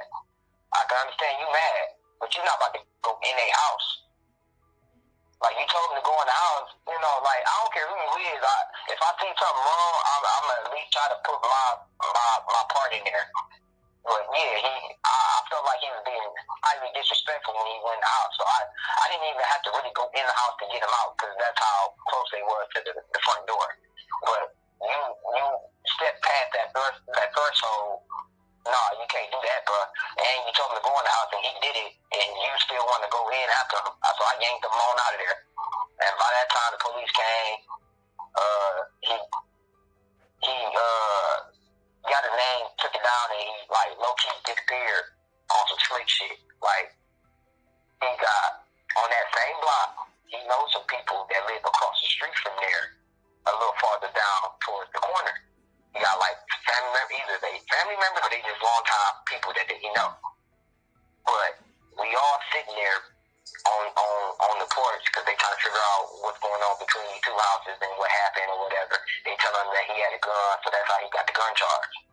So they tell him he got a gun, this and that. They never, flunked the gun. Then they got distracted because one of his cousins or whoever lived on that block hopped on a bike, went around the corner, and shot a gun in the air, which made the police, scurry off and go see what the problem was. And then he left. So, what? Oh my God, wait a minute though, that was a lot right there. And so, where exactly is this house? How many houses or how far down from Annette? Is it the same block? It's the same street. It's all right. So the first house that they was in, it's the same street as the new house, but they're on two different sides of the main street. Okay. I can't remember what's the name of that main street there. Is it closer to the older house or the new house? What, the main street? No, the house that Jarvis went in where this other guy that was at. No, that's that. So the house that he went in is the house that's next door to the old house. Oh, is that the house? And that's not the house that Devin be at. No. So the house that Devin be in, they live next door to the new house. Okay. So house one had the new house. Okay, so house number one had this guy living in that Jarvis jumped on and got the gun charge for. House number two, Devin lives next to, and the guy that do her hair. Yeah. Okay. So that's why he got his gun charge at that. So Naziah was connected with this, and so he was how did he even find out about this gun? Unless he got another gun charge. That's the only charge I can think of that got him a gun charge, because they told police that he had a gun. They never found it, but they told him. Now, do you remember what month this was? Was it in the winter, summer? What was it? I would say more of summer. No, I can't tell you if it was like fall, summer, or spring. But it wasn't no snow. I know it was, yeah, we didn't need or anything outside, so yeah.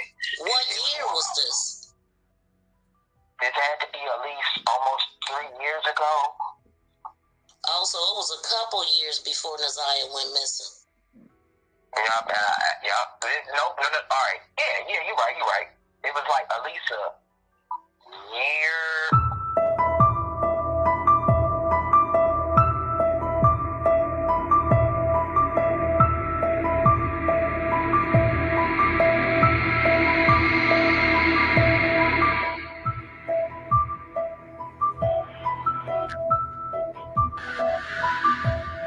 Shoes was found at that abandoned building that's over there off of Bird. That's where I found her shoes at. That was on Bird. It wasn't on 7 Mile. It was on Bird. It's like, I guess it's like an abandoned golf course or something like that. And when I was over there looking, the shoe was like on the tree branch.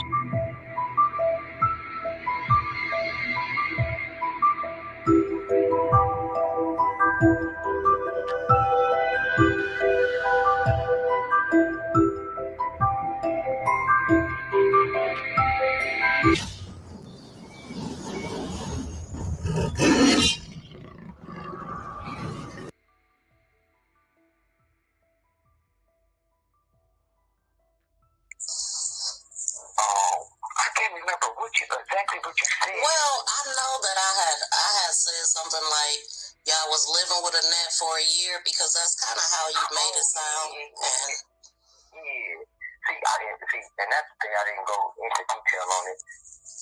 But so when I met her, I had my own place. I ain't gonna say it was my place completely, but I was basically staying with my uncle. Mm-hmm.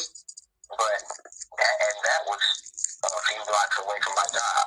And when I met her, it was in the wintertime. So it really doesn't make sense for me to go way east when I say west and already have a house west. Now, I will go over there and, spend time.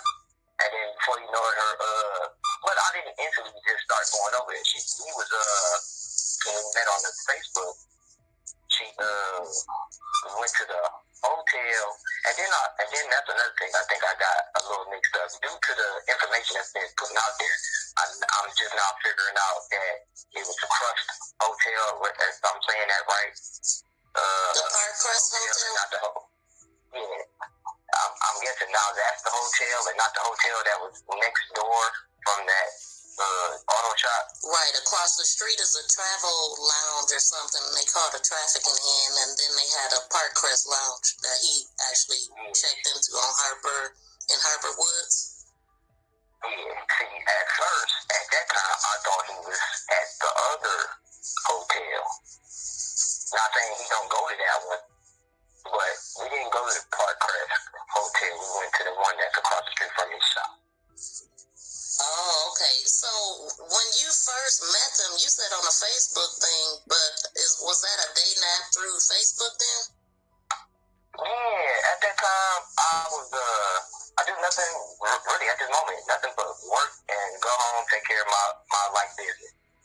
So I thought this Facebook, because I'm barely on Facebook like that, I thought the Facebook dating app was a new thing that they put on there.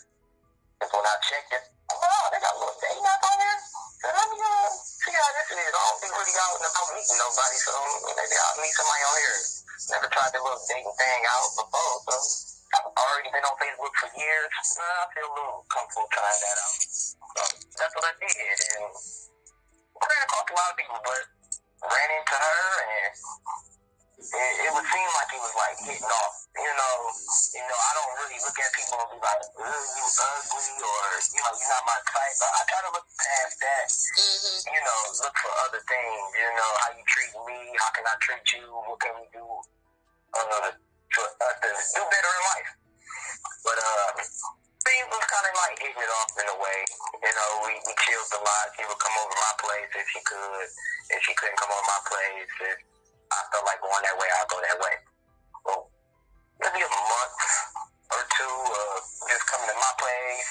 And because at first it was just within the first 2 months, it was just either coming to my place or I'll go to her, like a hotel, like the one I was explaining. That's mainly where we would go if I went east side. I would never really go to her house because they had a lot of kids, which was understandable at that time for me. Like, you got a lot of kids at the house. I ain't trying to deal with all that either. So that's how that kind of happened. And they eventually, I think her son or somebody was having a birthday party, and that was like my first time going that way and actually meeting the family and stuff like that. Now, let me ask you something. That birthday party, is that the one that they got circulating where she ran up to Jarvis like, you're supposed to be part of the family and you got to quit acting? I think that happened a year before I even came into the picture. I'm not too sure exactly what year that is. Okay. But from Zaharius, the way he looks a lot younger than he does now. So I'm thinking that was a little bit before I even met them. Now, I wasn't even around at that time. Was that Annette's house that you will go to? Or? Yeah, that house that she was staying at that time. Okay, well, go ahead, I'm sorry. But when I got there, I did see the freezer, and yeah, she kept it locked, and sometimes she would unlock it, but I'm not there all the time, and I'm not in the house like 24/7 to see or hear what's going on. But when I did, first time going over there, I did see the refrigerator and stuff. And I'm like, okay. But wait, I didn't think nothing of it. I want to make sure we talking about the same thing because we were talking about the birthday. So I'm trying to figure out the house that they were having that party at. Is that Annette's house that you were going to? Is that the house she was staying in last? Huh? Yeah, when I met them, yeah, that's the same house. The refrigerator's in the same spot. That's the same doorway, same table. They sitting at. Yeah. Okay. Because I was just recently moved from that house, though. They recently had moved from that house at that time? Yep. I can't remember the exact time they moved from that house, but I give it a little over a year now that they moved from that house and moved down the street. Okay, so that's what Go ahead. If I can explain this one part, because a lot of people get it wrong. Okay, yeah. I don't even know if I don't know if that was Nazaya in that picture walking back home from the bus stop thing. Mm-hmm. I'm not even sure because the clothes ain't the same. Right. But I'm not sure if it's her. But if it's her, a lot of people are saying she was walking away from home, and actually she's walking towards home. She's walking towards the new house. She had to walk across the main street and get to the new house. The new house is still not far off of the main street. Once you cross the main street, you got like 6-7 houses to go, and then you at the new house that they had. So, the direction we seen her walking, she was actually going to the new house. But if she was going the other direction, it would be going to the old house? Yep. Wow. And the old house is the house that you see. Hey, Jonathan, I thought you were supposed to be family. That video, that's the old house. So basically, she's walking away from that house. You know. Okay, now. It was something else. Ooh, yes, let's clear that up because that's exactly what I want to do. The other question is the old house where the birthday party was at, Old Jarvis, she's supposed to be family. Is that the one that is next door to Devin who does her hair? Nope, that's next door to the new house. Okay, so who else is in that house? Because Devin don't live there.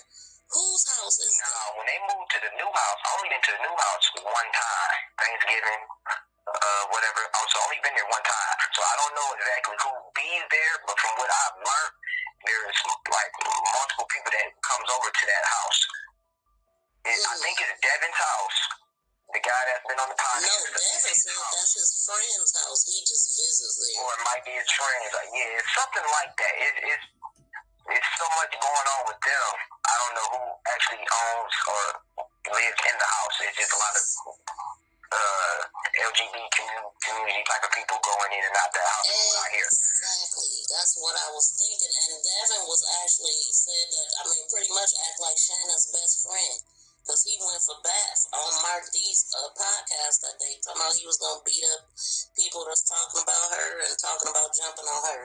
So you never met Devin? Devin.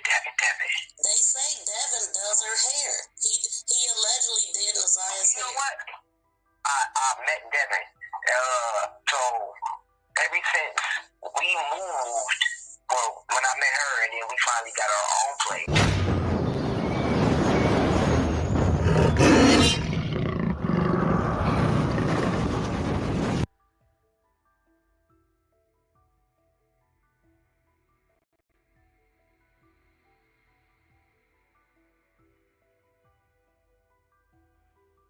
Act like Shanna's best friend.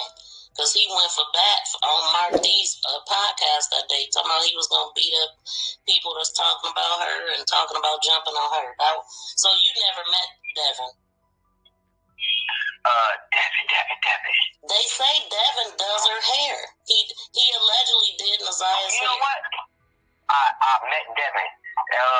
So ever since we moved, well, when I met her and then we finally got our own place, I want to say like last year, ever since Nazia came up missing, this is when I kind of met Devin. I kind of heard about him a little bit through the phone, through the twins talking on the phone, and how they be hanging out or whatever. I heard a little bit about him, but then I finally met him when they was like, sometimes they throw like little parties at the house, at my house. Sometimes I'll be there, and sometimes I don't even attend the parties. I'll be in the room, mind my own business, because I like, me and her get into it so much, I just be like, I'm kind of fed up with you where I don't want to deal with you, but I can't really kick you out, because we both own this house, you know. But I'm gonna mind my business, because you irritate me. But, yeah, I met him through, like, them coming over with Shannon. So is Devin, is it Kenneth that may stay there? Because there's something about a 40-year-old autistic guy. Like, do you know that guy? I've never met him.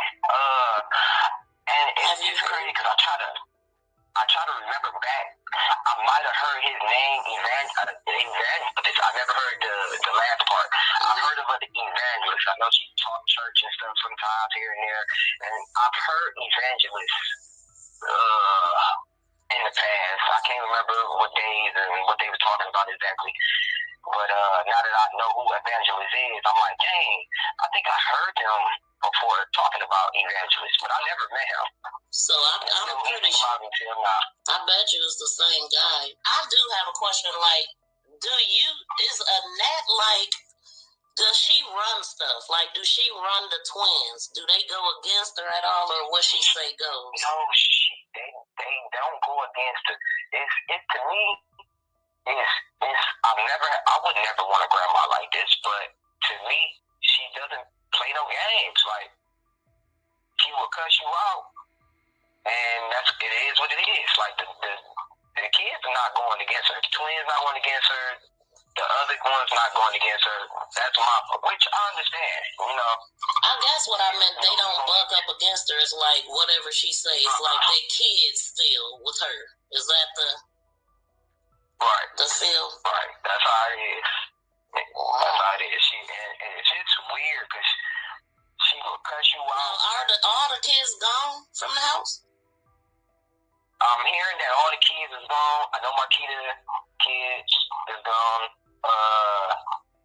And I want to say that Shan's kids are in foster care.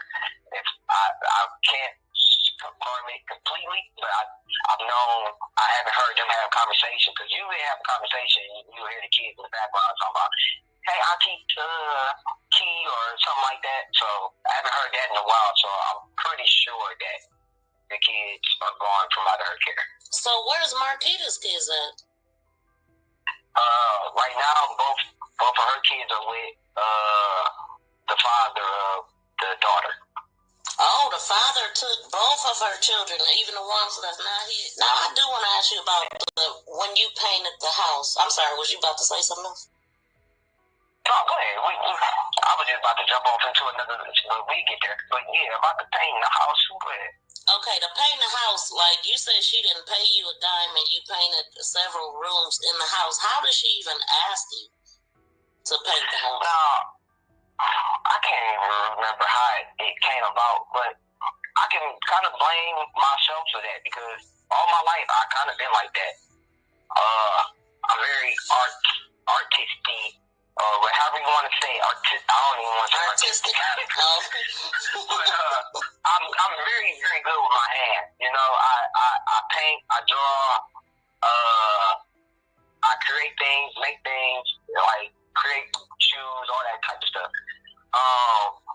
So when she saw that, I guess in her mind, and then she was also the type of woman, as a man, you're a man, so you should do man things. That's the type of person she is. So it didn't really bother me because I have a kind heart. I didn't mind doing certain things, but I did tell her, and I told Marquita too, like, she do need to at least, you know, pay me something. I ain't greedy. I ain't asking like for thousands or hundreds or nothing like that, but say if I do come over here and I'm doing this, she could give me something to eat or something, you know, something to show your appreciation. But it was none of that. You know, and I just, you know, did it because I said God was gonna bless me. You know, He gonna bless me one day. I ain't worried. So I did what I had to do. And then my mom felt like she needed the help. And she was trying to move. So in my mind, it kind of made sense. She trying to move. She wanted to leave the house looking better than what, you know, it's looking now. Oh, so that's here and there. So that's the house that she moved from. That was next door to where Devin be at. And speaking of that, I almost forgot about that. So the first house before they moved, the house next door to them, nobody is talking about this. I don't know why. And I'm starting to put a lot of shit together. So Jarvis got a gun charge, right? And had to go in. I witnessed that situation. He got a gun charge because it's a slow person that lives next door to that house. And he's a pile in a way. He was talking to Nazaya. And this is a whole different file from all the other files they just brought up. Like, he was talking to Nazaya. So a situation happened where they was basically keeping Nazaya from talking to him and him from talking to Nazaya. And he was off or whatever. But it was a situation where he ended up messing or saying something inappropriate to one of Shannon's daughters, the youngest daughter that she has. Said something to her, and it blew up where Jarvis found out, and then he came over that day, bringing my mans with a gun or whatever, all other kind of stuff. He was mad because the boy was trying to talk to his daughter, and at that time I didn't, know too much about Jarvis to even judge him. But now I think about it, I'm like, nigga, you got me mad because somebody tried to touch your kids, and you either do it to your own kids or you do it. Like, yeah, we don't know if that's weird. If he was mad about it being his kid or because he touched him and he wasn't touching him. You know what I'm saying? Like them his women. Wait a minute though. Right. Hold on, because I did hear about how old is this guy you're talking about? Oh man, he got to be like in his high 20s, maybe 30 something now, because that was a little while back. So he got to be in his 30s. Do you know his name? I probably could find out. Yeah, we need his name. And it's because wait a minute. Because he basically kind of got into a fight with Jarvis on that day, but Jarvis basically kind of like put the gun up. Then he was still trying to beat on him, but he told him to go in the house. So the dude went in the house, but Jarvis took his ass inside his house behind him. What? And then started whooping on him. So, yeah. Whoa. He started whooping on him. So I jumped out the car and went to, they was basically still like kind of in their front door. And I just grabbed him, because I was skinny. I just grabbed him and pulled him off the porch and told him, you can't be doing shit like that. I can understand you mad, but you're not about to go in their house. Like, you told him to go in the house, you know, like, I don't care who you is. If I see something wrong, I'm going to at least try to put my part in there. But yeah, I felt like he was being highly disrespectful when he went in the house. So I didn't even have to really go in the house to get him out, because that's how close they was to the front door. But you stepped past that threshold. No, you can't do that, bro. And you told him to go in the house, and he did it, and you still want to go in after him. So I yanked him on out of there. And by that time, the police came. He got his name, took it down, and he, like, low-key disappeared on some slick shit. Like, he got on that same block, he knows some people that live across the street from there, a little farther down towards the corner.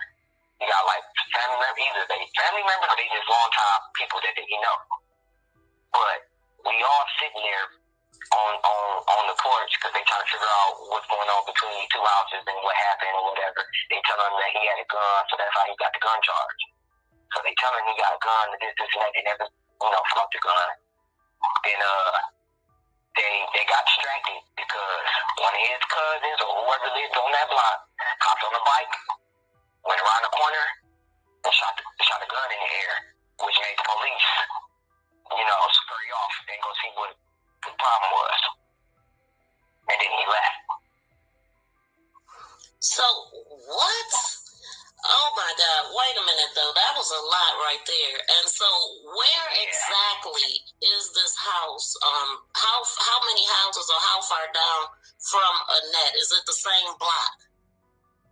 It's the same street. It's all right.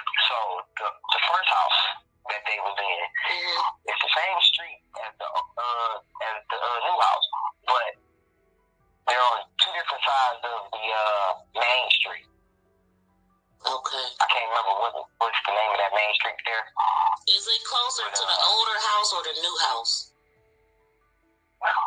What, the main street? No, the house that Jarvis went in where this other guy that was at. No, that's that. So the house that he went in is the house that's next door to the old house.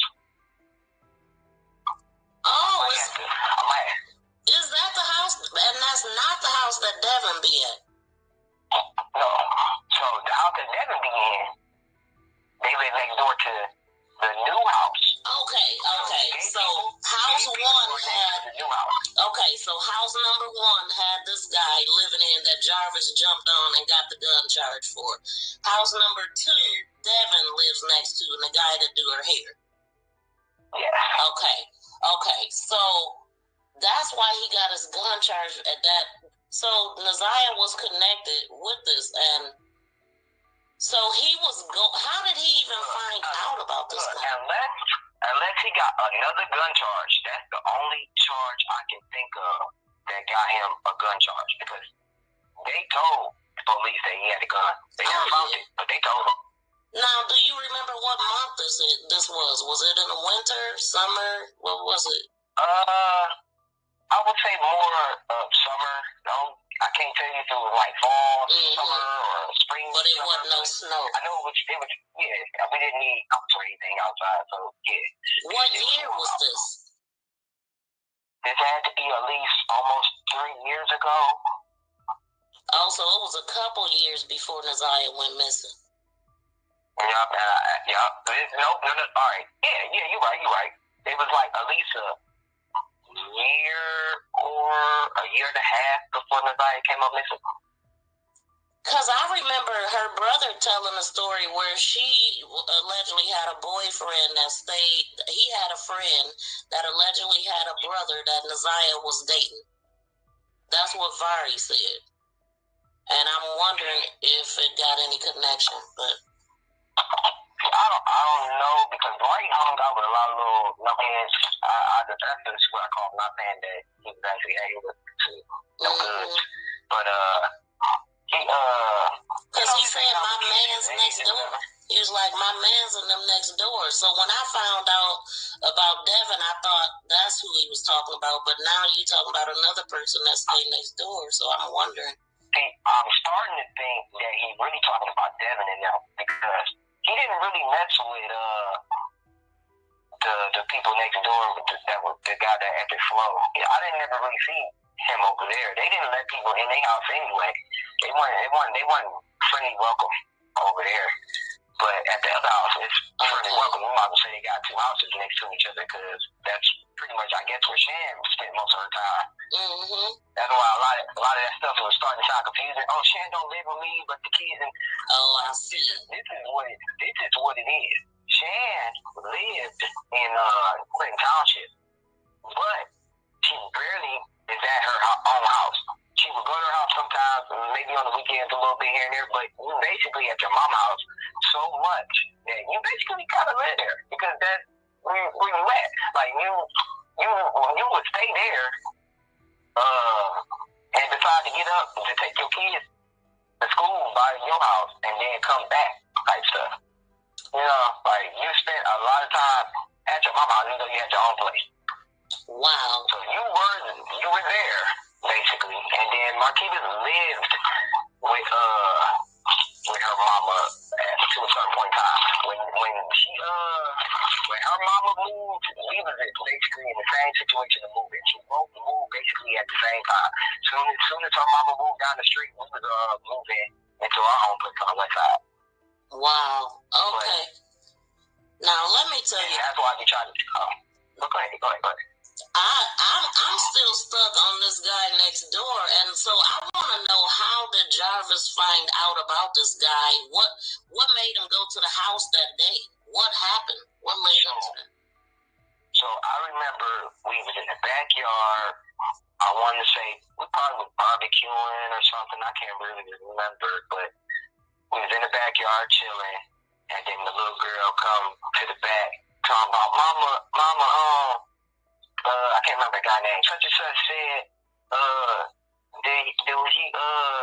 can I come to his room or something like that? Inviting her into the house or something that sounded creepy. When you say little girl, do you mean Naziah? No, it wasn't Naziah. It wasn't Naziah. Okay. But Naziah, there's been word that they've been communicating each other on the phone and stuff like that. Okay. So he's an older, slower guy, and then you got Naziah. So you kind of hear about that, but then when that situation happened, this is Shannon's daughter, not the oldest one that Jarvis was obviously messing with too. The youngest daughter. Okay. So she comes running in the backyard. She says what she says. Shan gets upset. She calls Jarvis, which makes Jarvis gets upset, and he pulls up within like an hour, maybe, and he just goes start going off because the guy, he's on his porch sitting down still. You know, he's just chilling, at that time, he was minding his own business. And Jarvis just pulls up. We all in the backyard. You can see like him just start hollering at my man, this and that. And I'm the type of person like, go ahead and be mad, but just don't put your hands on me. He is slow. I don't know him that much to even be like, I don't know how slow you are or if you deserve to get your hands, some hands on you. But at this point, he really don't, because nothing happened. He said what he said. The girl told on him, you know, let's just talk about the problem instead of beating them up. Like, you don't have to beat the guy up. You can just figure out what happened. But it wasn't like that. He just pulled up, started hollering and chilling, whatever, this and that. And he had a gun in his hand. And I think Shannon told him, like, put the gun up or whatever, or he might have came to the senses to put the gun up. But then he came back and started cussing at him and saying more shit to him or whatever. And he like, take your stupid ass in the motherfucking house and some shit like that. And my man literally went in the house. And as soon as he like closed the door, he opened the door and went right in there and started hitting on him and stomping on him or whatever. Wow. And I just was like, hold up. And I just basically ran over there, yanked him. And I'm like, you can't be doing that, bro. Like, you're not about to run in the house and do shit. You told him to go out. Like, that don't make sense. Like, and he basically, no, go ahead. But he basically, like, stayed there, talked to Shannon about what going on, and then like 30 minutes went by and the police pulled up, and it was like he was stuck.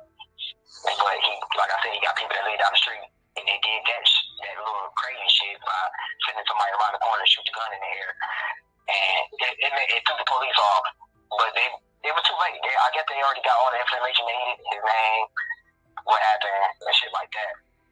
So, I mean, so one of Shayna's daughters complained about the guy, but so what part of it had to do with Naziah? Now, the only part to me with that situation has something to do with Naziah is that's another part that she was literally doing something with. And they did nothing about it. They knew, I remember hearing something about a phone situation where they think that they was talking to each other. Yeah. So that right there is just another add-on. What are y'all doing? What's going on? So they seen phone conversation between her and that guy? Yeah, I remember one of them saying, like, I don't know exactly what was worded amongst the two, but they shouldn't have been texting each other because he's a grown man, she's a kid, and whatever they was texting to each other had to be something that was out of the way because they was upset about it. So I wonder if she actually did he actually touch her though? Did it actually go down?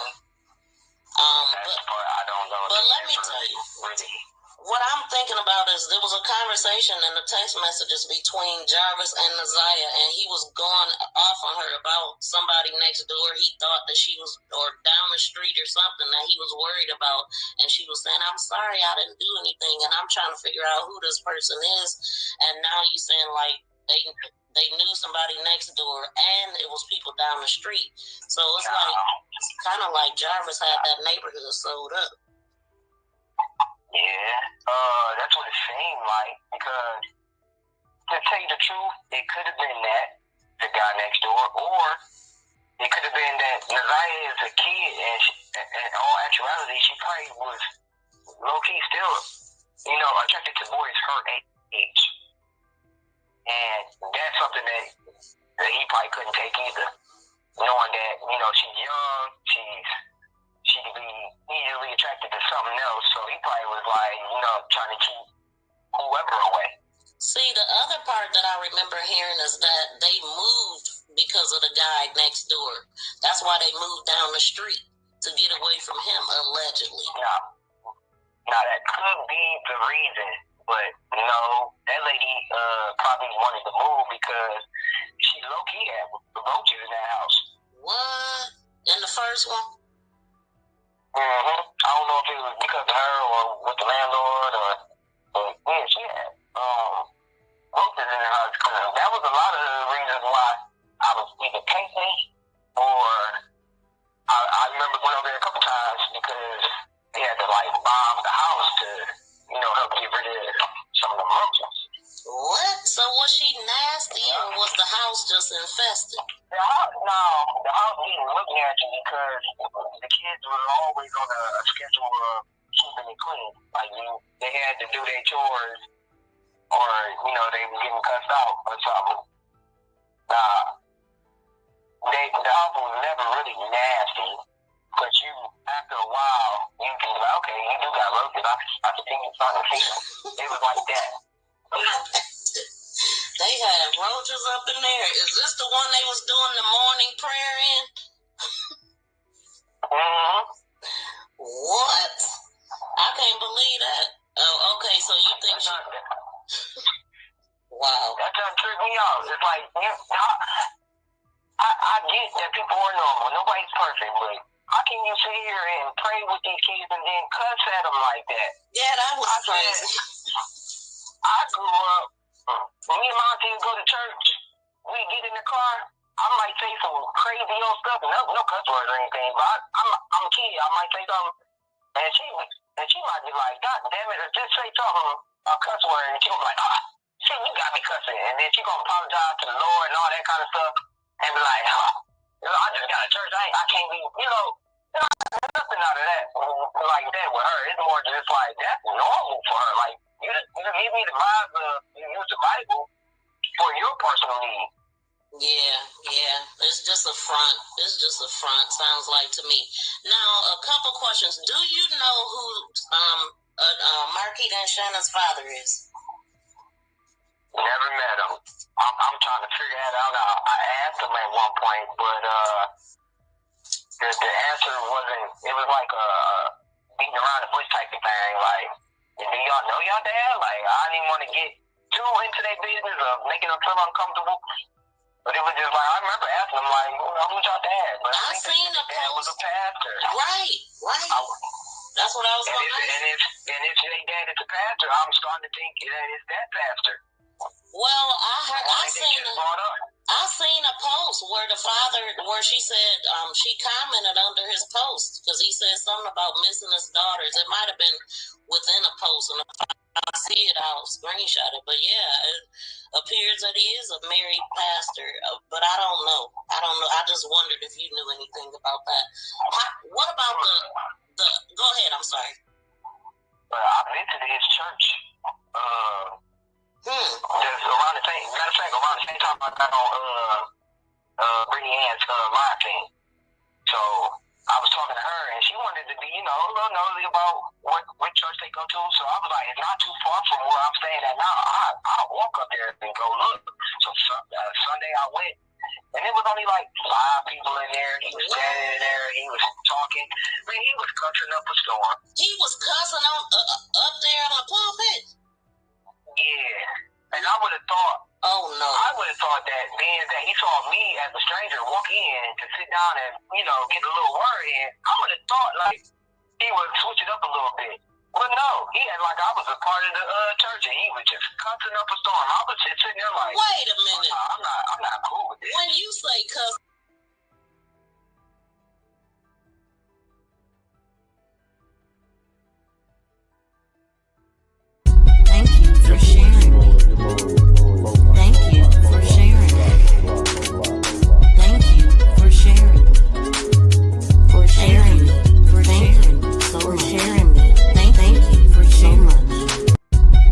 Please subscribe and press that notification bell and thumbs up. Are you a true crime sleuth looking to binge watch great content? Come on into my channel where I have a variety of videos, shorts, live streams, podcasts, playlists, members only videos, and also we have posts. Posts is a place where I share upcoming live streams, videos, calls to action, polls, quizzes, pictures, and ongoing conversations. Stand out and become a member with badges and special members emojis. Thank you for your like and subscription. Are you a true crime sleuth looking to binge watch great content? Come on into my channel where I have a variety of videos. See, I didn't want his double words to really fill my head with certain stuff. So I was listening, but I wasn't listening, but he was like talking. It wasn't really from the Bible, really. It was more like he was talking about life situations and how niggas are treat you.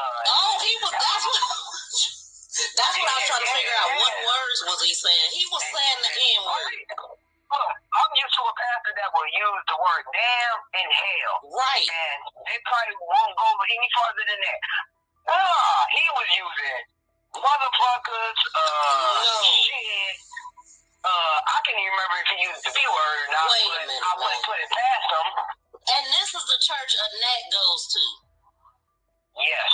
Oh my God, because I want to see if that's the same pastor guy that she commented under the video and saying something about daddy and stuff. Like, I don't know if that's her father or if it's just the church she going to somebody now. brought it to my attention.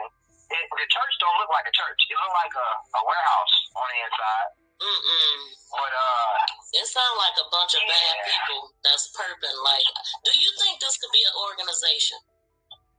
It could be, because another thing that's weird to me, everything is covered up. You know how, like, you can throw, like, sheets and stuff over your drum set and over your piano and stuff so it don't get dusty? He wasn't even on the pool thing, on the thing talking. He was on the floor, basically where everybody sit at. And everything else was covered up. I can understand the chairs covered up. That's probably what y'all do throughout the whole thing, throughout the years. The chairs covered up in the little purple things. But everything else is covered up. It looked like the church was shut down for COVID. Oh, wow. So this is scary because let me tell you, the guy that we mentioned, I think his name is Kenneth, and he goes by Evangelist. Now you're talking about a pastor. It sounds like, just like I was trying to figure out how could this happen to Naziah? And so they got people in different positions that supposed to be respected, but they're doing stuff like this. This is what I'm believing. Do you know Frank? I'm sorry, go ahead and say what you was about to say. I think it's something going on because even I went to the pastor's Facebook page, he's friends with the evangelist, the thick glasses. Oh, wait a minute. Friends with him. What? Mm-hmm. Oh my, this ain't no real pastor. This the church he go to every Sunday.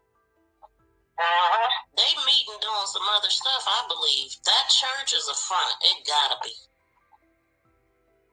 Yup. And then he got a video. You gonna see it. It's a video on there. He did like a daddies and daughter dance for the church.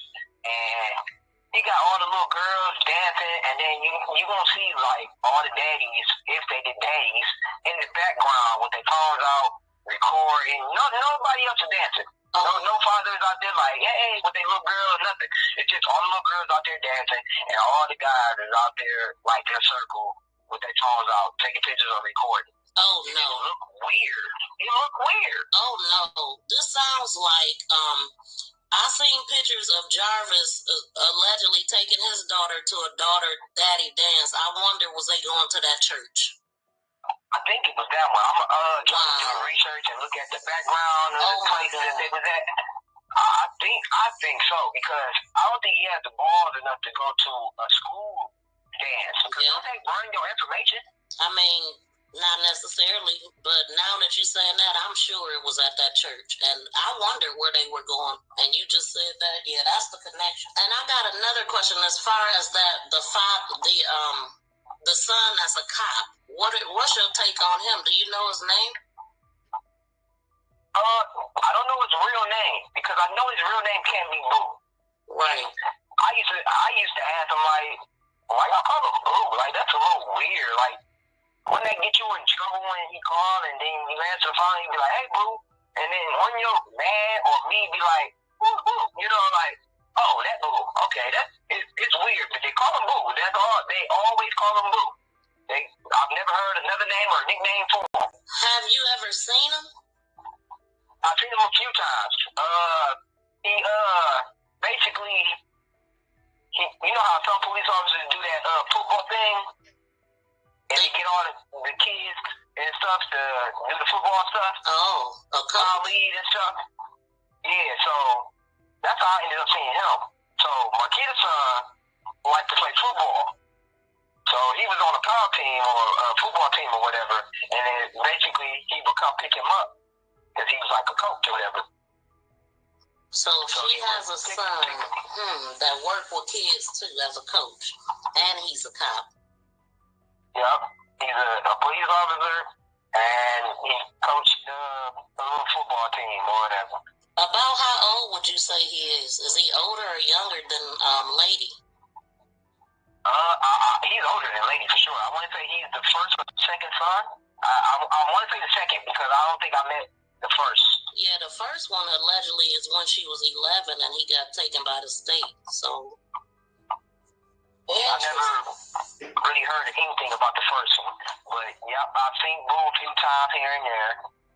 Learned that he was a police officer and found out that, you know, he did a football thing. But I don't see him as much. He comes over, and he's gone. Then you got Florentino. I'm just learning about his situation. And tell you the truth, he could have been messing around with garbage, because there's been a couple stories I've heard where, you know, I get it sometimes that gay people will mess with a straight person, like, hey boo, or something like that, because they might have a crush on them. Mm-hmm.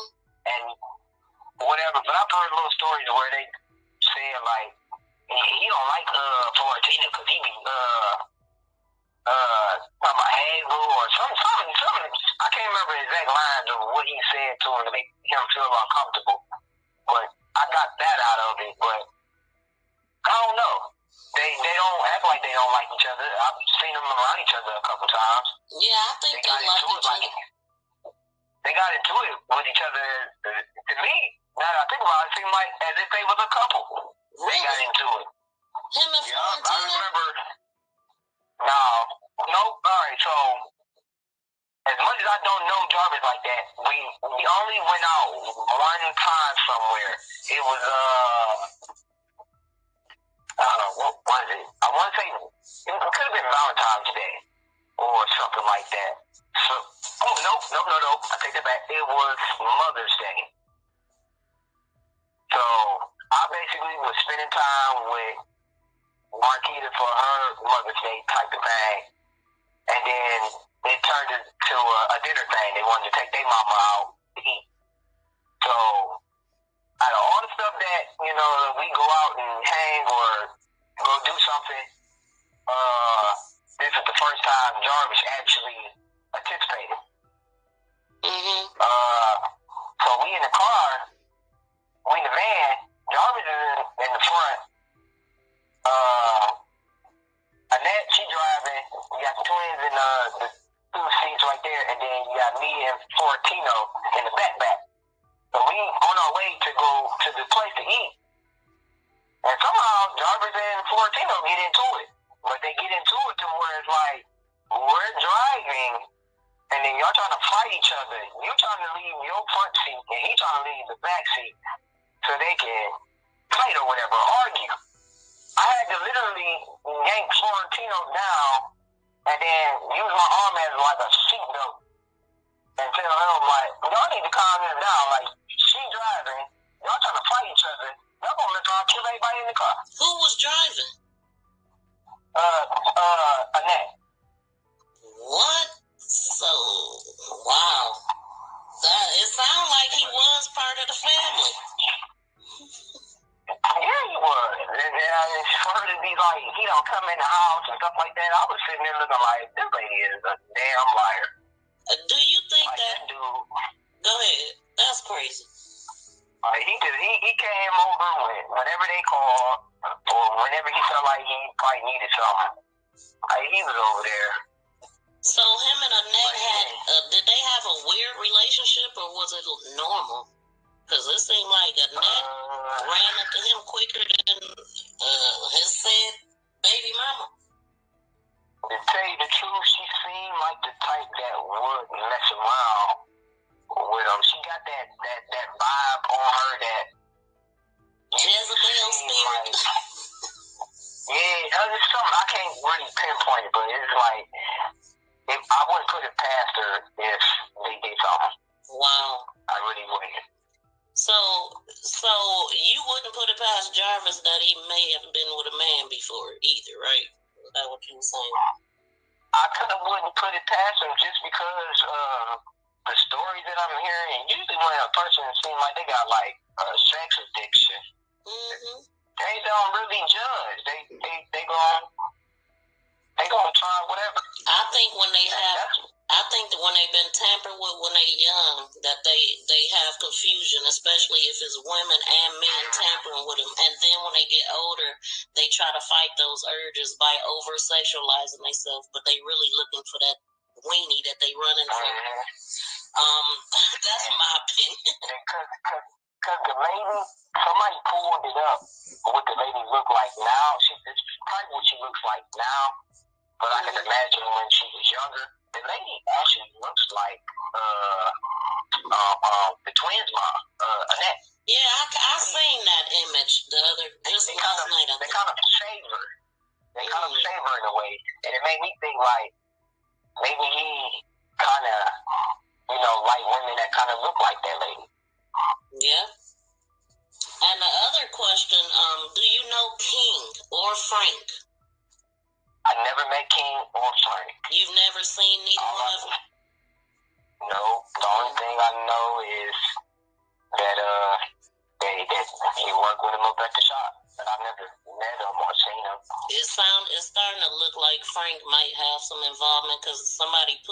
and said he got a SO background or some weird background too. Yeah, that's strange. Like that's strange. And so, yeah, I think it's a connection with that church. If he cussing like that, he is not a real man of God. So what is he really doing? And then another thing that's strange is when King said he had to look up how to put a water pump on, and in my mind it's like, how long have y'all been doing the fixing on cars? Because the water pump is like kind of one of the simpler things. I'm not gonna say it's just that simple, but he should know how to do that without having to look it up. Allegedly, it's supposed to be different in that type of vehicle. Because it was... I get that. Yeah, allegedly. That's what he said. Because he started out saying that some guy was supposed to come and help him fix it. And that's something that I would love to see. If you could... I don't know how I would get it, though. I'm trying to figure out the route. Like, how far is that...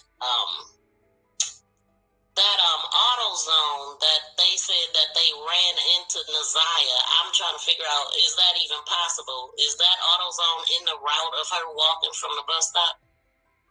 I gotta get the right AutoZone because at first I could have sworn he was talking about the red and yellow one. Aren't they talking about that one? Or are they talking about the one that was across the street from that hotel? Oh, you talking about... No, I'm thinking they talking about the one across the street from the hotel. That Frank's Auto that they were working at, yeah. So from that place, it's okay. I want to say you could walk. You could walk from their house to that shop, and it's a bit of a distance, but it's not that far. As a kid, you wouldn't really think much of it if you used to walk, because it's like maybe 30 minutes of a walk. Oh, you think? Oh, I know for a fact that they have rode their bikes and stuff up there before, up to the shop. But I was trying to figure out where the AutoZone was. But I guess we a little past that. Yeah, I had to look that one up because I don't remember seeing an AutoZone for real, but it should be one up and down that street. Another guy that lives over there, that lives in Detroit, he said that they would not have ran across Naziah walking in that route if they was going to AutoZone. So he was just saying that King was lying. But shoot, all of them is lying. I came to the conclusion of you got to look at who's in the picture. You got King, his sister, and then you got Jarvis's baby mamas.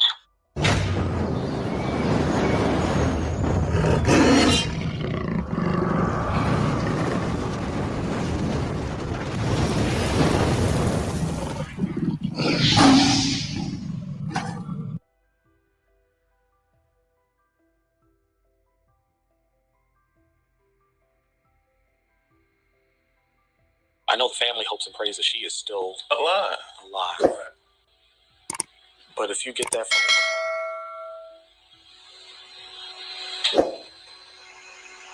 That's why I'm getting back in the ministry. Well, Bishop, it's not about the money. It's about, really, he always told me, it's like, it's for my life. I'm like, did I do a good job, Bishop? Like, yeah, you did a good job, but Merv, I want to see you at the ministry. I want to see you in Bible study. He's always on me. He was more concerned about that, and then when it was time for business, he got to business. Now, a couple questions. Do you know who Marquita and Shannon's father is? Never met him. I'm trying to figure that out. I asked him at one point, but the answer wasn't. It was like beating around the bush type of thing. Like, do y'all know y'all dad? Like, I didn't want to get too into their business of making them feel uncomfortable. But it was just like, I remember asking him, like, who's your dad? But I think his dad was a pastor. Right. That's what I was going to ask. And if your dad is a pastor, I'm starting to think it's that pastor. Well, I seen seen a post where the father, where she said she commented under his post because he said something about missing his daughters. It might have been within a post, and if I see it, I'll screenshot it. But yeah, it appears that he is a married pastor. But I don't know. I just wondered if you knew anything about that. What about the? Go ahead. I'm sorry. I visited his church. I was like, it's not too far from where I'm staying at now. I'll walk up there and go look. So Sunday I went, and it was only like 5 people in there. He was standing in there. He was talking. Man, he was cussing up a storm. He was cussing on up there on the pulpit. Yeah. And I would have thought, I would have thought that being that he saw me as a stranger walk in to sit down and, get a little word in, I would have thought like he would switch it up a little bit. But no, he had like I was a part of the church and he was just cussing up a storm. I was just sitting there like, wait a minute. I'm not cool with this. When you say cussing up a storm, like, what did he say? And I didn't want his devil words to really fill my head with certain stuff. So I was listening, but I wasn't listening. But he was like talking. It wasn't really from the Bible, really. It was more like he was talking about life situations and how niggas are treating you. Oh, he was. That's what I was trying to figure out. What words was he saying? He was saying the N word. I'm used to a pastor that will use the word damn and hell. Right. And they probably won't go any further than that.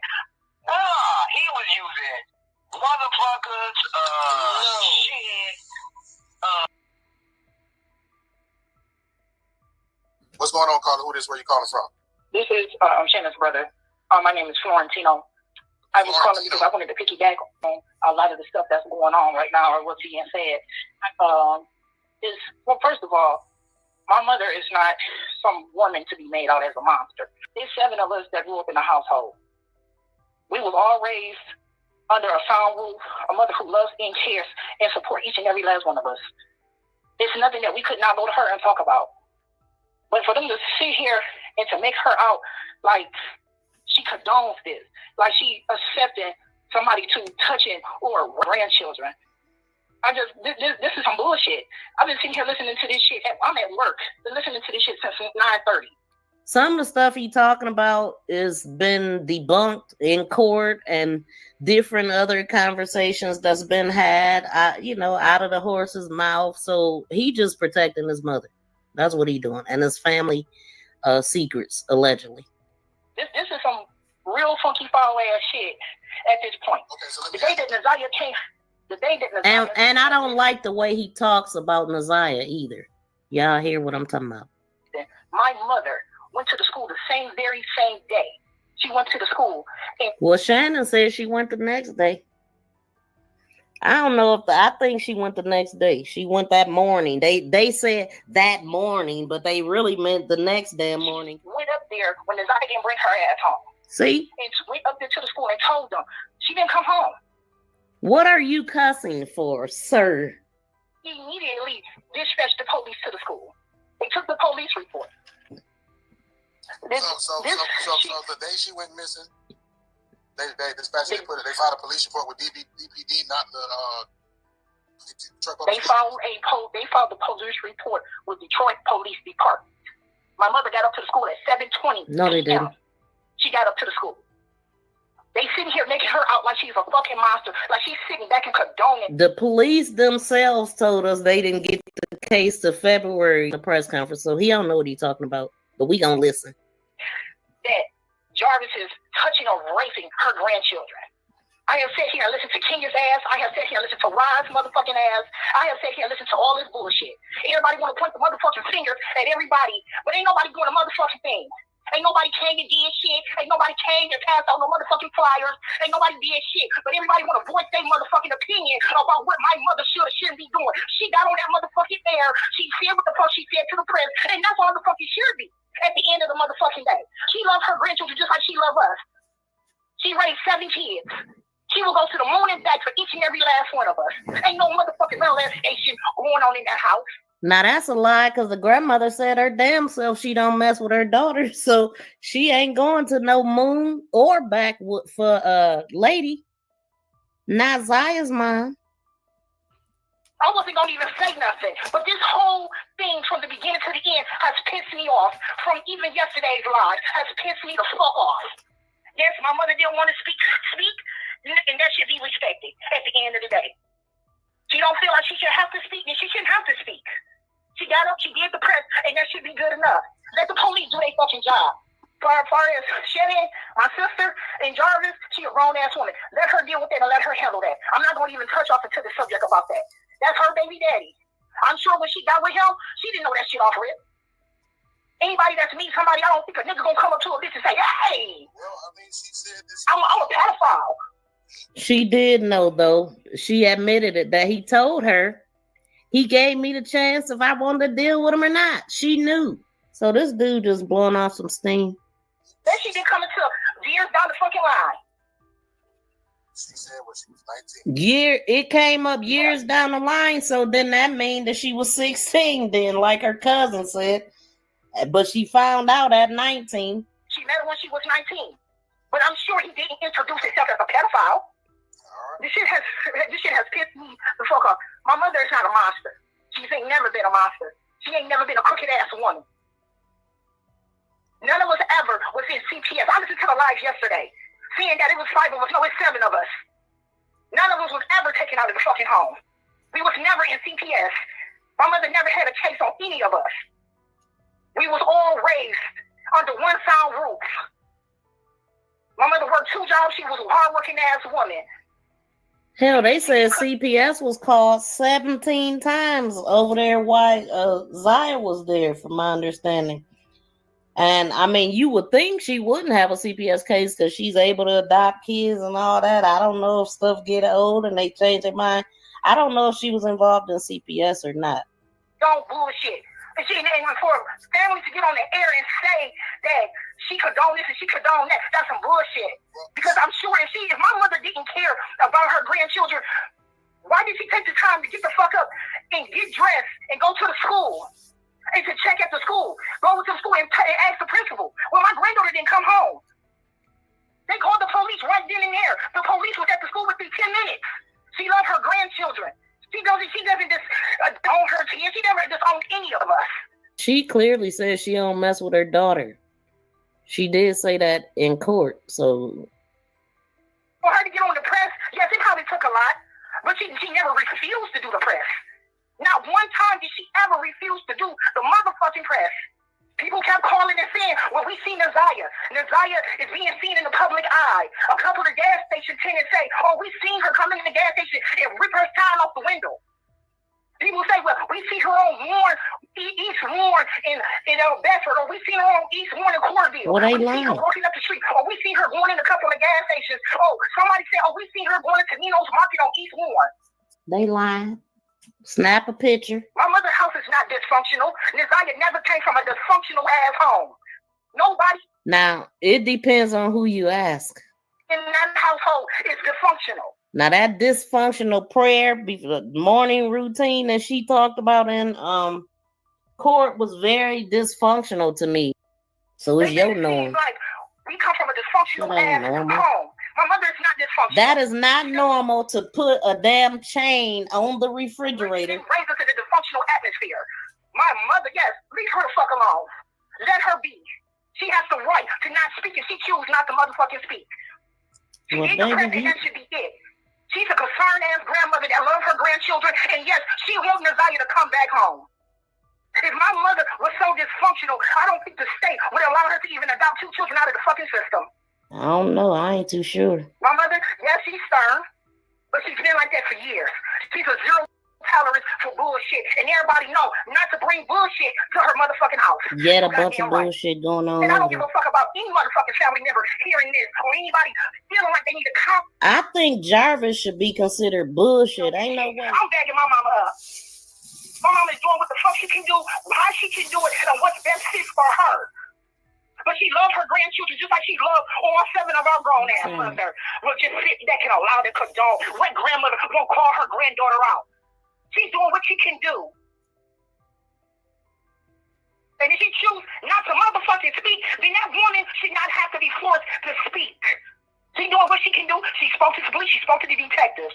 Desire didn't bring her ass home. She got up like any other grandparent would do, or any mother, or any father, any brother or sister.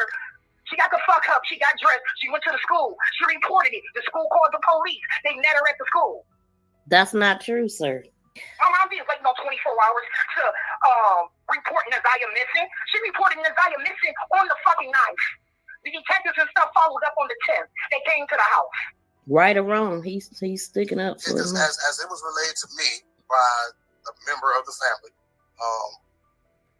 is that when she was younger, right, she had CPS investigations of her own. And that's the there was never no CPS. None of us ever been in the system, bruh. This is what I'm telling you. No, none of us. Out of 7 of us, we never been removed. Nobody has ever been removed from that household. I'm not gonna even say that the whole world is wrong, because everybody is entitled to their fucking opinion at the end of the day. But like I say, everything that I've been sitting here and listening since 9:30 is fucking speculation to me. Because who says that Jarvis touched her? Nobody knows if Jarvis actually touched Nazaya. You don't know for sure or not. Like, what? Nobody knows for sure. Wait, Really, sir? Really? Listen to this live. Since 9:30, it seems like everybody know they fucking facts. And ain't nobody has got no proof about if this girl been touched or if Jarvis is the cause and the reason or why. Whoa!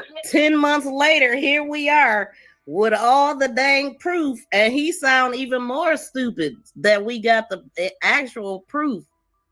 Never caped for a pedo. Whatever he did back in the day, or how did he catch the case? Once a damn pedo. We used to call him Chester the molester. Always one. However, the scenario plays out about his personal life, I'm sure he did time. I'm sure the girl, the young lady who came forward, her daughter came forward a year ago and said that, yes, my mother lied about her age. My dad did his time. My mother was 15 when her and Jarvis met. He did his time. I don't feel like my motherfucker should have to go and dig up old ass shit on motherfuckers. Is he out here putting them missing children now? I can't answer that. That's what's in question. Shit. I mean, and if you got that's the question. The question is, what I feel like this is, at this point in time, Nazaya is missing. That's all we really should be focusing on, is trying to find my niece so we can bring her ass back home. We can deal with it after that.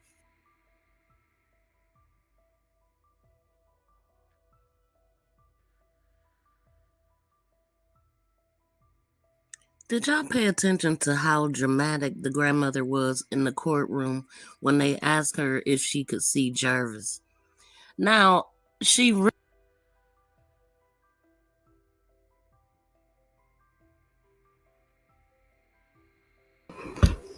out to everybody in the room. So yeah, he was the loudest and the wrongest, okay?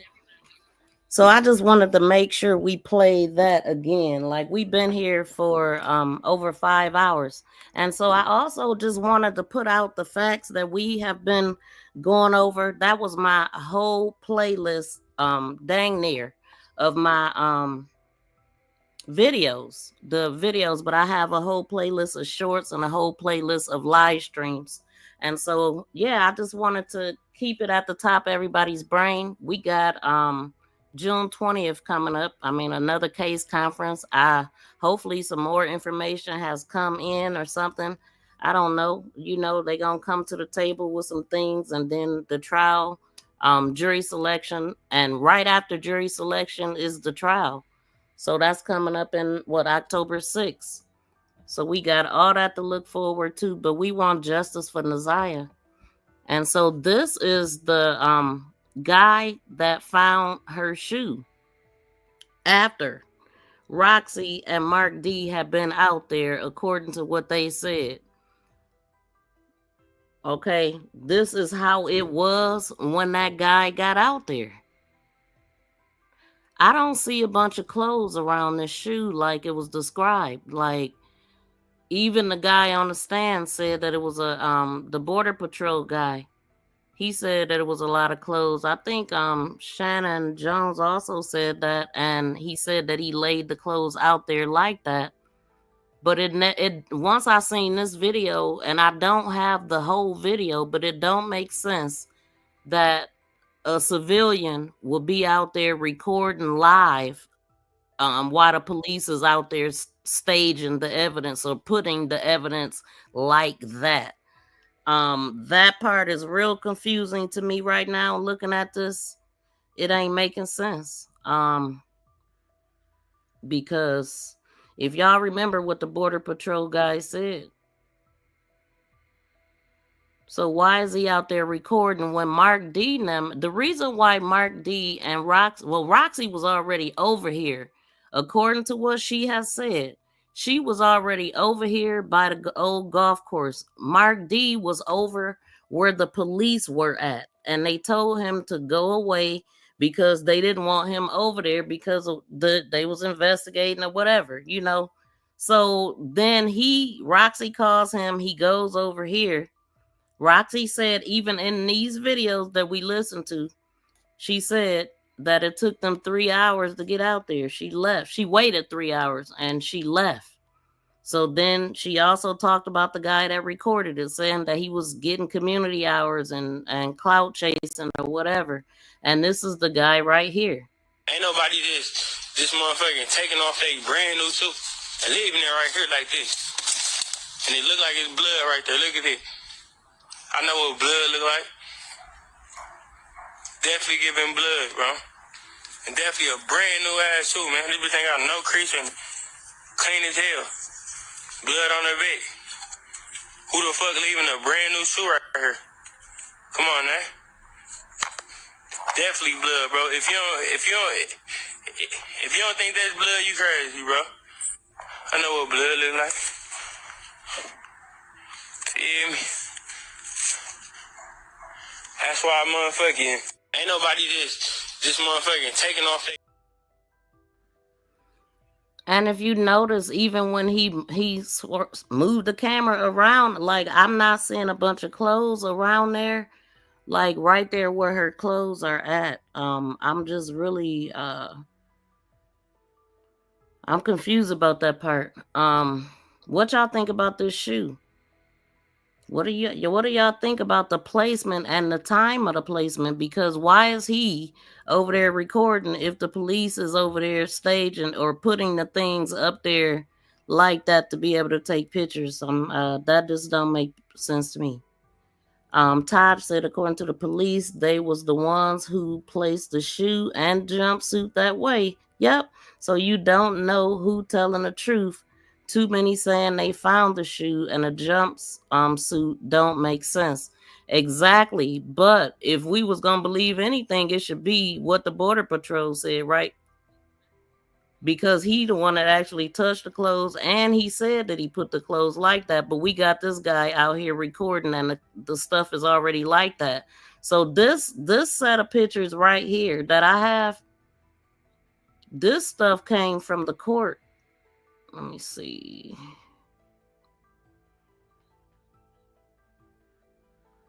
I took that picture from the court stuff.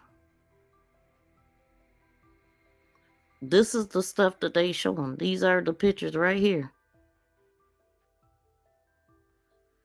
So it do look like the jumpsuit is sitting different than what we just seen. Let's play that again.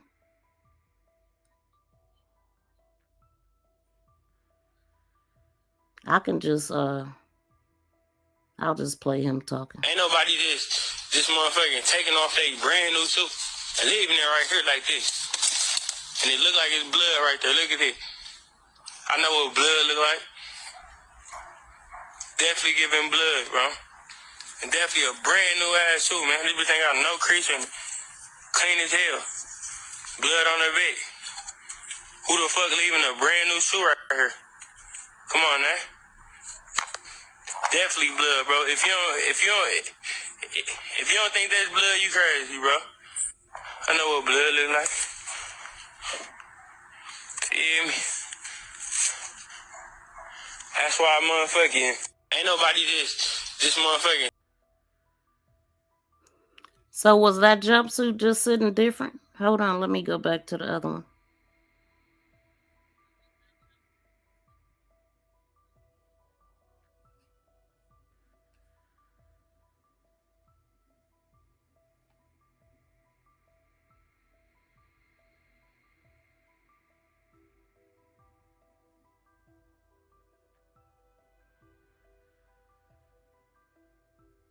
Yeah, it is sitting different.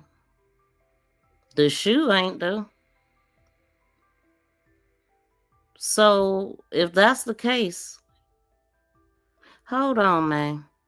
The Border Patrol guy said that her other shoe was in her jumper, in her jumpsuit.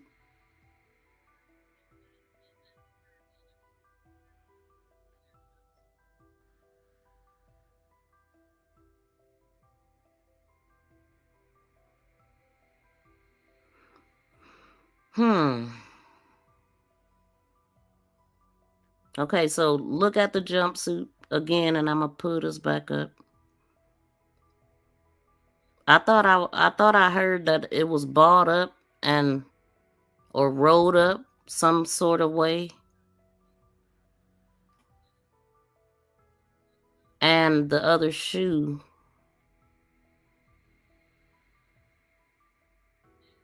I'm gonna have to find the video. I ain't about to wreck my brain. I'm about to find the video. Hold on, y'all. Hold on. I'm gonna let something play while I find that. Let's let Jarvis lie. Or tell the truth. He sure was telling. Hear him lying. And also keep in mind, in the interrogation room, they already know the answers to the questions that they ask. They just want to see how they lie or not. They know. You got them together. They know what's going on. I have them together, but they know about each other. Okay. So, the reason I'm asking you that, I'm not asking no questions I wouldn't have an answer to, so I'm just trying to understand something. So, this right here is a brief synopsis of Zaza's interactions with you and your phone number that you had since 2019. And so right here on the day that I'm concerned with it, this is right here. Don't forget to be there before. Yeah, that was when she sent it. I was supposed to pick them up that day. But I never responded. You did. What I did. So then the next one, she responded. And if you send a message. So I can delete your number. No, I don't. Like I said, they tell me. Hold on.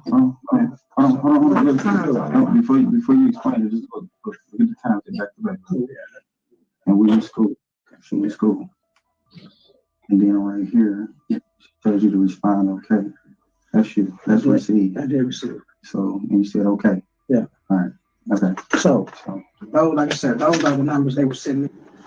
So, okay. So, yeah, that's what we saw. Okay. All right. So, your original date was in what was your original date? November the 20th, the day before my birthday of last year. That's when it happened? Oh, no, when that case happened? No. When did you supposed to get sentenced? Because we got 2 days. We got January. So what happened was, I was supposed to get sentenced last year, the day before my birthday. We went to court with every case may be. They adjourned it to January the 9th. That's the day we got. Right. So I had a legal issue pending. And I asked to get it extended before I could take care of my legal issue in conjunction. That was January the 25th. So after that, then they scheduled it for February the 7th. To go. Yes. Right. All right. So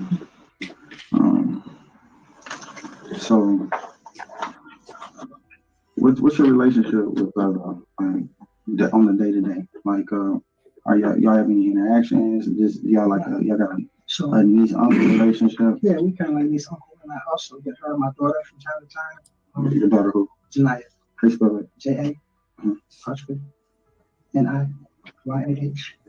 Janaya what? Butts. Go ahead. How old is she? 16. Like female 16? Okay. No, 16. Oh, I thought you said you soft spoken, brother. Okay. He ain't soft spoken at all. Go ahead. I get them from time to time. I do cleanups. Okay. Sometimes But he do tell on himself. My old job, Frank says to have them come and clean up my office and my bathroom and stuff. Like, probably like twice a month, give or take. Okay. And where's Frank's at? That's on East 1 and F. Did you pay him? So she asked him, did you pay him? And when he explained this, it really sounds creepy, especially knowing what he did. It sounds just like that's what he doing. Paying him for something. What's your password? That's a facial. It's a facial recognition? Yeah, it's a facial. So if you weren't able to use your face, you have a pen. What's that number? 04 04 1925. 1925. Okay, so, all right, so, because I need to know the last time you talked with her, okay, brother? All right, so would you be willing to give me a consent to do that real quick? Thank you. What type of phone you got? iPhone? What? Okay. Yeah, I can't mess with iPhones. You looked at me like, what kind of? JRPIS. Yeah, I'm sorry, man. We have a Javaris we work with. Yeah, I work with a Javaris. So we keep trying to spell his name. All right, so iPhone, what color is it? Glass. Okay, it's glass. You said it's 11? And then your phone number 313-585-8719. Password is 041925. And when the last time you used that phone? Right before I got locked. Okay. Matter of fact, the morning before I turned myself in. Okay, did you cut the phone off or is it still on? No, I turned it off. It's still on as far as company-wise. Company-wise, right. Okay. Where did you leave the phone? It was actually with one of my girlfriends, man, because she bought me Hold on, wait a minute. You don't understand. I can't understand. Hold on, I heard you say baby mama, 13 kids, fiance. You live with who do you live with?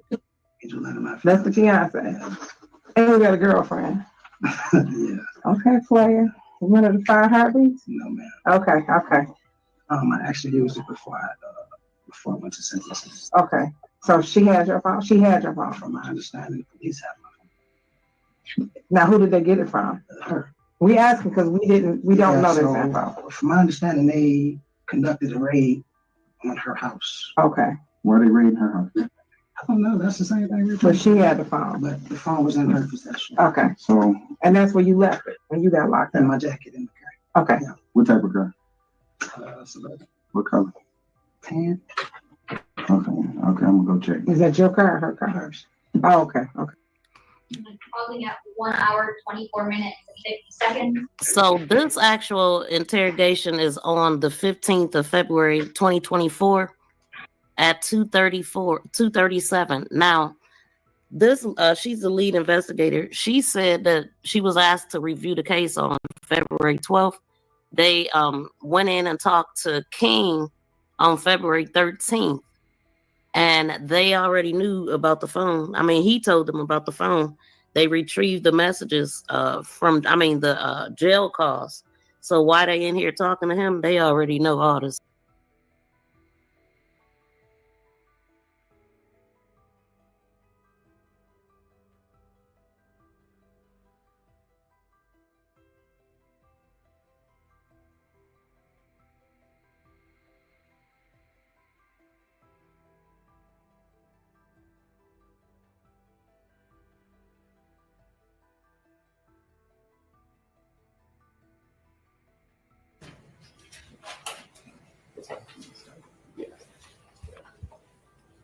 And just on the first slide here, first photo, is this just a cover sheet for the item that you did? Yes. Okay. Going to the second slide or second photo, can you just tell us what we're looking at here on this slide? So this slide in particular, I take pictures of the front and back of the exterior. If it's a clothing item, front and back of the exterior. And in this case, front and back of the interior, which is on a further slide. But this here, the top left picture is the front exterior as if it was worn. So that would be, if you were looking at the person wearing it, that would be the front.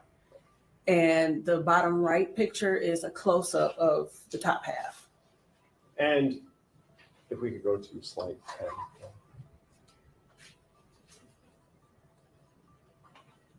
And we're looking at the 10th slide, starting with the top left.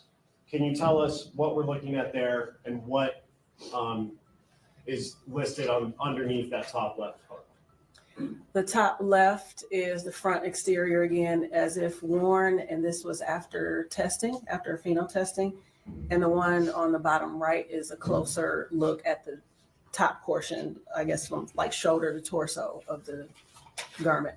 And you have some words included on the top right indicating that there was phenol negative testing on this portion of it. Yes, that was a key to, so when the viewers such as yourself would look at this photo and see the pH-N, that's our way of saying this was a negative stain and keeping track of the stains that I did test. So the pH-N means phenol neg. Okay.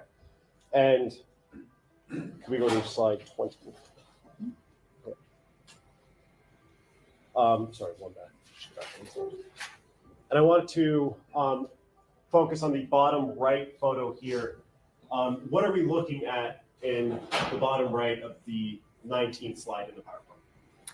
The bottom right photo is where the positive phenol stain was located. This would be the interior back portion of the item. So like inside here, I don't know if you can see, but like it will be interior inside I flipped it inside out to test those stains. Okay, so what we're looking at here in the bottom right, that's inside out. So that's why we can see what would be the tag. The tag, correct, yes. And now could we go to slide 20? And this says on here, PH-POS, does that stand for positive? Positive, yes. Okay. And so that area on the inside of if it was inside out, that area tested positive. Correct. For the possible presence of blood. Correct. Okay. And did you do the same sort of PowerPoint for the black hoodie that we tested or that we talked about earlier as well? Yes, I did. And do those pictures that you took, were they put into a PowerPoint similar to this one? Yes. And do those pictures in the PowerPoint fairly and accurately depict your observations as you're testing move forward of the black hoodie? Yes. Move to admit people's proposed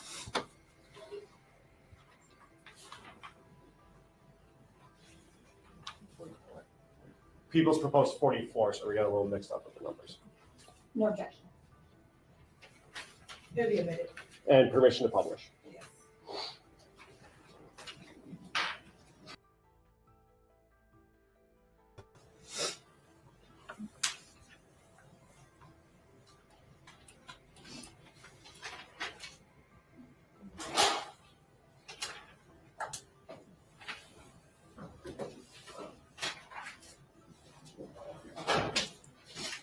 And looking at the first slide of 44 that's on the screen, can you tell us this is just the same cover page? Correct. And going to the second slide here, what are we looking at here in this photo?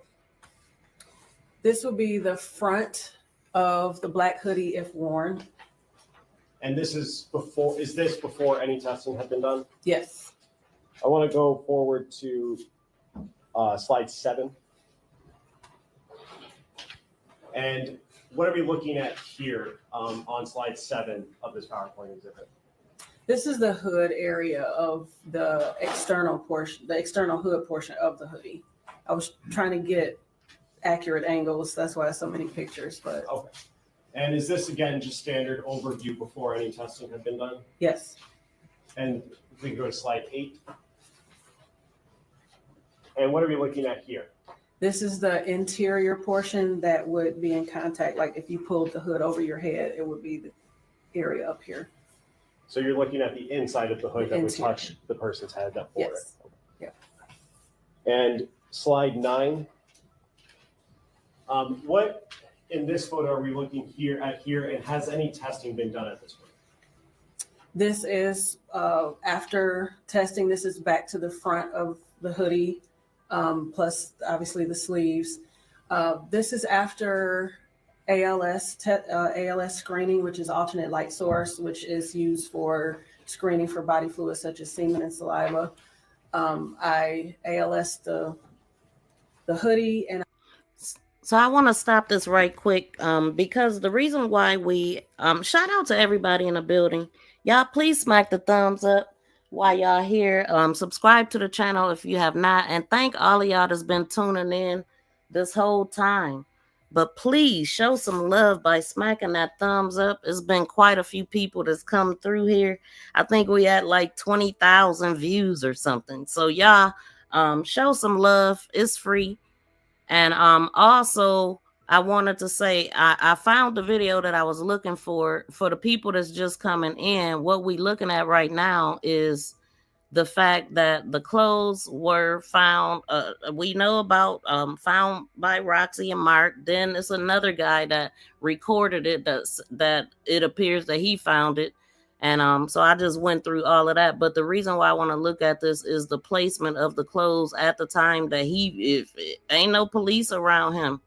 So I'm trying to figure out who placed the clothes like they were, because I remember what the Border Patrol guy said, and I'm gonna go to that as soon as this one get done, because I remember him saying that the pink jumper was like balled up and the shoe was wrapped up in it.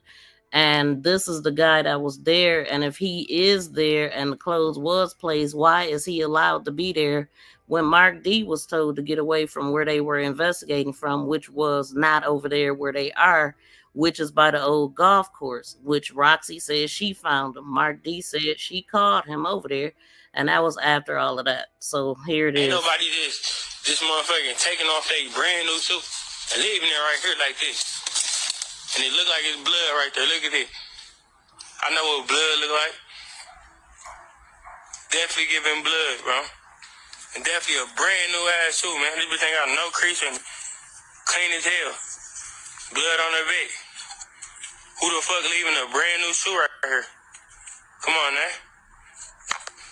Definitely blood, bro. If you don't think that's blood, you crazy, bro. I know what blood look like. Feel me? That's why motherfucking ain't nobody this motherfucking. Yeah, so that is how the clothes were, and it's gonna swing over there. You'll be able to see it. Matter of fact, I'll go straight to this part, which we are focusing in on the shoe and the jumper. And this is how it was when he was just recording.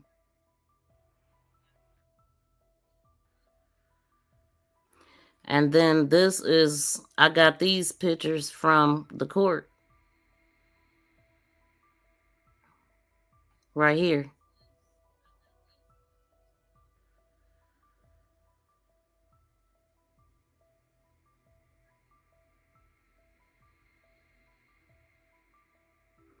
The jumper is placed different. It is different, but I don't see no shoe or it balled up or anything.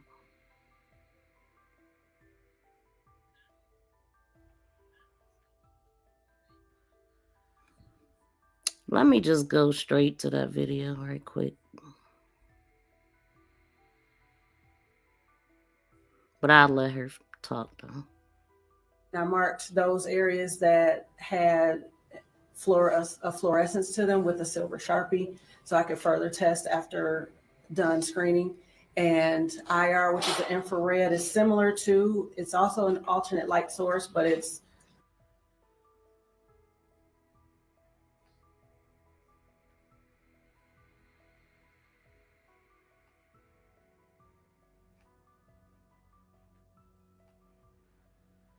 with the shoe inside of it, and it was mostly balled up in the brush with the shoe inside of it. And so I pulled the I didn't know it was clothing at the time, but I pulled it out of the brush just to kind of open it up and see what it was. And then once I saw that it was clothing with the shoe inside, I just reported it to the Instagram family. I remember what I heard. I remember what I hear, y'all.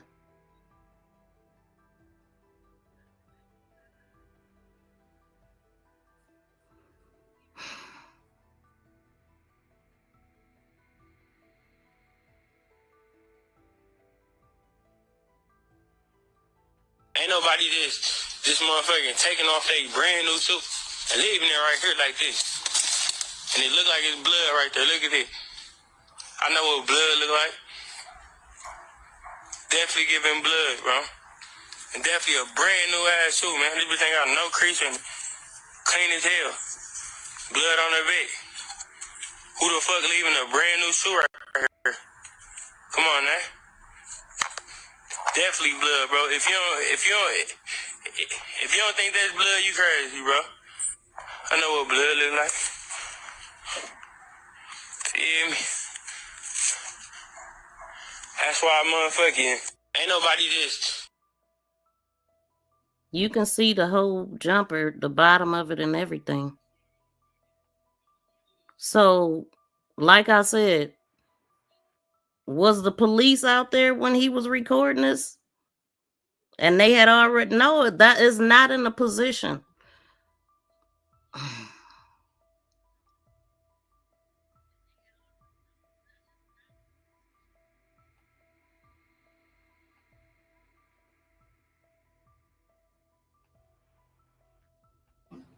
It was mostly balled up in the brush with the shoe inside of it. And so I pulled the, I didn't know it was clothing at the time, but I pulled it out of the brush just to kind of open it up and see what it was. And then once I saw that it was clothing with the shoe inside, I just reported it to the incident van. Okay, and when you're touching these items, are you wearing gloves? Yes. Okay.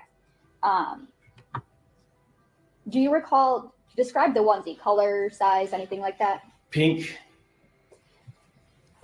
Shout out to Justice as a Honestly, process. the size, I don't, small. And what about the shoes? Shoe. Or shoes. The shoe that you got. It was a small Nike shoe. Okay. And it was inside the onesie, which was inside out.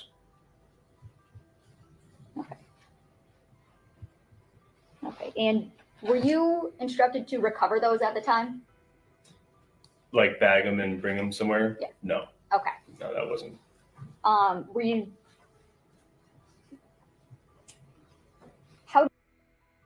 Her shoe was bought for her birthday in September. So it was only a few months old. What y'all think about that? I'm like tripping right now, but let me just let this play. How do you, I guess, convey to someone where at these items are? GPS coordinates. Okay, and did you author like a paragraph report in this case? I don't know, Yes. BFF. And did you include coordinates in that report? Yes, and they were incorrect in that report. I just went over it yesterday. I do have the correct coordinates if you guys want those. Okay, yes, could you please provide us with the correct coordinates? Man, what? And is there something that you're going to be using to refresh your memory? I have a piece of paper here. I'm going to take it back one more time. It was mostly balled up in the brush with the shoe inside of it. It definitely should have been balled up. And that's really that's really what I came for, right? It should have been balled up right here. When this random guy who posted this on IG, who according to Roxy was getting community service hours and catching clout off her cousin. What the heck? Now, the other one that I have, you can see that this is, like I said, I got these shots from court. And you could see, I think in that, you could see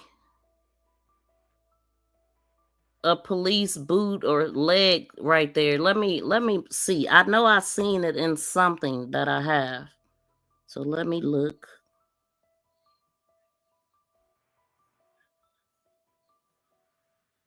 Oh, I'm in the wrong stuff.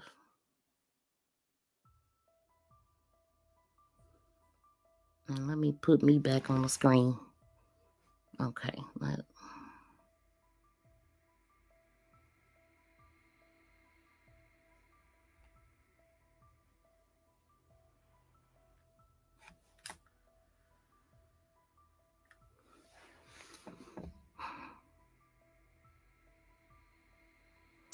Oh, I don't have it in here, but I do have it.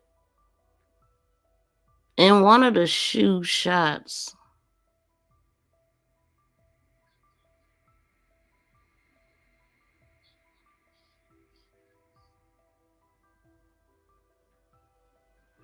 Yeah, in one of the shoe shots, it is a cop standing there, so I'm gonna have to grab that one. I know that I seen that too. But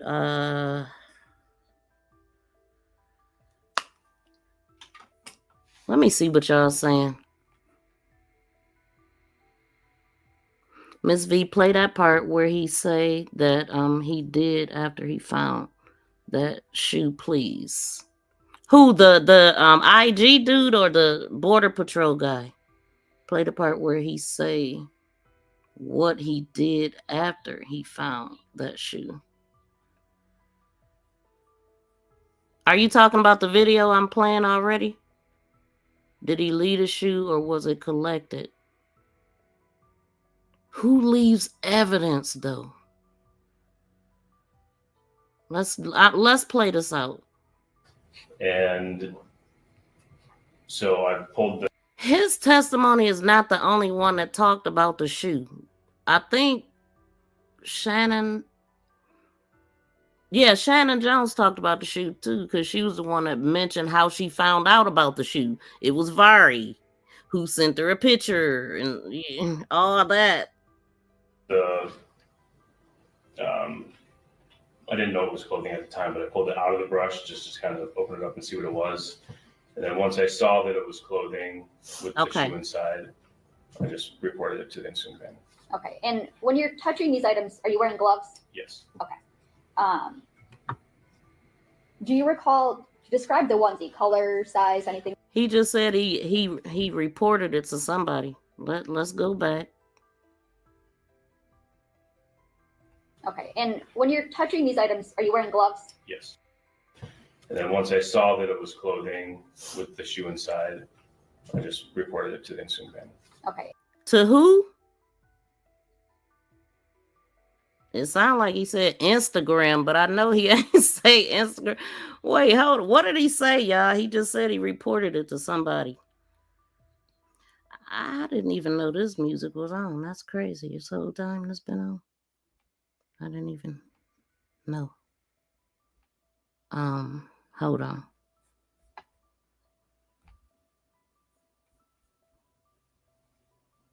And then once I saw that it was clothing with the shoe inside, I just reported it to the incident van. Okay. And when you're touching these items, Let me see what y'all saying.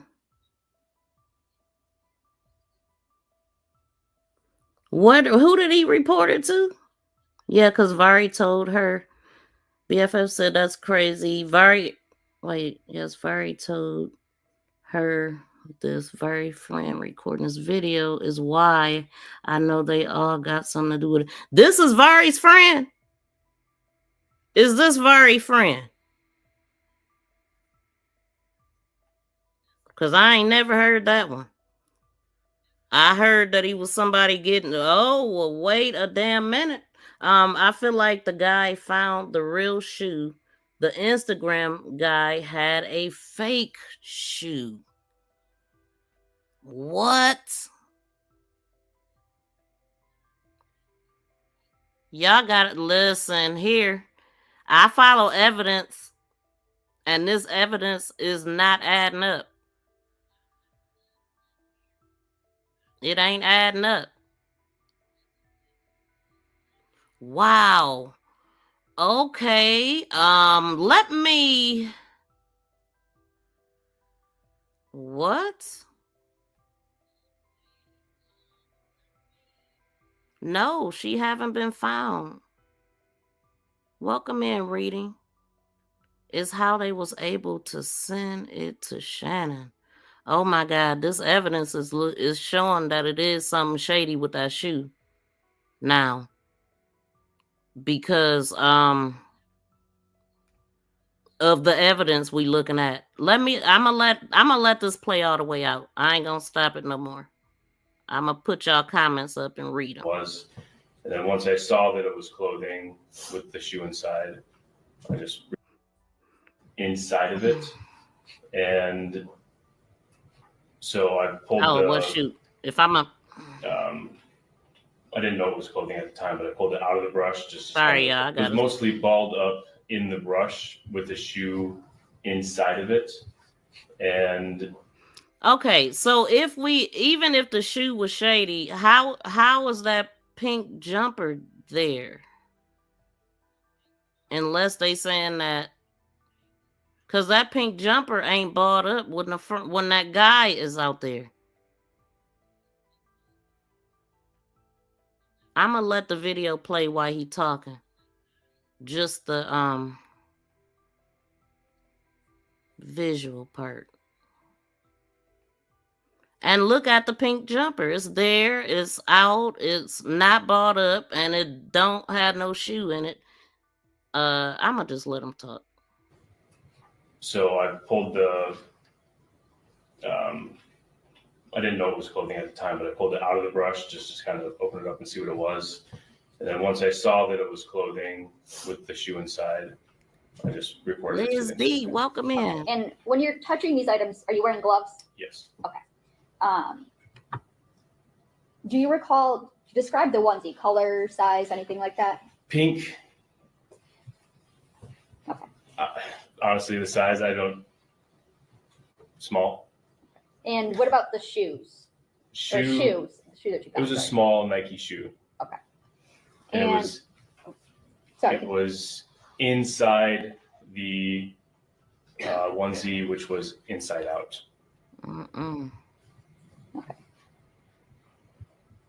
Okay. And were you instructed to recover those at the time? Like bag them and bring them somewhere? Yeah. No. Okay. Were you? How do you, I guess, convey to someone where at these items are? GPS coordinates. Okay. And did you author like a paragraph report in this case? Yes. Okay. And did you include coordinates in that report? Yes, and wait a minute, hold on. GPS coordinates. Coordinates. Okay. And Right. did you author like a? Like bag them and bring them somewhere? Yeah. No. Okay. Okay. And were you instructed to recover those at the time? Like bag them and bring them somewhere? Yeah. No. Okay. Okay, so JoJo, that's the part you wanted to know. What you thinking with that? That's wild. So what was it? Somebody there? Somebody that whoever did collect them, was they there to collect them? Because I don't see them leaving them out there like that. Okay, he left it like that. I said is how he found it. Why would he leave evidence though to a missing girl? That don't make sense to me. That don't make sense to me. You can't leave evidence out in the element after you find it. For this purpose, somebody tampering with evidence.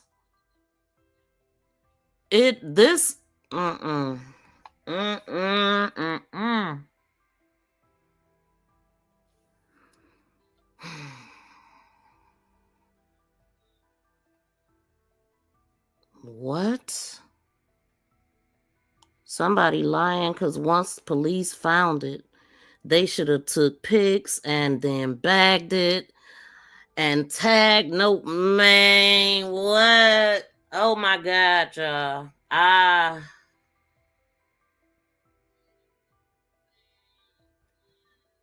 I'm at a loss for words, y'all. I really am. I'm at a loss for words. I follow evidence. I don't follow what everybody say. And this evidence is showing us that this is not right. According to okay, so Taj said, and bag and tag, no way Roxy and all over guys should have gotten that close to so-called evidence. Exactly. That part. Yes, don't even want to say it out my mouth, and I ain't. You're gonna have to collect my thoughts. Maybe because she was reported wearing something different when she was last seen. Now, that's the reason why Shannon Jones initially didn't come and collect it.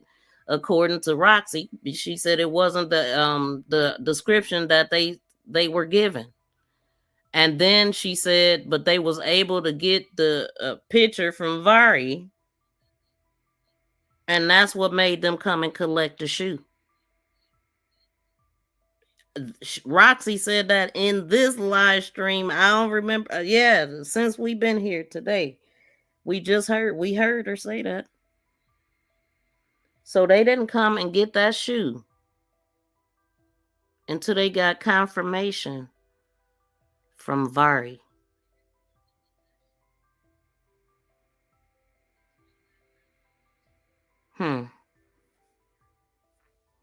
Now, I mean, shoot, the testimony we need to hear is Shannon Jones, because she the one that talked about that part of it. Oh my God, y'all. OMG.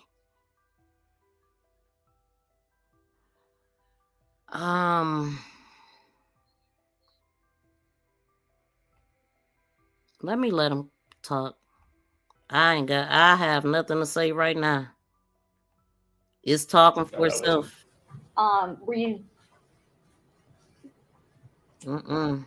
How do you, I guess, convey to someone where at these items are? GPS coordinates. Okay. And did you author like a paragraph report in this case? Yes. Okay.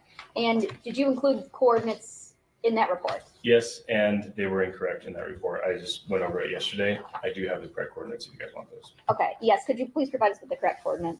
Okay, I was supposed to be listening for something else. Hold on. And they were incorrect in that report. I just went over it yesterday. Are GPS coordinates. Okay. And did you like bag them and bring them somewhere? Yeah. No. Okay. No, that wasn't. Were you? How do you, I guess, convey to someone where at these items are? GPS coordinates. Okay. So he let his people know where the items could be found by giving them the GPS location. I'm guessing his GPS location. Because the reason why I want to listen to that, because I want to make sure they wasn't saying Jarvis's GPS or anything. Did Jarvis's GPS connect with that location? I wonder that now. Okay. And did you author like a paragraph report in this case? Yes. Okay. And did you include coordinates in that report? Yes, and they were incorrect in that report. I just went over it yesterday. I do have the correct coordinates if you guys want those. Okay. Yes. Could you please provide us with the correct coordinates? Yes. And is there something that you're going to be using to refresh your memory? I have a piece of paper here. Okay.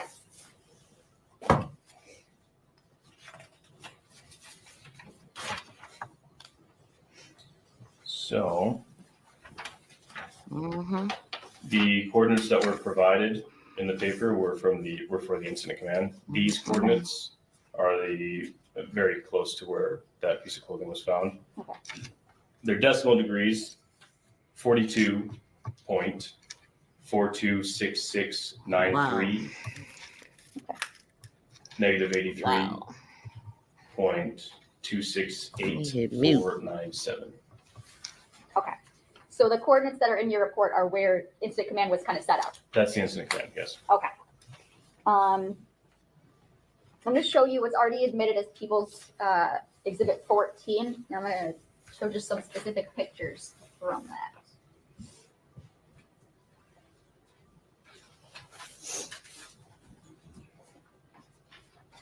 We're looking at picture 63 here.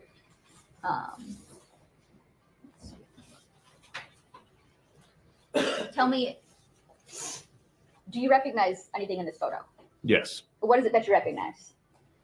The pink article of clothing in the shoe. Okay. And when you initially saw these items, is that how you saw them? No, they were just balled up in the brush, just kind of stuffed in there. Okay. So sorry, continue. I pulled them out and set them that way so the detectives would see it. Okay.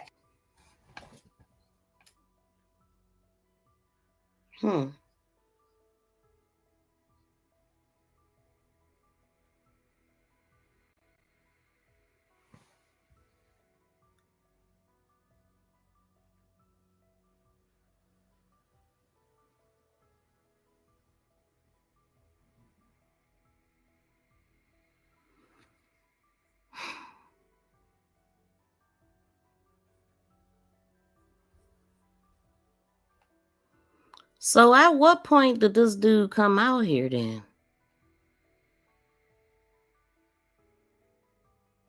Exactly, JoJo.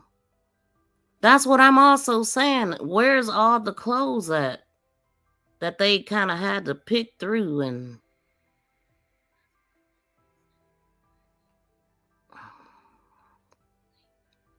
Ain't nobody this motherfucking taking off their brand new suit and leaving it right here like this. And it look like it's blood right there. Look at it. I know what blood look like. Definitely giving blood, bro. And definitely a brand new ass suit, man. This bitch ain't got no crease and clean as hell. Blood on her back. Who the fuck leaving a brand new suit right here? Come on, man. Definitely blood, bro. If you don't think that's blood, you crazy, bro. I know what blood look like. Feel me? That's why motherfucking ain't nobody this motherfucking taking off. why it looks so bright in his picture? His footage it looked more hot pink. And also, who friend is this? Who is the guy? What's his name?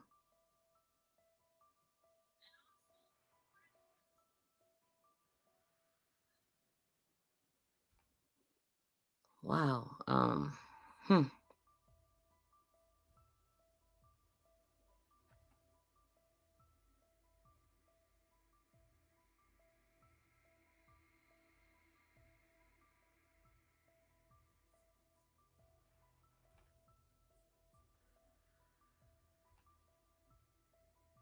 So I'm gonna go to photo 69. Not photo 69. The shoe that you had found that was inside the leg of the pink jumpsuit. Or Yes. onesie. Okay. Yes, it is. And 67. So that's the very shoe that was inside the onesie. So it was placed already. If this is the very shoe. Now, I was confused about that part because when I seen this shoe sitting there and heard his testimony and he said that he found it inside the leg, I thought that he had found the other shoe. But what they just said right here is that this is the shoe that he took from the jumper that was balled up and all that. So that would mean that we are looking at the placement after he removed the shoe from the jumper. That's what I just heard. Did y'all just hear that?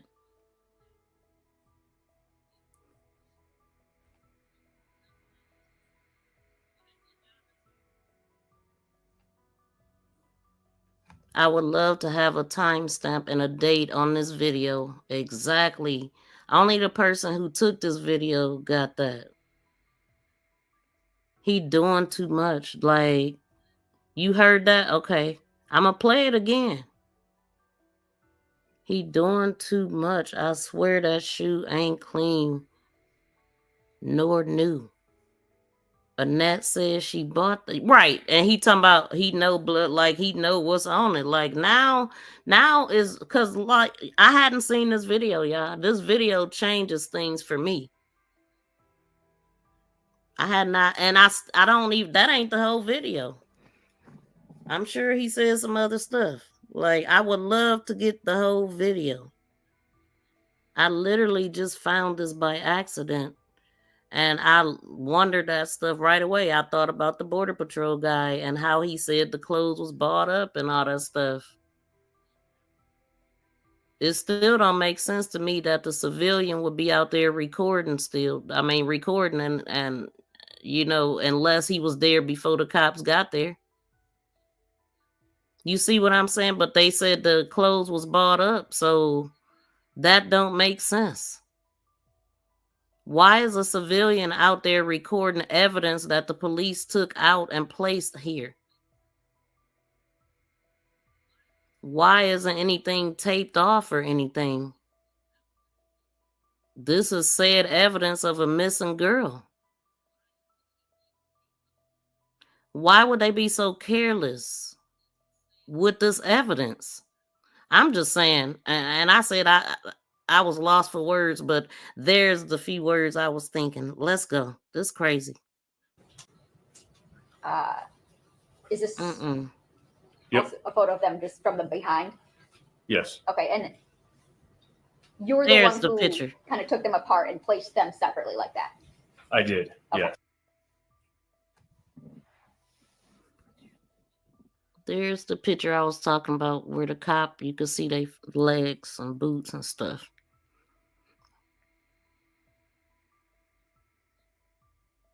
Let me see what y'all saying.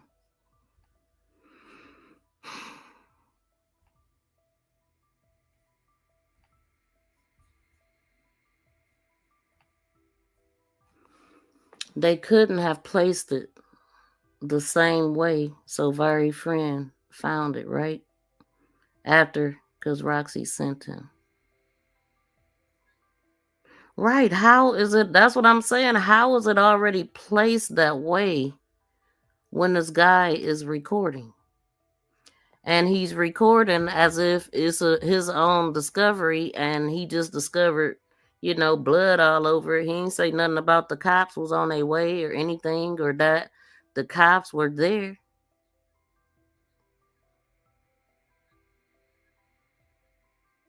So it was very friend that found it. Never heard that. I never heard that, and I don't even want to put it out there because I don't have nothing telling me who this person is and how, if he is very friend. But I do remember what Roxy said about him. She said that he was a clout chasing person that was trying to get clout off her cousin, and he was a person that was getting community service hours. And she had to fight that battle by herself and run him off. Now I don't know how she knew that he was on getting community service hours or anything. She didn't elaborate on who the guy was or anything like that. But at this point, that part is important. Who was he? Who was that guy? Because he the one that we need to be looking at more than anybody, the one that recorded it. But I heard Mark D recorded it too. I need to see Mark D's recording. How was the clothes when he recorded them? Because they said they found them first. Well, they didn't say clothes. They said shoes. Mark D said shoes or shoe or something. And he said he got intel a couple months ago that it was her DNA on that shoe. Exactly. That's what I'm saying. Why was the shoe not collected as evidence once you find it? That's evidence. That's key evidence, allegedly. God dang it. I need to get off here. For real. Let me let this play. Yes. Yeah. And did you do anything else as it relates to this case? No. And nothing further, Judge. Oh, okay. Sorry, 1 minute.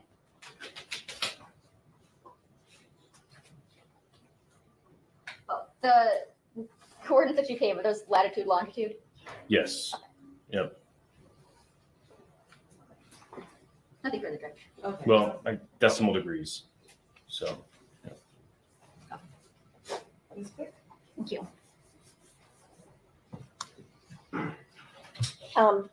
Agent Barnes, you said that you were taking part in a search of the area of 7 Mile and Bird. Was that? If you are tuned in, y'all, please smack the thumbs up. I'm looking at 92 thumbs up on my end. If you are not a hater, drop down out the clouds and smack that thumbs up. Like, this is ridiculous, y'all. Seriously. Let me look at my other device. This is ridiculous. That's all I ask, for the thumbs up to be hit. I appreciate y'all tuning in, but hit the thumbs up. Double check to make sure it's stuck by hit that double the 3 dots upper right.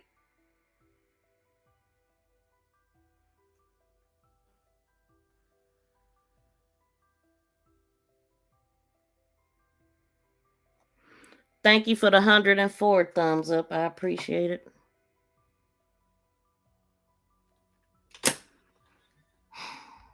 How large of an area was it? I probably searched at that point not quite half a mile of river at that point. So not a huge area. And you said you were part of a team? Yes. About how many people were out there? There was multiple counties. Multiple counties out there. Not a huge area. And you said you were part of a team? Yes. About how many people were out there? Barnes, you said that you were taking part in a search of the area of 7 Mile and Bird. Was that, how large of an area was it? I probably searched at that point not quite half a mile of river at that point. So not a huge area. And you said you were part of a team? Yes. About how many people were out there? There was multiple counties out there assisting in the search. Honestly, I couldn't give you an exact number. Probably several dozen. 7 dozen? Several dozen. Several There dozen. was different teams assigned to different parts of the river. So different people were assigned to, or different teams were assigned to one like half-mile location, another half-mile location, or coordinates, I guess? Yes, even smaller than that. Smaller sections than that, yeah. Just to keep guys. See, it don't make sense, BFF, that he would have found them and been in the vicinity of an investigation. Like, he shouldn't have been nowhere around there, because Mark D, according to what he said, he was over there by the police where they were searching. They was not searching that area. Roxy, for whatever reason, was in that area and discovered the shoe. She called Mark D over there, and he said at the same time the police was telling him to leave from where he was at because they didn't want him over there because they was investigating. So then you mean to tell me they gonna find evidence? And I don't know. I have no way of knowing if it was the same cops that got caught over there or not. But you mean to tell me that it was so secretive you wanted him to leave because he over there, he said he was on his live and stuff. And then you allow somebody to record there? That don't make sense. So I don't think that happened. So it don't make sense. It do not make sense that you would leave evidence there if, I mean, they positioned. So we would just be able to assume that this guy recording this after the police found them, being that the police said, or this Border Patrol guy said he found them balled up with the shoe in it. So the guy recording is recording it after it was placed by the police, if we go by what he's saying. So why was it left out there like that? And where was the police? You know, that's the question.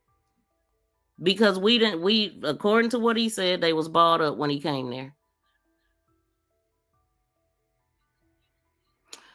Now, how did Vari get involved? Like, because I know they said that Vari sent a picture of the shoe, but how did they?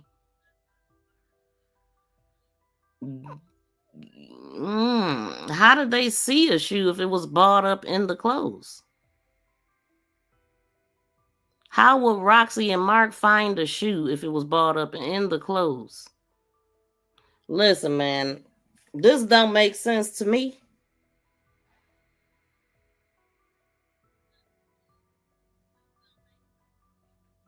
Let me just let this play. I got to think about this stuff. God dang it. Fresh. And was it like a coordinated effort then to kind of sweep this area? Yes. So you're just walking like in a straight line, or? For the most part. Can you describe kind of how that looks? Yeah. So in the river, I'll go from the river to the banks. So in the river, you have different teams wearing dry suits, using technology, looking for anything that resembles a body, and then sticks to kind of push stuff loose. And then they're searching the log jams in the river. Then you have guys on the edge of the river because the water level was high, so we wanted to cover the river banks as well, which the water level was high and had become lower. Then you have teams on the banks, and then teams kind of doing an S pattern along the river edge to make sure they cover as much ground as possible. Thank you. And so you said that on this particular day, the water level was high?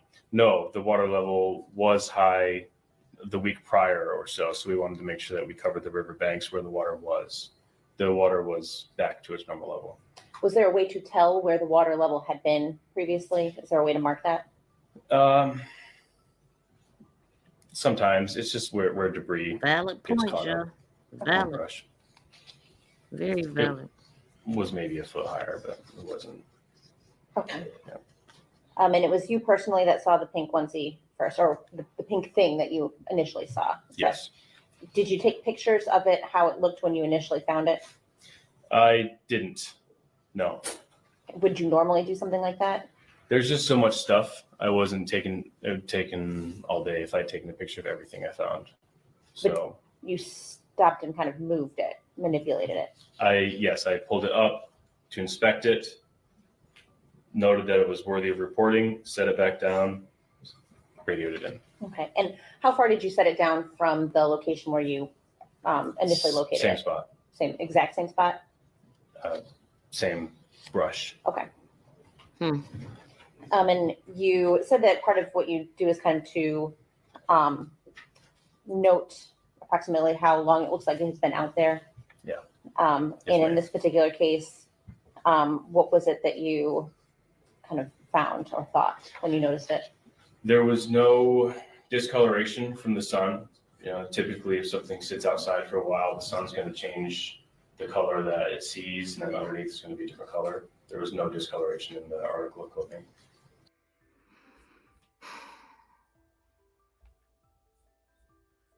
Wow. I'm still lost for words. I mean, I got a lot going through my head. I just don't want to speak why I'm in this state. Like, it's so much going through my head right now. But who said in the chat that was Vari's friend? Because that was the first that I had heard that ever. So I was just wondering who said that. Y'all, please hit that thumbs up. So like I said, that is a whole new meaning. The only thing I remember hearing about the testing of the shoe is that Mark said that he found out 2 months later that it was her DNA. I didn't hear nothing about blood being tested or anything like that. We haven't seen in the preliminary hearing the shoe or anything like them placing it out there saying that they tested anything on the shoes. Like, I'm sure it's a lot that we haven't seen, but this right here, this is a lot.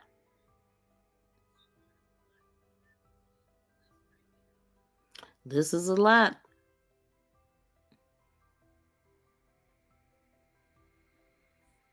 Why did they say she had a blue and white Nike shoe on? Then it ended up being a blaring red and white and black shoe. They never mentioned anything about a pink jumpsuit. Nowhere. Except for in court. If Mark and Roxy found the shoe, then they would have had to find the jumper too. And I don't remember hearing them say anything about a jumper. I could be wrong. Maybe I need to. Do y'all remember? Because I don't remember them saying nothing about no clothes. I remember them saying the shoe. But whoever found the jumper would have had to find the shoe at the same time. But if the shoe was in the jumper balled up, how would you see the shoe?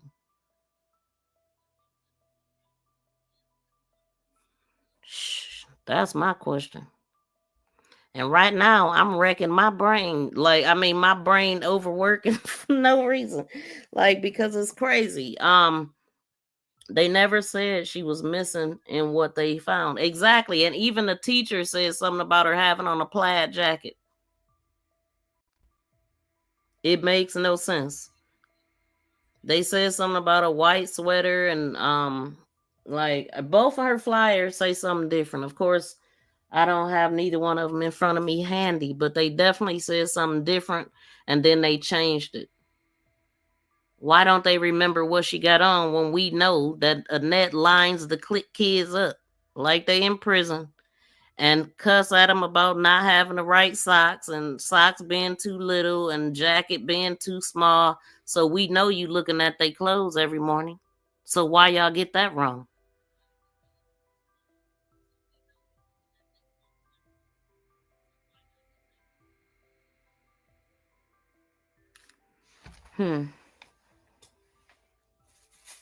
Let me let him finish.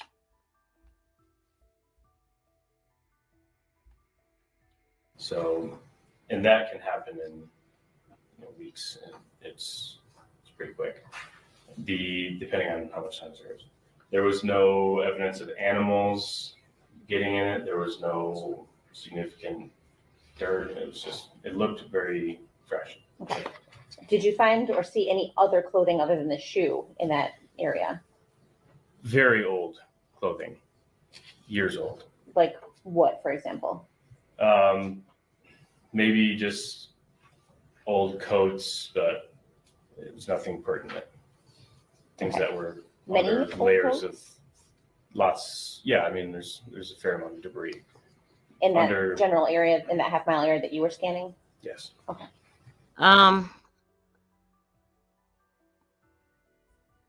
And that's the part. That's the other part. It ain't a bunch of stuff out here. Hold on. It ain't a bunch of stuff out here. Ain't nobody this motherfucking taking off their brand new suit and leaving it right here like this. And it look like it's blood right there. Look at it. I know what blood look like. Definitely giving blood, bro. And definitely a brand new ass suit, man. This bitch ain't got no crease in it. Clean as hell. Blood on her back. Who the fuck leaving a brand new shoe right here? Come on, man. Definitely blood, bro. If you don't think that's blood, you crazy, bro. I know what blood look like. Feel me? That's why motherfucking ain't nobody this motherfucking taking off their brand new suit. So I got a picture of Naziah in the shoe, but I actually got a picture. Yeah, I gotta make some stuff, but this is her in the shoe.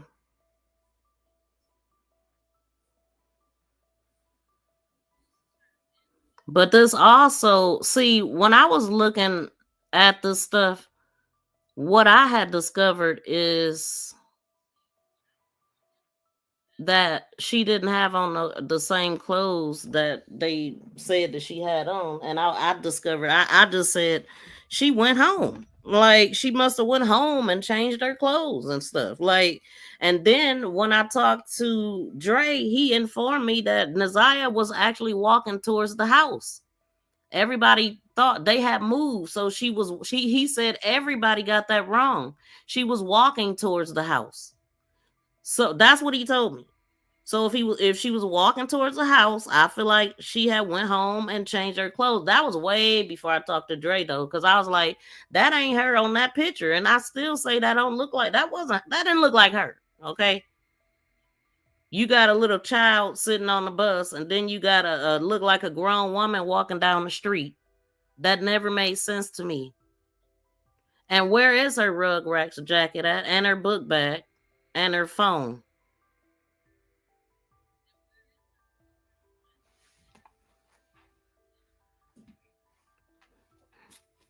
Where is it at?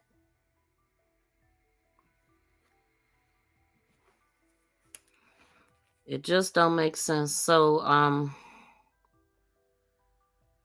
the pic told that on a knife. Her at school. Taj, the pic told that on a knife. her school. I said the same thing.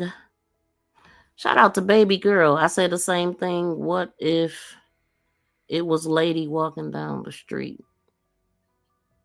Oh, was lady? It looked like a lady. It looked like a grown woman walking down the street. The timestamp is everything to this case. And on a timestamp, I got the timestamp on the video. I think I forgot what it was though. Now I have to look at it because they did show the timestamp in court. But what don't make sense to me, why that picture? Why was it so blurry? Like ring camera footage is way more clear than that usually. Why was that all blurry? We should have been able to see her clearly. I'm talking about to the point where it didn't look like her. It was like a moving in slow motion or something, or like it looked like she had a hood on her head. No, it looked like she had a hat on her head. That's what I have been saying in my videos. Like that do not look like her. It looked like a grown woman with a hat on and different color shoes. The shoes look white and black, and they look like high tops to me. So man, I'm gonna have to go back to that because that's what I was saying in the beginning, that was not her. But I was like, well, if they using it in court, it gotta be her, right? That's how I was feeling. That's what I was thinking. Because if we can't trust the courts, who the hell can we trust? That's crazy. But if the evidence that they getting ain't right, and if somebody is messing with it before it get to the court, that could mess with this case. I don't know. That man. This ain't cool. What I'm looking at, and I don't follow the crowd, so I wasn't looking at that at all. I know people was saying it with no proof behind it. People was just saying certain things, but now I'm looking at evidence that is making it make sense simply because I seen that video. If she went home and changed clothes, then Shannon should have seen or heard her come. Yeah, exactly. Shannon lied because if that is her shoe, she definitely changed her clothes. Exactly. You wouldn't change from what you had on in school. You would have changed, and you wouldn't if she put on those fresh shoes. What outfit did she leave with? Did she have this outfit on? Because she had just got that for her birthday. That outfit, that was probably on her birthday, that picture right there. Her grandmother said, well, yeah, I don't know though, but her grandmother said on the stand that she bought them shoes for her birthday, and her birthday is in September. September 16th, right?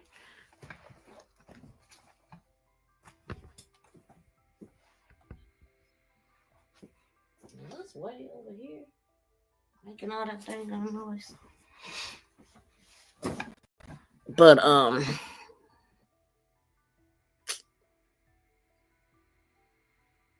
let me see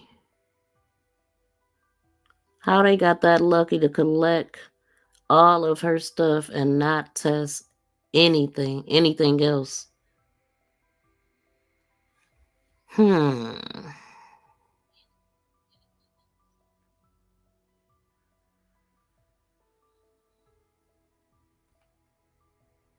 I remember her saying I think she did say she had a hoodie. I think she did on a stand. For gym or something, she said. She would take her little hoodie or whatever word she used. And she said for gym, but who takes a damn hoodie for gym? It's hot. Like that. If I remember correctly, now I ain't listened to her testimony in a minute, but I thought I remember her saying that. I think she was with Jarvis and he gave her something to drink to unalight a baby. Then she went home and got a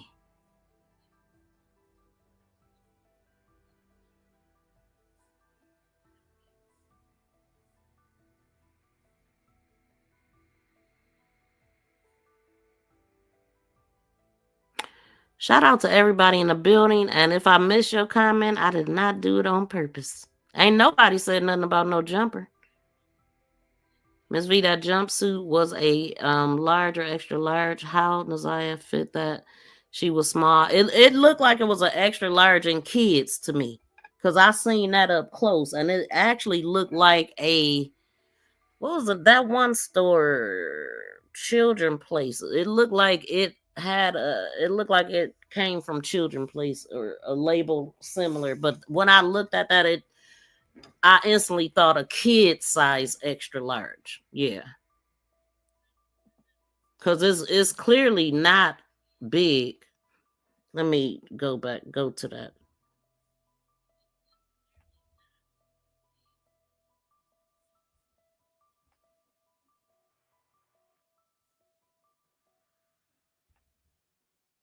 But like I said, that color is very vibrant outside. I didn't put no type of filters on this video to change the color.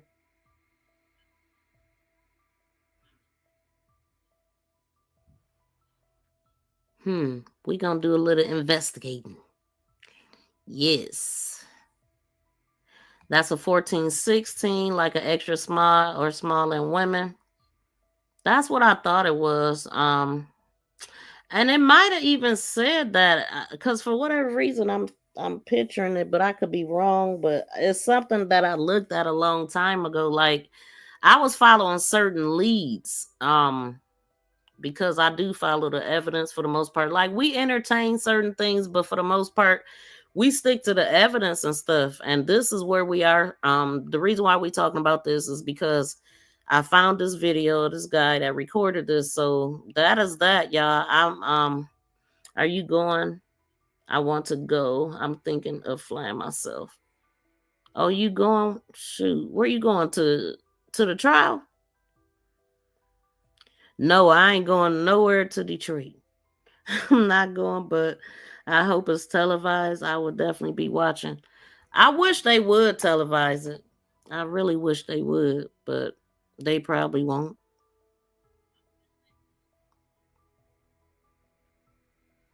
I don't know. They might try to move him out of Detroit, saying he can't get a fair trial or something. It'll be interesting what happened at this next court date, because this is I do believe this is the last conference before trial starts. But this give us something else to look at, y'all. Seriously, I mean, looking at evidence, because the shoe. We see the shoe. It looked like some blood on it, and on the back of it, you can see mud on the back, and clearly see it looked like somebody did step on the back of the shoe.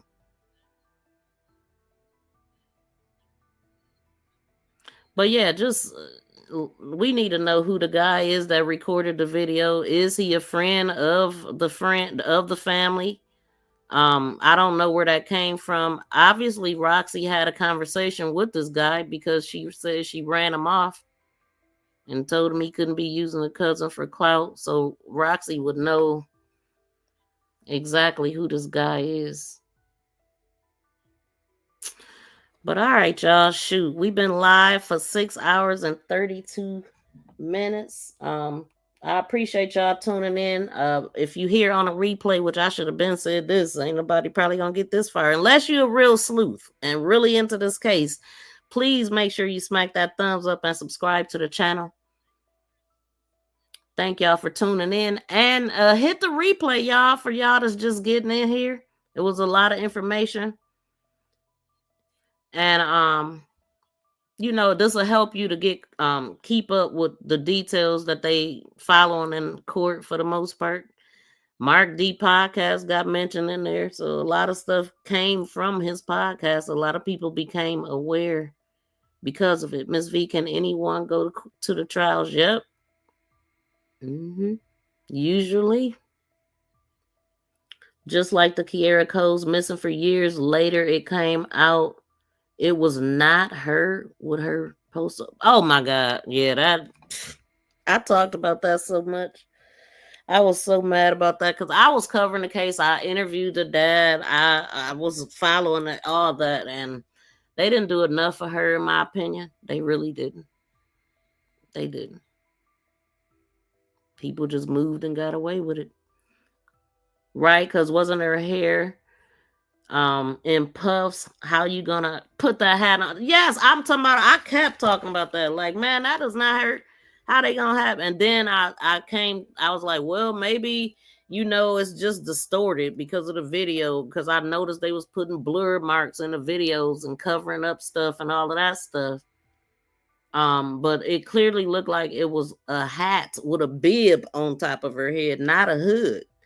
And if it was it's on a ring cam in 2024. I mean, ring cams, period. They have clear footage. So why did that look like that? I can find Google images that look better than that damn footage that they said came from a ring cam. Now I'm getting irritated.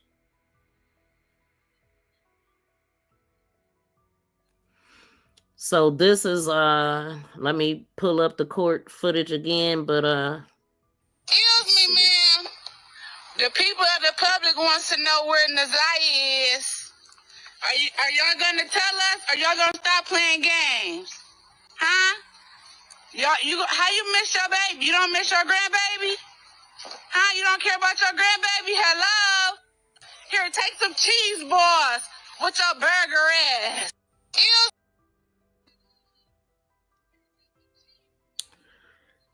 so this is the evidence in court. How the jumper was set right there, and we could see that it's different in the video. So all those hoes there. And I think I put that sweatshirt in there. I don't remember if it was in evidence like that. I think I might have put it in there. A baseball cap the person was wearing. Exactly. That's exactly what it looked like. It looked like a baseball cap. Well, if it's that small, it's too small. If she was 7-8 months, right, pregnant at the time. Mm-hmm.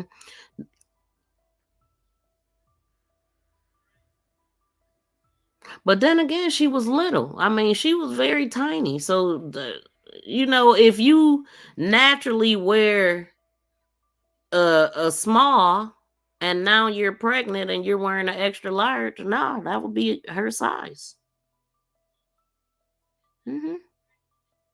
I think so. She was a very petite girl. Even the sister said that when she seen her going into the store, she said, I just kept thinking, she's so tiny. You know, so she was little. But all right, y'all. Thank y'all so much for tuning in. Y'all, please smack the thumbs up on the way out. If you have not, subscribe to the channel. And I will see y'all in the next video. But yeah, the like button is free, man. So hit the like button if you didn't get a chance to do that on your way out.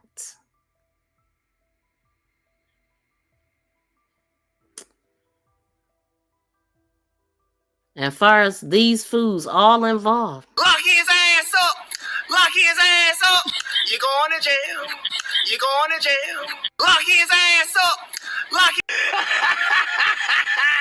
Nanny boo-boo. And I believe at the end of the day, the joke will be on them.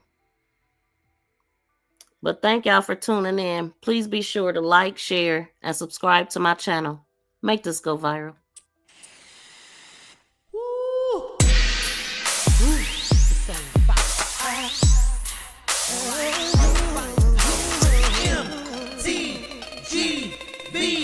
Peace and love, y'all.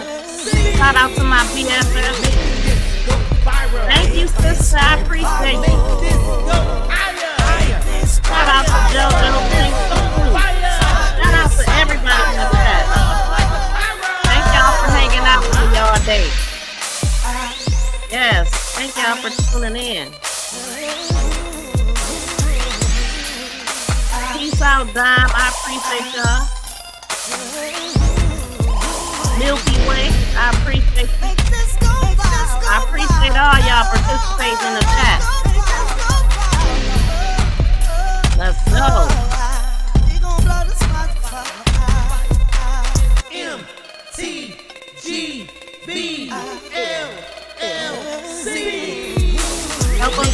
thumbs up.